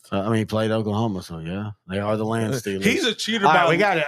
Everybody. He's a cheater by letter of intent. I don't think. Okay, so the high school game. And by the way, I didn't OutDrank The Coverage in the high school game. So in the high school game, we talked specifically of high school. I feel like we've only talked like 10 minutes of this game. Yeah. By the way, if you see in the middle, hang on. I want to make sure everybody can see this. We got a lot of people in here right now. So right now, we've actually lost some people. The playoff tree. At the playoff tree. This will be up through the Super Bowl. Probably a little bit longer, but at least through the Super Bowl. All right, 2nd and 13 for the Eagles. Hurt back to pass, rolling out, looking to throw. Has plenty of time. He can run it if he wants to. He's going to. And going to get about 6 of those back. So it's going to be 3rd down and about 7. But we got the playoff tree. I got all the only helmet. I think I only have one helmet missing, and that's the Miami Dolphins. And I think that's under the table because it was on the tree, and I think it fell. But anyway, other than that, this is the NFL table for the year outside of the Eagles. By the way, and we would do it, man. The 2 retros in front. Yeah. No, over here. No. I was looking to see if there was. You were wrong. What, the Dolphins? I was looking to see if you were wrong. Oh, no, I think it's the Dolphins, the only ones missing. I think it's under the table. It was on there early when I had the high school stuff on, and then it fell off. But anyway, 3rd down and 8 for the Eagles, where Seattle kind of really needs to make a stand right here. Back to pass, looking to throw. Over the top, incomplete. Seattle will get the ball. So, again, this is what we talked about earlier. Seattle has done nothing to be in this game, but Philadelphia, we can joke about what Dallas does against bad teams. And look, they struggled against Seattle, actually, of all of them. Yeah. But here's the thing. They get up early and they stay up early as Lane Johnson's back in. But, boy, he was getting put on. That wasn't Lane. That was Lane. Look over Lane. Look at him, dude. Bad ankle. Look at that. Pretty impressive. Yeah, and the NFL really screwed him when they wouldn't let Dallas draft him. You know about that story? No, I do not. I'll write it later and tell you about it. Okay. I thought they wouldn't let him draft. Remember, Fletcher I Cox. like I'll tell you a time when the NFL screwed the Cowboys. The bullshit salary cap thing during the non-cap 2010. year. Yeah.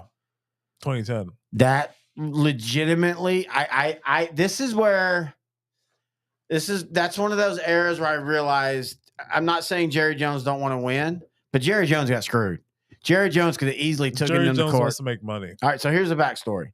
So 2010, the contract for the NFL with the NFLPA expired, but they basically had an automatic roll in so that for 1 year it would go to what the NFL wanted, no matter what, and the players had to play. I mean, they could have strike, but they did the right thing. They were like, okay, we'll play under that. So that meant uncapped. Yeah. But the NFL sent out these letters to all the teams like, you can't, even if it's uncapped, you still can't, use that for your advantage. Dallas and Washington basically did early contracts with people, meaning they converted like all their salary into that one season uncapped. Now, we can talk about how that is fair or not, but the fact is that wasn't a rule. Like, they're literally what the whole point was, it was uncapped. Yeah.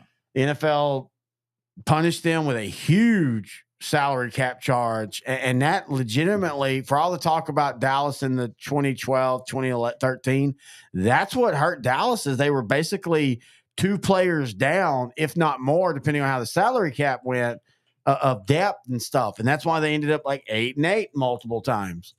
And so for all this, some people act like the NFL gives Dallas everything. If that was true, Dallas would have won a couple titles. Who says the NFL gives Dallas everything?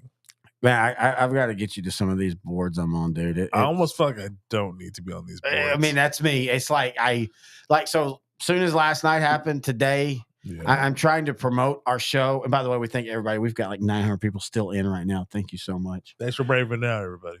But I also get frustrated because I have to read through the posts of these people. They're just saying these stupidest stuff. And I will say this, and we talked about this on one of our shows. The Dallas Cowboy fans are just as bad about this.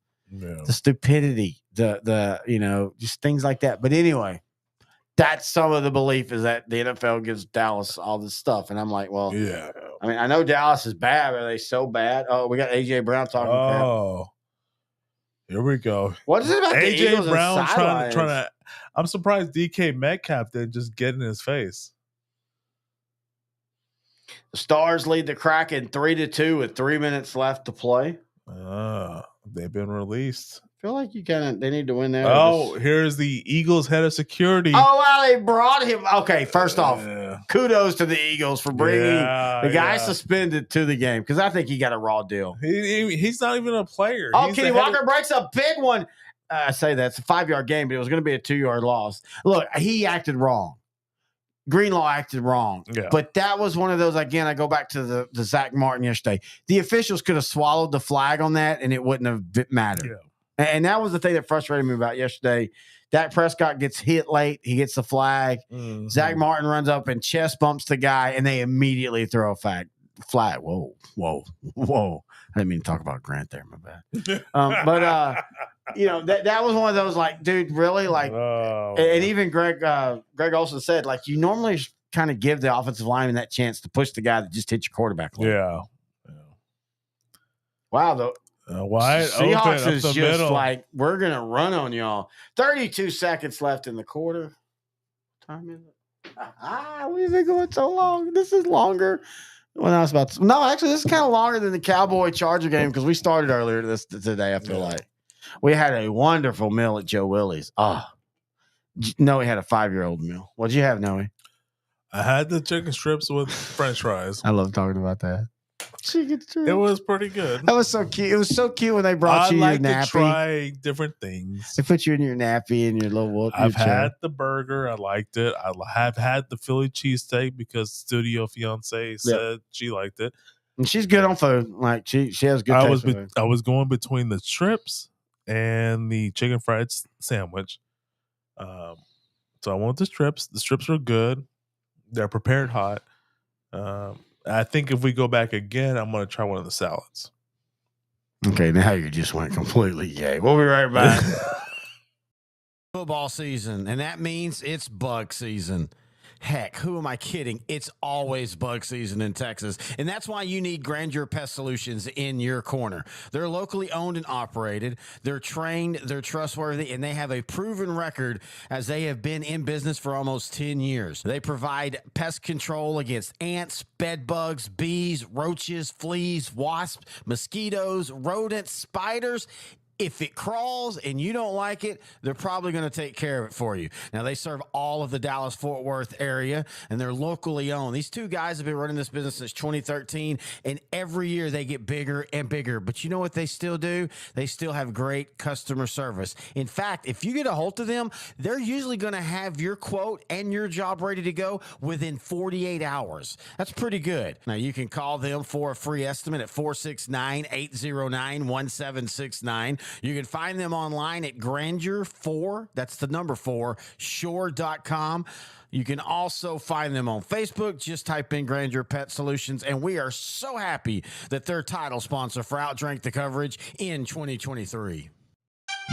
My grandfather didn't kill Nat. Hey, we're back. Wait, this isn't the Hank Williams song. I hate all you northerns.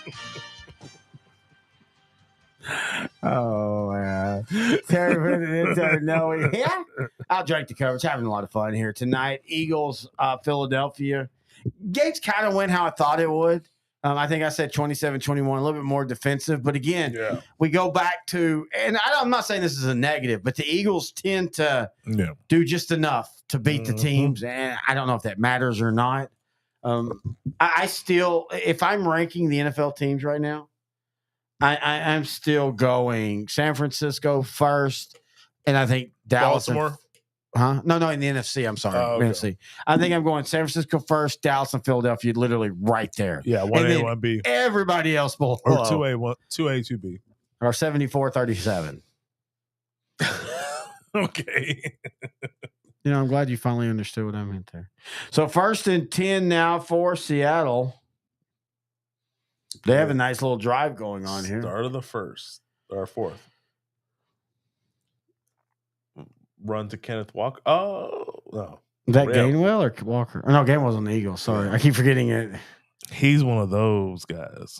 Kenny Walker with a nice game. Well. What? Walker. What? Huh? Kenneth Walker with a nice Gainwell. Booger butt? Oh, there you go. I like that. Kenneth Walker with a nice Gainwell. Thank you.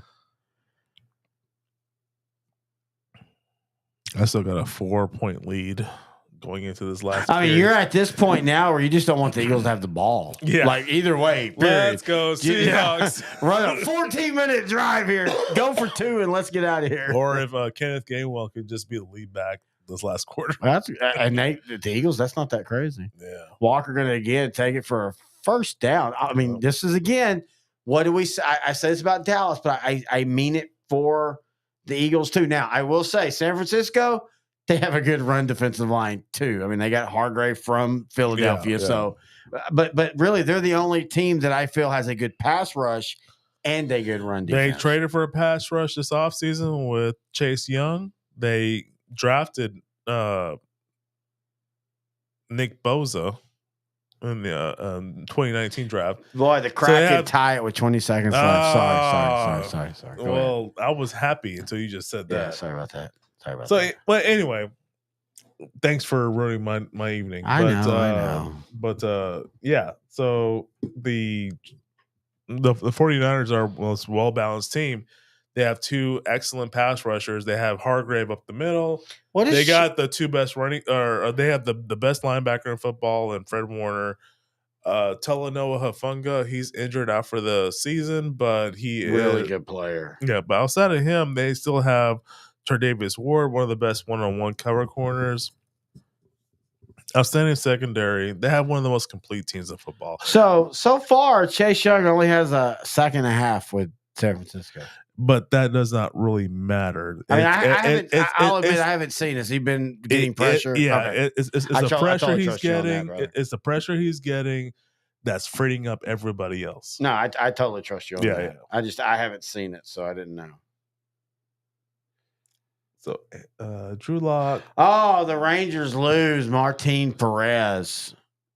To who? The Pittsburgh Pirates for Why one year. why would Martin Perez go to the Pittsburgh Pirates? 1 year, $8 million. Oh, never mind. Okay.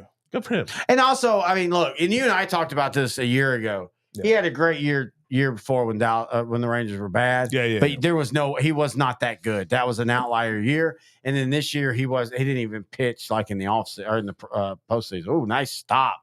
So 4th down now in a yard. I think you have to go for it if you settle. I don't think kicking a field goal does a damn thing. Yeah. I think because the running game has been their most effective method of gaining yards, they should go ahead and do a play action. Oh yeah, I told you, dude. Any go for play. I want a quarterback run pass option. Like that to me is the most lethal. Force the linebackers to have to commit and hope, and they are going to go for it. 4th down and 2, 11:30 left here. The Seahawks trail by 7. They're in Philadelphia territory at the. But with the 31, they need the 27 and a half, and they're going to call a timeout. Oh, I hate that. I hate it in pro. I hate it in high school. I hate it in college. Don't call second half timeouts on this shit. Figure this stuff out before. Yeah, that's just.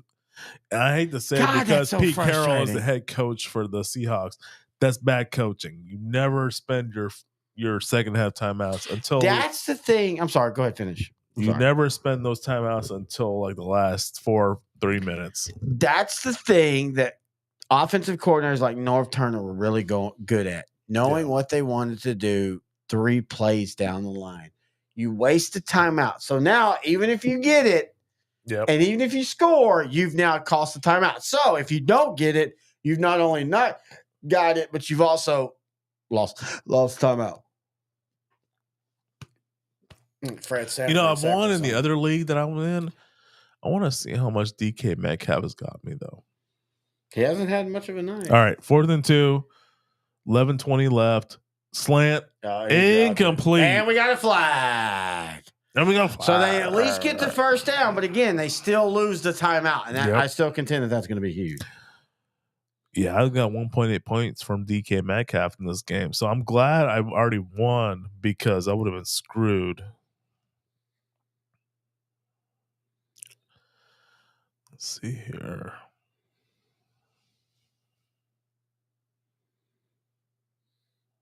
Have you ever got your Christmas presents done? I had a couple. I'm always one of those, like, I wait till the last moment on a couple things because I think I want to see what comes to me. I'm very much unless somebody specifically says, hey, I need this. Yeah. Like a couple years ago, my dad was like, I need a new wallet. So I got him a wallet. But other than that, like I tend to just try to get things that fill in the moment. Like I thought I got my fiance something really cool, and I went ahead and gave it to her. But so not yet, but I technically am. But there's a couple things I'll probably end up getting.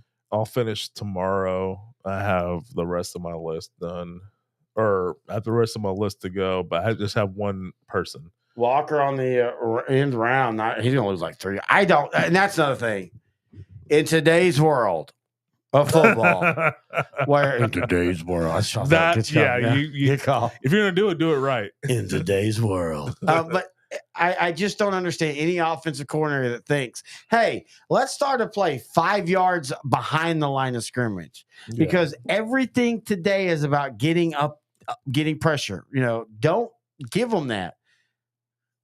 Right 2nd and 14 now. Go ahead. Sorry. So no, I was just gonna say what you just said. 2nd and 14, under 11 minutes left in the game. Lock rolls out. Here we go. DK Metcalf going to be a big gain and near a 1st down. He's a big old boy too. So he got almost. You said big old. Whoa. Got you there. See, got you. But I can say you. We got like 300 people in the room going, why am I listening to this crowd? Yeah.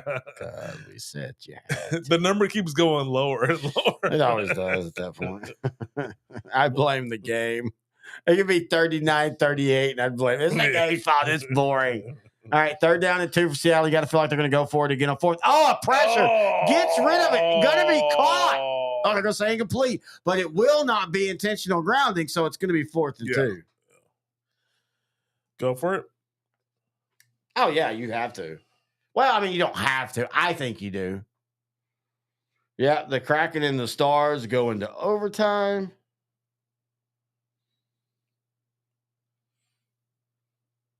That almost actually was a catch. Yeah. Look. Oh, I mean, I think technically, if you really needed it to, you'd want to say that was a catch. All right, 10 minutes left, 4th and 2. Again, I said this before. It feels like the game. Let's go. True lock, empty back, 3 wides right, 2 wides left. Eagles with the pressure up the middle, and we got a timeout. Is this the Seattle Seahawks? No. Oh my God! No. Okay, so no matter what happens, the Eagles are winning this game. Yeah, that is bad coaching. Oh, he was That's down. a sack. Oh, wait. Oh, maybe it was a review. Maybe it's maybe the Eagles are throwing a review. Maybe they're challenging it. That's down. Oh, yeah, that's down. Yeah. All right, we're going to take a quick break. We'll be right back on He's Down. Is your demanding work lifestyle in need of fire-resistant clothing that can keep up? Well, L4FR clothing should be your go-to for quality, affordability, safety, and style. L4FR was founded by a third-generation oil field worker who is also a veteran. Thus, this company has a deep appreciation for reliability and longevity, all while we provide first-rate customer service. Our durable apparel will serve you well for many years to come, whether you're working on a pipeline, a lineman climbing utility poles, or in any other environment requiring fire-resistant apparel. L4FR has you covered. Our apparel is tough enough to resist hazardous conditions while still providing high comfort and style. L4FR provides clothing options to ensure your safety and comfort, whether you're on the job or not. To view our complete inventory of flame-resistant garments, please visit our online store at l4frclothing.com or give us a call at 817-757-4935. Si habla español. All right, Terry Bennett back here. So the ruling on the field is a down by contact. So it'll be 4th and 9. I think that's what's going to be 4th and 9. We're waiting to see.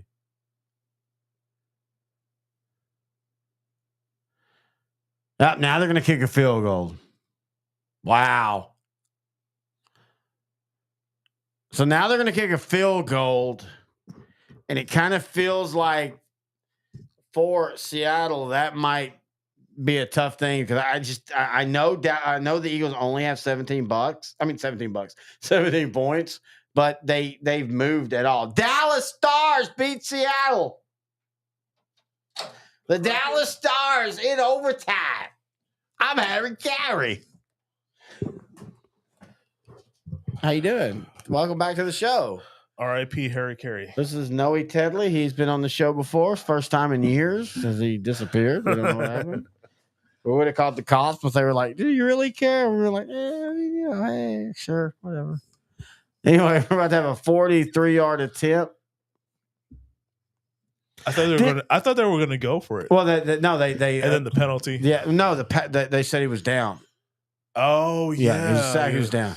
Did Sirianni go for the timeout? No, he went for the review. No, he went for the review. So now they're going to kick a 43-yard field goal with 10 minutes left. Kick is up.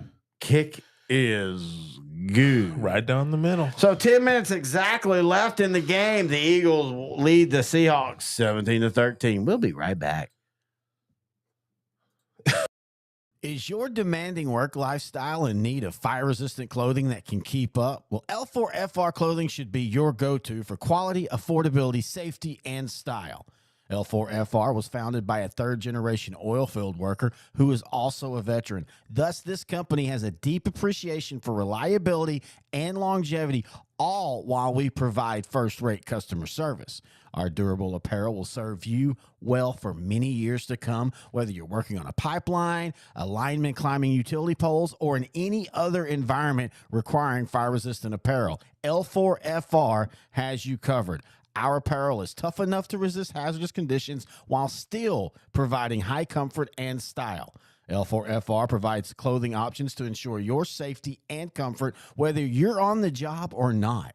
To view our complete inventory of flame-resistant garments, please visit our online store at l4frclothing.com or give us a call at 817-757-4935. Si habla español. Terry Bennett, intern Noe back here. We're in the final leg of this show, which I sometimes feel they'll find a role and It's be the like, final countdown. it's the final. Wait, you made me do that last time. I feel like this will be a game they'll find a role like, hey, these two teams are trying to find the playoffs, so we got to play multiple overtime quarters, but they can only punt to each other. First punt return win. Hey, that'd be fun. That's how you bring special teams back. Make overtime just be punts. First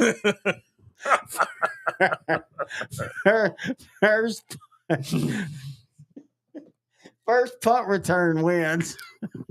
You're either going to have the game in quick or we're talking about this is the 30th punt.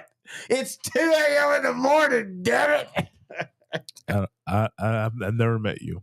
Who's coming down the stands for the Cowboys? It's Calvin Martin. It's Calvin Martin, 61-year-old. It almost sounds like a wrestling run-in. That was the point. That was actually the point. That's what I do. A wrestling run-in. It's Calvin Martin. He broke his hip. Oh, Kareem Abdul-Jabbar broke his hip last night. Did you see that? I sent you that link. What? Kareem Abdul-Jabbar broke his hip. Yeah. Gonna have to have surgery. How big is a 7'2" center's hip? Like that's like so. Like if It's about the same. I probably this is gonna be good. This is gonna be good. So if Kareem Abdul-Jabbar dies in the woods, and 100 years later, people are gonna think they found a dinosaur leg. No, it's not a normal human of today's age. Yeah, this is holy shit. And he's very political. How he's dead. You can get that from bone. And Kareem Abdul-Jabbar still jabbing his. I will tell you what. Him and Bill Walton. Hell Trump. Oh man! Funny thing is, I like totally agree with everything Kareem Abdul-Jabbar says politically, but sometimes I'm like, dude, it's a basketball game. Oh, I didn't know this about you. you. Do too. He's pretty big into the What? Left. Donald J. No. You're mistaken. No, you're mistaken. No, you're mistaken. No, you're mistaken. No, buddy. you're a Noe. First time. You think people ever watch this go, how does he allow him to be so racist? I know, I'm trying to. No, what the people that don't know is I'm more racist than you. You might be. Again, I still say if people ever find our. Oh, no, I don't want to say anything online. People might actually look. I think I'm pretty sure Kareem Abdul-Jabbar is more leaning one way than you're thinking. Oh, by the way, it's 1st and 10 for the Eagles. They lead 17-13. How we make this about a Kareem Abdul-Jabbar?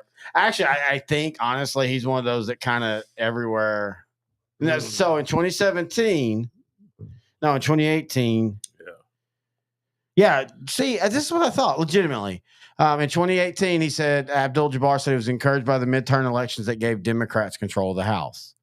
I don't think he's like, I think he's very far left, like way lefter than like the normal left. Usually someone of a money stature converting to Islam, a certain, yeah, that's a good point. Changing their name and converting to a different religion is going to be typically. So that's always been weird to me. What's up? Just the name change. That's. I'm not saying it's a. Again, please don't understand. I'm not judging. It makes perfect sense to me, but go ahead. Because it was like a cleansing of. A lot of the people that are changing their names are getting their names from slave owners. But that's not the Muslim thing. That's a Muslim thing. That's even like not just slave, like United States. But it's like two parts. Hang on, Jalen Hurts throwing deep could be a touchdown. Oh, it's gonna be intercepted! It's gonna be intercepted! I was about to say, I love his deep passes. Yeah, I love it right now, too. So part of it is you want to detach yourself from that slave owner. But I mean, Muslims changing their name are not just American slaves. In America. I'm talking about, but I mean, yeah, I get in what America. you're saying. So I'm not saying you're wrong. There's a Christian part to it. Actually, surprisingly, there's a Christian name. Not surprising. Christians try to get their fingers into little boys. No, but like there's a Christian name you like to go by, like in church, like your church name. See, that's not a thing from where I'm from. Southern Baptist, you don't do that at all. Okay. Your name is your name is your name. And I get that. Like I get there's the Christian thing, like with Catholics, there's The Christian, you, and yeah. that's the part I was getting. And then at. you might go by like your nicknames. So it's or, like a double part. Like yeah, but Muslims. What I'm saying is Muslims outside of America, it's got nothing to do with slavery, and they still change their names for most of. Well, I'm saying in America. Yeah. During a certain period of segment in America, there's no, you're not wrong. No, I agree with that. I agree with that. They're wanting to distance themselves from their slave, like they don't want to be called Johnson or Williams. I get that, but I just meant overall in the Muslim religion, changing your name is a thing, not just in America, in the world. No, it really is. That's Muhammad. That's how people end up named. So many people end up named Muhammad. They change their name. I don't think they change their name. Like, if they were in that religion, if they were in the Islam religion. No, I'm saying people that convert to the religion, they change their name. Yeah. That's not just just slavery though. That's not just America. That's the whole religion. Well, I'm saying like that's one reason. Yeah. No, I get that. I just meant outside of America. Yeah. Another reason is more.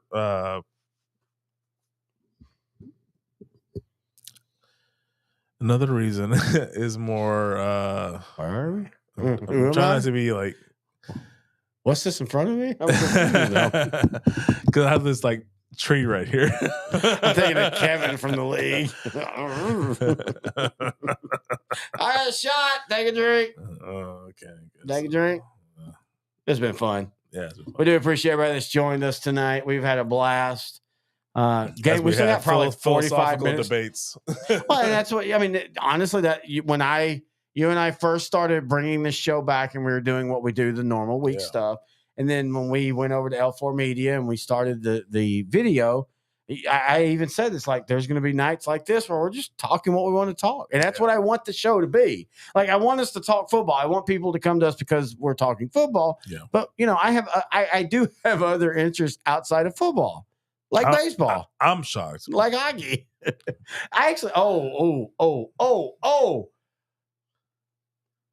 that should be an interception. Good call. Interception. Okay. So the Hawks take over at the 20. Yeah. The Hawks of Seattle.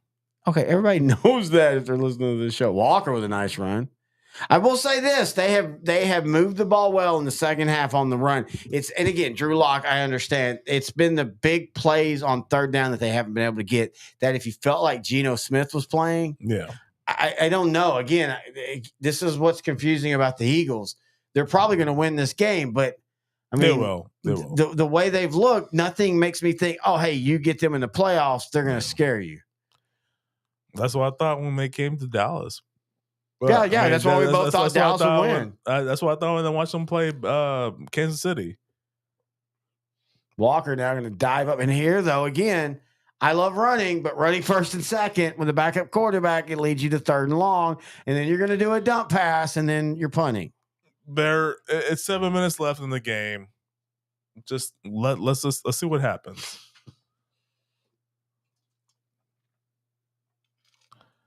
As you're swallowing. Hey, you're trying so hard for the Seahawks to win that you're giving them excuses. Think if this was Dallas. I really don't want the Eagles to have the ball right now. If this was Dallas's offense, how would you feel? Oh, okay. That's a good question. Thank you. Which offense are you talking about? If I'm the Seahawks offense or the Eagles offense? No, I was saying if you had the end, it's going to be incomplete. Is there going to be another flag? Nope. What I was saying is if you were the Dallas offense in these last two plays, would you be happy with simple two little dive play? No. Exactly. That's my point. I go back to, I get it that Drew Lock is a backup quarterback, but if you're going to win, your backup quarterback has to be almost as good. And by the way, that's not a bad throw. Lockett dropped that. Look, Lockett dropped that. You got to catch that. So do you just release him? Sign with the Cowboys, please. Well, do you like bathtub? Dude. You know what? Never mind. No, I think what you do is you cut DK Metcalf because of it. Whoa, I need him. I'm saying he go to Dallas. So the Eagles will get the ball back with 6:37 left. Now remember, Seattle called 2 timeouts on their field goal drive. Field goal. So we go back to what we were talking about. How much did that drive cost you? You didn't even so it cost you 4 points and 2 timeouts. Is that worth it for the field goal? No. I mean, seriously, that's the thing you and I were talking about. Coaches. There was a time I can remember our coach in high school.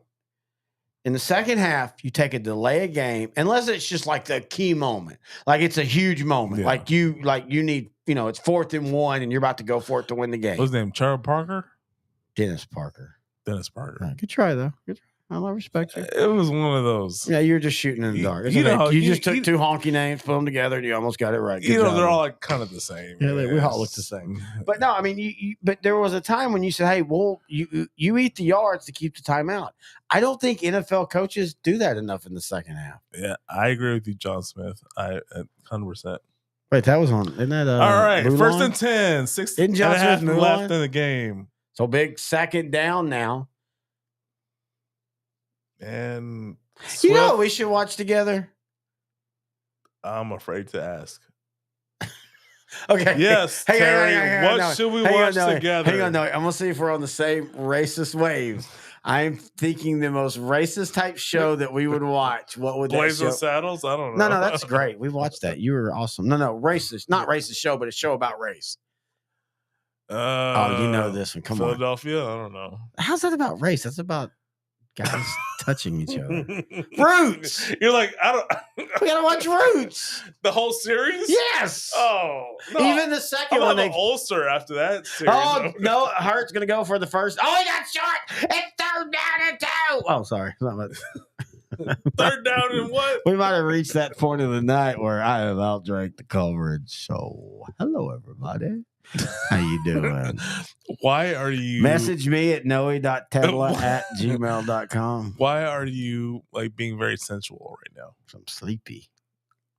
How you doing? Why are you licking the? Because I'm sleepy. Oh.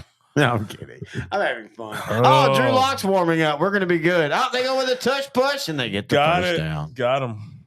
Got him.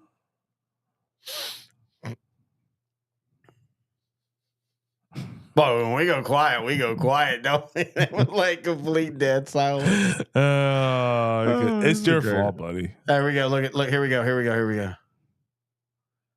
Look at that. God, that's just, I mean, if it wasn't the Eagles, it's freaking beautiful. You and I love that kind of line play and stuff. Yeah. And, guys falling into guys, and one goes lower than the other. And whoever gets the push gets the tush. You know how it works? First down and 10 for the Eagles. No time for that. No, we got to focus on this game. All right, sorry. Seahawks are trailing 17-13. They need to make I wish. Oh, Seattle focused on this game. No. Oh, he's playing smart. Okay, he fell down a little too early, though. No. He got the first down. He fell down. There's 4 minutes left. No. Listen, son. Why they're showing that? Listen, son. Oh, wait. Listen, boy. No. Seriously, they're showing, and again, give the Eagles credit. They got the. I don't think he got the first down on that push. I'm about 2 points. Yeah, you're in trouble now because they're using Swift to roll the clock, boy. dude. I'm sorry, man. Under 4 minutes left to go. Need a fumble. Come on, Jalen. Tackle him. Oh. That doesn't do anything for me. But that's 1/10 of a point, man. But dude, you're at that point. You're not going to lose because Swift scores a touchdown. You're going to lose because one of my backup kicker or like my defense lost 2 points because of a stat correction. Or you're going to lose because Swift is about to carry 5 times for 10 yards. Stop. Shut up. That's what I was trying to say, man. Shh. What was I trying to say? Stop wishing it into existence. When in doubt, jazz hands. Oh my God, this is a blast, dude. All right. 3 minutes left. 2nd and 7. Eagles up 17-13. Oh, there you go. Yes, they're going to have to pass now. Yards. They're going to have to pass now. Or maybe not, actually. Do you call the timeout if you're Seattle now, or you try to wait and see what this down does? Call a timeout. Because you're down by 4 points. You might as well. No, but you call a time. Well, not yeah, you're right. Well, no. So there's 20 seconds. So you call a timeout after this play before the 2-minute warning, and then you get the 2-minute warning. Look, what would DeVito do? Fall apart. Oh, that's true. Charge $20,000 to get in. That was stupid. We didn't even get to that point. I agree with him. Well, no, I have no problem. You set your market, but understand. Have you seen his 2023 salary? Yeah, no, I get it, but you have to understand if you set that market, nobody wants it. 37, Third time they're gonna 2 minutes throw. left. Jalen Hurts rolling out. He doesn't want to throw. He doesn't want to throw. But he wants to waste some time. Yep. And he's going to keep throwing. It's going to be short. And he threw it to Is Goddard. that an interception? Oh, that's racist. The black referee should have given the white tight end the catch. Wait, do you want the Eagles to win more or you to win? No, the Eagles are going to win this game. Let's keep it real. Seahawks are about to win this fucker Let's 20-17. Let's keep it real. Seahawks I need to get to the semifinals of my fantasy football league. Let's just be real. Now, I don't care if Jalen Hurts, who I know is still sick. They're punting. Here's the punt. So you should be good, dude. Well, yeah, because I'm not playing. Whoever I'm playing doesn't have. That's what I'm saying. They have Swift. That's the only player. You had Goddard. I'm refreshing. Should be up by like 2 points. I'm up by 1.9. Wait. Did I not call it? 2 points. I'm good at this. Let me expand my eyes. That might help. Zoom in. Zoom in. Oh. Too much dry air in here. But it's 2, right? At 1.9. You're 2 points up, basically. I'm up 130.56 to 128.6. Yeah, so 2 points. Oh, yeah, 2 points exactly, dude. So you're going to win as long as even if the Eagles get the ball back at this point, they'll just kneel it. So you're going to win, dude. You mean kneel it? What? Cap kneel it? No. Why you get all political? Why you get political, man? Why can't I just watch the sport? Why you gotta get political, brother? Look. The Monday Night Football game is right there. Just you said Monday night. Shot time. Shots. I still have some weird. So I will say this is the most OutDrank the Coverage we have done since we did the show at your house last year, or the previous show this year. At your house. Yeah. We were pretty OutDrank the Coverage then too, because we were doing other ones. But yeah, this has been a blast. Yeah. I am calling it now. Drew Lock. Calling it now? That's not a word. Calling it now. Yeah. Actually, I'm going to Google it. I'm calling it now. Drew Lock throws a touchdown pass. The Seahawks are going to beat the Eagles 20-17. Pre-calling it. What is pre-calling in technical writing? Hey, wait, we're going down default. We don't want to know. Dude, we still got 1,200 people in here. Thank y'all so much. I don't know. I apologize.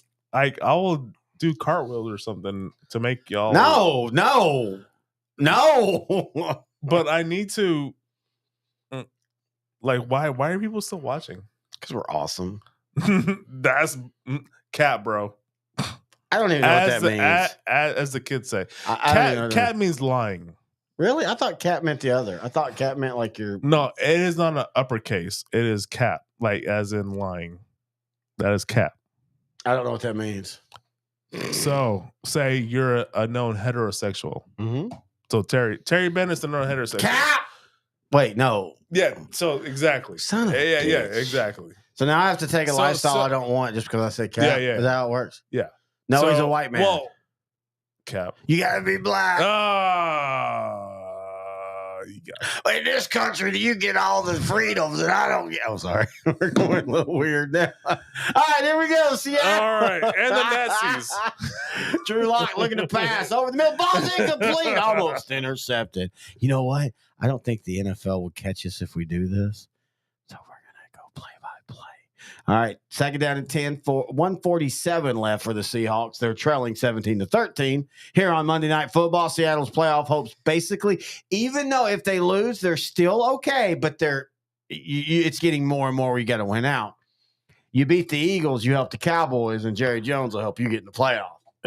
I'm not sure how the Eagles got these pretty nice advantages. Because remember early in the season, they played at Tampa Bay. It was a Tampa Bay team that was still trying to figure stuff out. That's just how, Metcalf refers. That's how that stuff works. And that's the thing we talk about, like who you play and when you play them means so much more than what people want to admit. First down and 10 for the Seahawks. A minute 30 left. They're still way down in their own territory. Lock back to pass, looking. Throw it quickly. Ball's going to be caught out of bounds. Hey, this is moving down the field. And the more I think about this, I'm wondering why they even said that Geno was active tonight. There was no reason. If they're not going to play him. I didn't see that. I never got any notification that said Geno. I have my fantasy. No, I mean, I did too, but app. I got none of those. And I have Geno as a quarterback. Hey, just let me talk. Interception. No, it's caught. Eric Metcalf or DK Metcalf. Eric Metcalf. Eric Metcalf. Okay, UT. Hey. Now, what I was going to say was, boy. Whoa. I tell you what. Oh, now they're going to review it. That was incomplete, by the way. You know what? We'll take a quick break as intern Noah tries to stop being so racist. Football season, and that means it's bug season. Heck, who am I kidding? It's always bug season in Texas, and that's why you need Grandeur Pest Solutions in your corner. They're locally owned and operated. They're trained, they're trustworthy, and they have a proven record as they have been in business for almost 10 years. They provide pest control against ants, bed bugs, bees, roaches, fleas, wasps, mosquitoes, rodents, spiders. If it crawls and you don't like it, they're probably going to take care of it for you. Now, they serve all of the Dallas-Fort Worth area, and they're locally owned. These two guys have been running this business since 2013, and every year they get bigger and bigger. But you know what they still do? They still have great. All right, so they did give them first down on that. So and we're back on the ice. And we're back. Hockey's dropped the puck. Drew Lock looking to throw, incomplete. Second down and 10 with a minute left. God, yeah, that's the thing. It was dude. like you throwing the ball. Oh, man. You remember that time you and I at South Fork? Oh, yeah. Like the first time we really hang out, we're like trying to show each other we know sports, but we're so out of shape. We're like, oh, God. And then we did it was soccer. And then we did it in basketball a few years later at the gym. Oh, yeah. With and Robert was yeah. try hard, and we're like, dude, I took 2 steps. I'm out. I gotta take a nap. Well, you didn't even wear it in the right shoes. Oh, no. We were just waiting. Shouldn't have been there. Oh, TJ Lockett. Second time he's dropped a pass, dude. Second time. Release him. So now it's third down and 10 with 50 seconds. Wait, what? Did I say something racist or bad? You said there? 50 Cameron Sutton seconds left. 50 Nazi 60 seconds? Either way. Oh, okay. I will go ahead and say this show will end pretty quick after this game. I really wanted to do this show with you. We've had fun, dude. This has been great. Well, we did until you. That was actually a great full blown, like Zeke Howell. That was Zeke Howell, Zeke Elliott. Yeah, Zeke Elliott. Somebody's gonna find this video 5 years from now. 56 seconds left for Seattle. Gotta hurry up, snap. 3 seconds left. 2 seconds left. Ball to Seattle's 36-yard line, 37-yard line. Throwing it deep. He's got it, man. The ball's caught. DK Metcalf. Holy crap. Do you believe in miracles? Yeah, 1980 when that was all a ruse. But anyway, hurry up, Seattle, because I don't know if he caught that inbounds. Hurry up, Seattle. Damn, hurry up, Seattle. Hurry up. No, I don't know if he counted it inbounds. Calm down, Seattle. There you go. Get the snap off. That's the most important thing. Throwing the ball out of bounds. So they just did that to throw. This is awesome because you remember the other 2 Monday Night Football games we've done this year have been exciting. Cowboys beat Chargers on a late field goal and then a great defensive stand. And then Eagles Chiefs went down to write them in when let's just watch here. Let's see. Catch. 2 feet down. Catch. Look at that. Beautiful. Of course, man. DK. Got it. There was actually Lockett was open. Yeah. Eagles did not play that well. Lockett was open. Metcalf was open. So here we go. Second down and 10. Some bitches. Second down and 10. All right, here we go. This is 36 seconds left. Second and 10. 17-13 Broncos. Oh my God. He had Lockett. Lockett gets knocked down. Worst penalty never called. The league should investigate. No, it's actually looked like Lockett just. Here we go. Oh no, it's going back. Okay, that catch is great, but go back to what just happened. ESPN. I want to see if someone actually passed interference. Wow, that's just like the worst time to worry about that. Whether it would be a catch or not, at this point, it wouldn't matter. Third down and 10 now. Seattle has the ball. I don't want Matt Patricia to feel like he knows what he's doing. I do, actually. For the Eagles, I do. I want him to be the next head coach. It's about a timing thing. All right, Lock back to pass on 3rd and 10. Being pressured. Throwing deep. Has a man. Jimmy Smith. He catches the touchdown with 28 seconds left. You gotta be kidding me. You gotta be kidding me. You take one ball, you take another, and then you do. And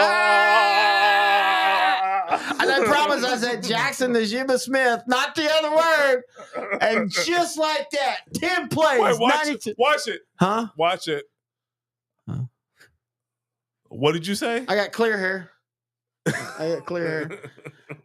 Now, do you feel like maybe with 28 seconds left, they left him too much time?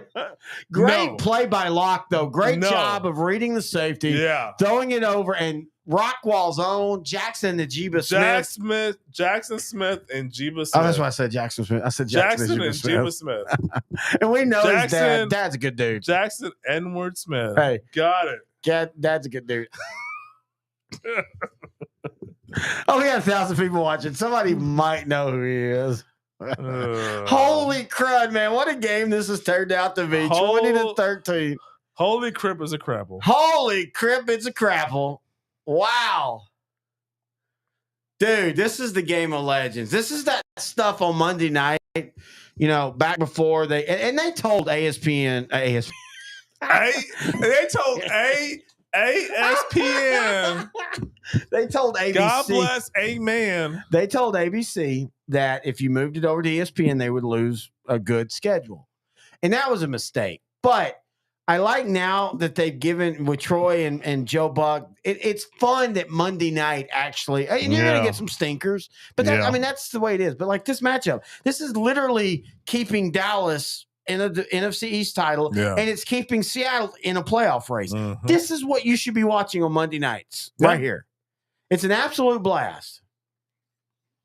Unless the Eagles come back, then screw the NFL. This is bullshit. All right, so this is a shocker to me. Oh, I mean, we both went with Seattle, but we thought and not in the good way. By the way, I said 27-17. Oh, I have. No, I said earlier, I said 20. I'm not far off. I have textual proof. I almost said, but and I thought Gino was playing.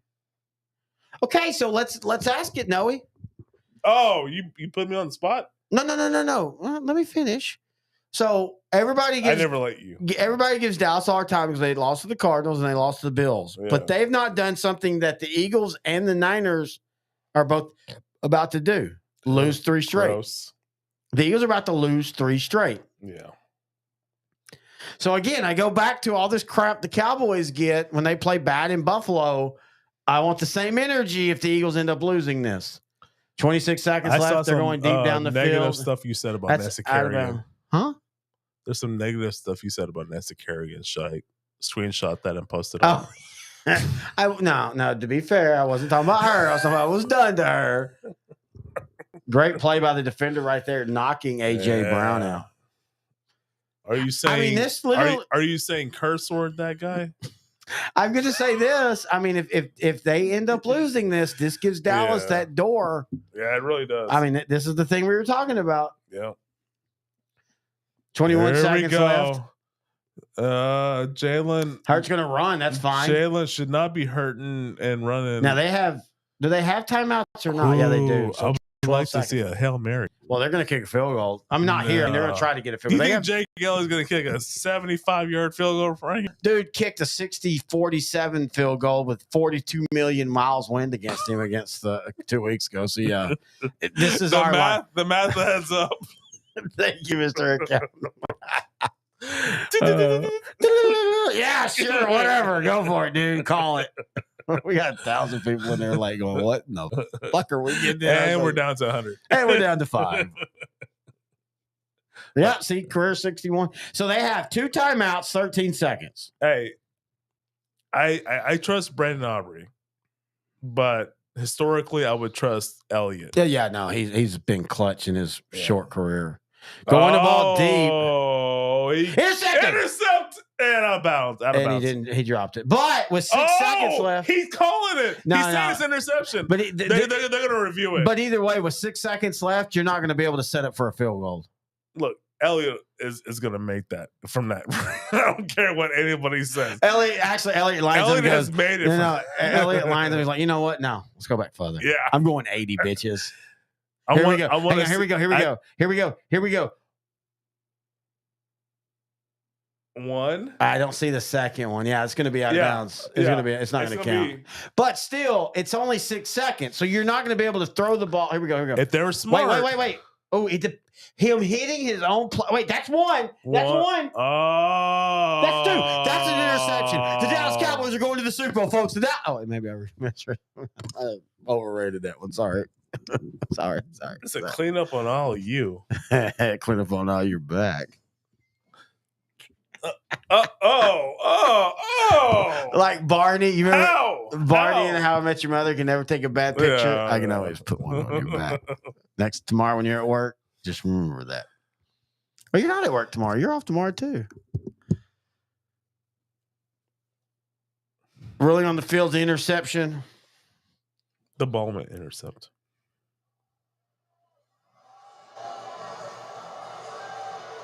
We're going Joe, it's our broadcast, not yours. Shut up. Hit the leg of Trey Brown, and then that's when the toe tap happened, and then the other foot gets down. Well, the range of Julian Love, because I think that's an interception. He worked to the middle of the field, but tap, tippity tappity, with good range, which he has anyway. And just wasn't much of an opportunity. Here we go. Did that? Hey, no, he did that back foot. Oh, I don't know. I don't think he touched the ground. I think the Eagles will get get the ball back with 6 seconds. Well, see, look, no, look at his back leg, possession, right there. But watch the back foot; it never actually touches the ground. See, look, back foot. See, I thought it did right there. That's so close, dude. Is it enough to? Is it enough to reverse the call? Good call, because that's usually what. Here we go. The call. Wow! What? Look. All jokes aside about Dallas, what a remarkable win for Seattle. They had a 3-game stretch against the Cowboys, the Niners, and the Eagles. They had to win one of them at least to stay around. They lose 2, and then Drew Lock leads them on a 92-yard playoff drive. Can't wait for the New Heights podcast. Wow. Amazing. I don't think they record on the weeks. One of them plays Monday, do they? Oh, they do. Do they? I don't want, and that's gonna do it. You know what? Oh no, not that one.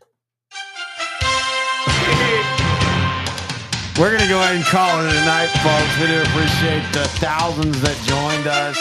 Holy crap! What a game we saw. The Eagles fall to the Seattle Seahawks, 20-7, and just like that, the Buffalo loss basically gets wiped off the map. All right, that's going to do it until next week. We'll be back here next Monday. Also, not next Monday because Christmas. Next Wednesday. We're going to figure something out on the playoff show for college. We'll let you know. Maybe we'll kidnap Grant. Maybe. At OutDrank The Coverage, we'll let you know. But until then, he's in turn no out there. This has been OutDrank Your Mama.